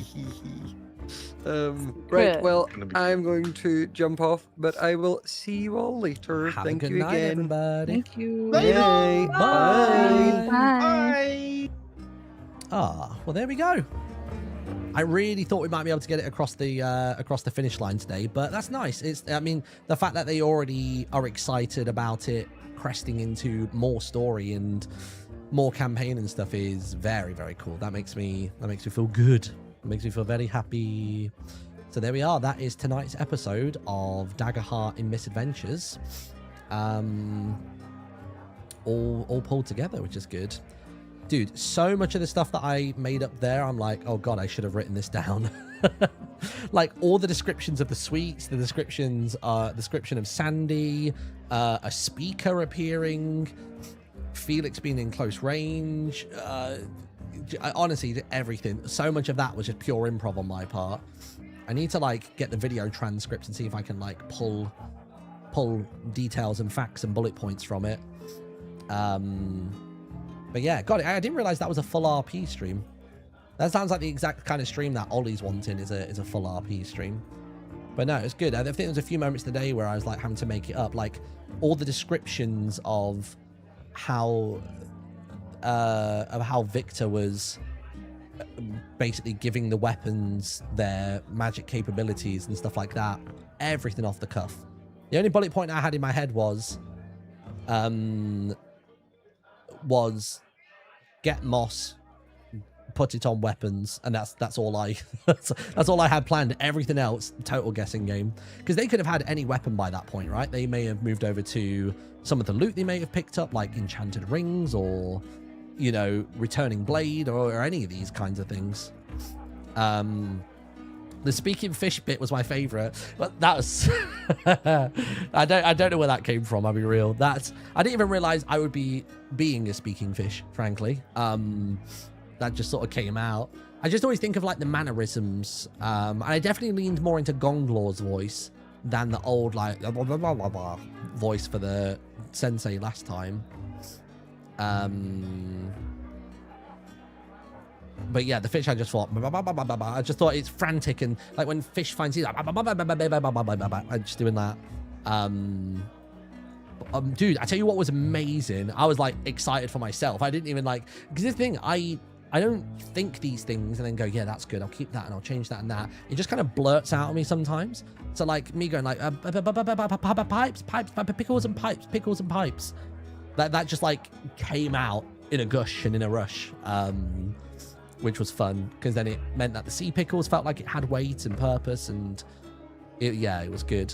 And I like that we've been so descriptive about where it is, because when the players find out that this exists in the world of Misadventures, they're going to go to that exact same spot, find the sea pickles, they're going to go through the tunnel, they'll find the final dungeon. Like, it's all coming together. I love the accents though. I think I kept accidentally using like, "You're right, mate. What's that all about then?" I kept using that voice a lot. I'm trying to mix it up. So I used that at the start of the fishmonger, and then I tried to quickly change it to like more like a, "Oh, well, those are my fish. What are you doing?"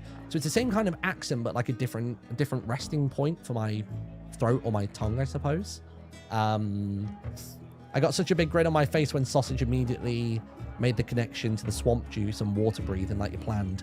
Yes, I didn't even really have to tell them about that either. I think I had planned on hinting at that via some kind of NPC. I thought maybe when they go back into the tavern, maybe they would learn that, or they'd find it from some source. I just hadn't decided where to do it. But yeah, so many voices. Your kids must love you telling them night stories. Yeah, they do. They enjoy it. They have a good time with it. Aside from that, let me just make sure I've got all my notes for today. So that particular type of kill, split corner of mouth to ear, it's called the cackle. In bold, who the fuck does that? Question mark, exclamation mark. Pick an antagonist. I've just got some notes. We've got the speakers in the black and gold cloaks. You've got the listeners in white and gold cloaks. And then obviously we know what the watchers look like because they exist in the world. They have like, is it a mixture of like red and... I think it's a mixture of like red... I think it's like red and black, right? Something like that. I don't think they have much in the way of gold adorning their outfits. Is it teal and red, is it? Let's have a quick look. I'll load up Misadventures and see if we can see. Aside from that, thank you very much to the people that who were quick with telling me it's called Kavanash the Enigmatic. I think I want to study that character. If anybody has like a VOD link for that, I would love to see that just so I can remember what that painting was all about and what it looked like and things like that.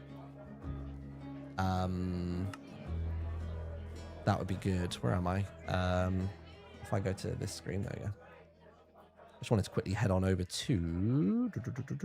See what I'll do. I'll get rid of... Boop, boop. Oh no, not even that. I should get rid of that one, and that one. Nice, cool. Where was I going? I was going to... Where was it? So I was imagining when Crow was doing their thing that they were... Is Sally an actual NPC? She's not, no. But it'd be cool to add her. It'd be fun to add another market stall in. So I was imagining that Crow was... Well, I was imagining almost there was like a corridor here, but I suppose there isn't. In fact, there isn't anything here. I was imagining that around this corner here that there was like a... That there's like an alleyway here. And that the conversation with the listener was here, and that this back alley here is what I'm thinking of, but I suppose it's... I imagine that this central block of the building here isn't there, and you can just walk like straight through, is where I was imagining it in my head. That's the nice thing with having this map exist. So like you had like the murder in Meraport was happening up here. You had like conversation with Riven here. They came around this way and wandered around. You had the stables over there. So yeah, we'll go with it. Sweets to give a short speed buff would be a fun stall, or a plate of cookies and mud pie as decoration. Yeah, that's true. Although I didn't think mud pie would be much of a decoration, would it? I guess I was imagining that stall was maybe just like a smaller one that's here next to Gabe's spot for the birdhouses. Or it could even just be on the opposite end. It could even be... I mean, I was imagining when they were doing the fish throwing that this barrels of plenty was where the fishmonger was, and that sausage was basically up there trying to do that. And then it was this doorway... Oh, actually, it doesn't exist. I suppose it's here. I was imagining that this building here, there's a doorway here, and that a shutter just here slams shut. And then it was Agatha was having a conversation down there, so like down this bit with the listener. I imagine this is a bit more of an open courtyard in my mind. So it's cool. It's cool having like these locations like physically in the world. Is this a shop? Stop it. You can buy decorative blocks. I did not know that. Today I learned. I probably knew that a long time ago and I've just never used it. So yeah. So it's good. Yeah, maybe it'd be nice to have Sally added in. Oh, let me write in Sally's description. So, is it Sally? No, sorry, Sandy. Sandy Southshore. Maybe Shore should be spelled O-R-E. Maybe she's from the southern... Yeah, I'm going to do Sandy Southshore. S-H-A-W or S-H-O-R-E. I like Sandy's accent. I think as soon as I said the word Sandy, I was just thinking of Sandy Cheeks, which is why I went sort of like southern sweetheart, and also like she is a sweetheart. So she is Dracona, light red, but not pink hue. Love heart shaped horns, elegant, wispy, I suppose like jawline, points. I suppose that's it. Yeah, we got that. What else important happened this stream for me to note down now? Trying to think. So all of them have had their weapons sorted out. We've got speakers, listeners, watchers. We've got that.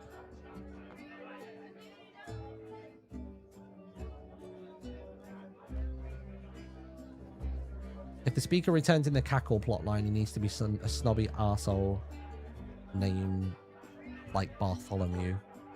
Maybe.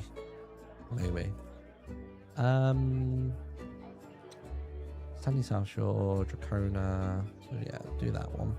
So I'm just getting my notes together now. You guys have been watching this, so you'll probably remember more details. I think that's the thing. When I'm doing this, I'll just make up a bunch of shit on the spot, and it is on the spot, and then it's gone a moment later. Like I'll remember it for that scene, and then when the scene passes, that is eradicated from my memory. Is there anything else of importance that I should remember about our session today?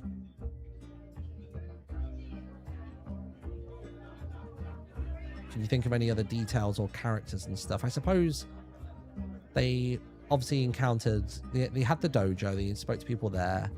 They had Blinky, I guess Blinky the robot in the copper mine.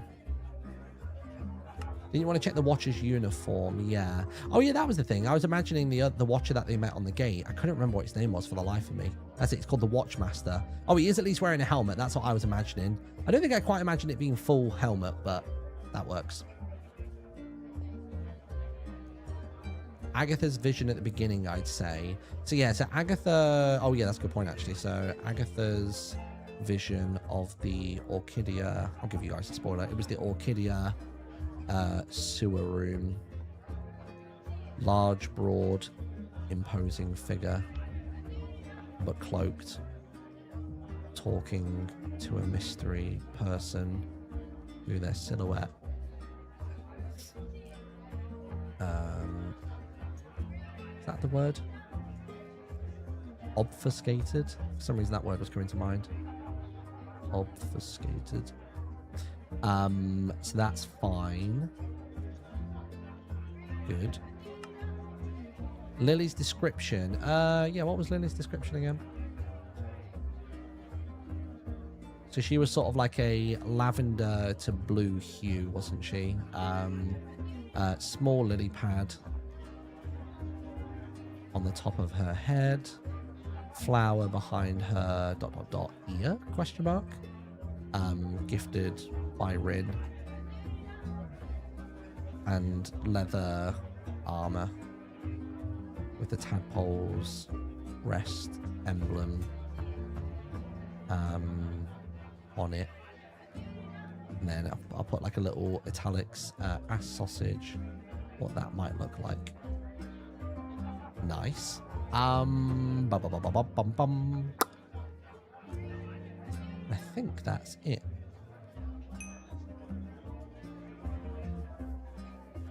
Yeah, I think that works. We'll go to Orchidia. We'll just quickly check the Watcher uniform, and then we can maybe call it a day.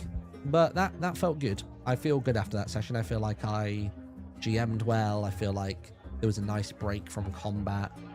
The pacing felt good. I just got to write some story now for the rest of it. Hey, LG, thank you very much for the donation, dude. Although I can't actually see what that donation is. Let me open up Stream Elements. Dashboard. Cornelius. Unfortunately, Daggerheart streams haven't landed at a time where I can watch, but I wanted to throw some love for always doing the coolest stuff on SMPs. Newspaper, radios, TTRPG. It's genuinely inspiring how much effort you give every time. I think it's like in any SMP, you're either going to be incredible at the fundamentals of Minecraft, which is your building, or I guess like the comedy aspect of it, or you need to find another unique selling point. Like I have a bit of comedy, I have a bit of building, but I don't super excel in either. So I do find that doing something that's unique, which again is I think it's the same approach that Joseph Stamps has done, where it's like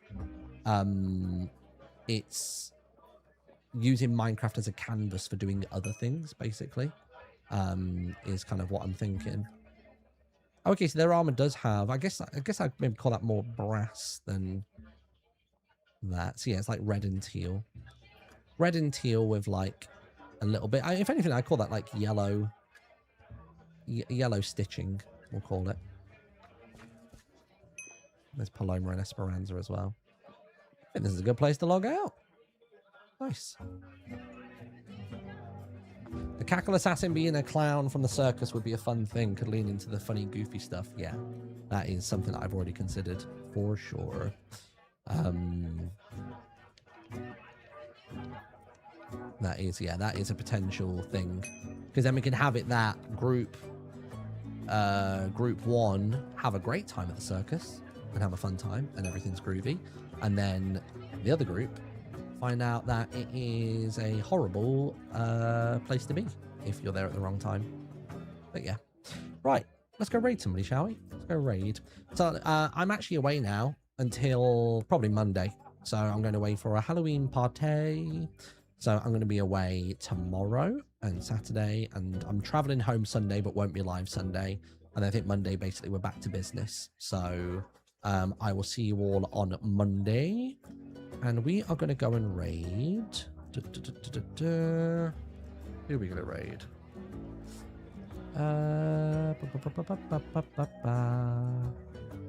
Who's it going to be? Gosh, there's so many people live on my following list right now.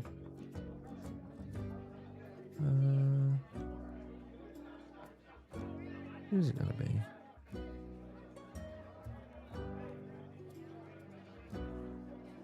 Sorry, I'm still just trying to pick someone to go and say hello to.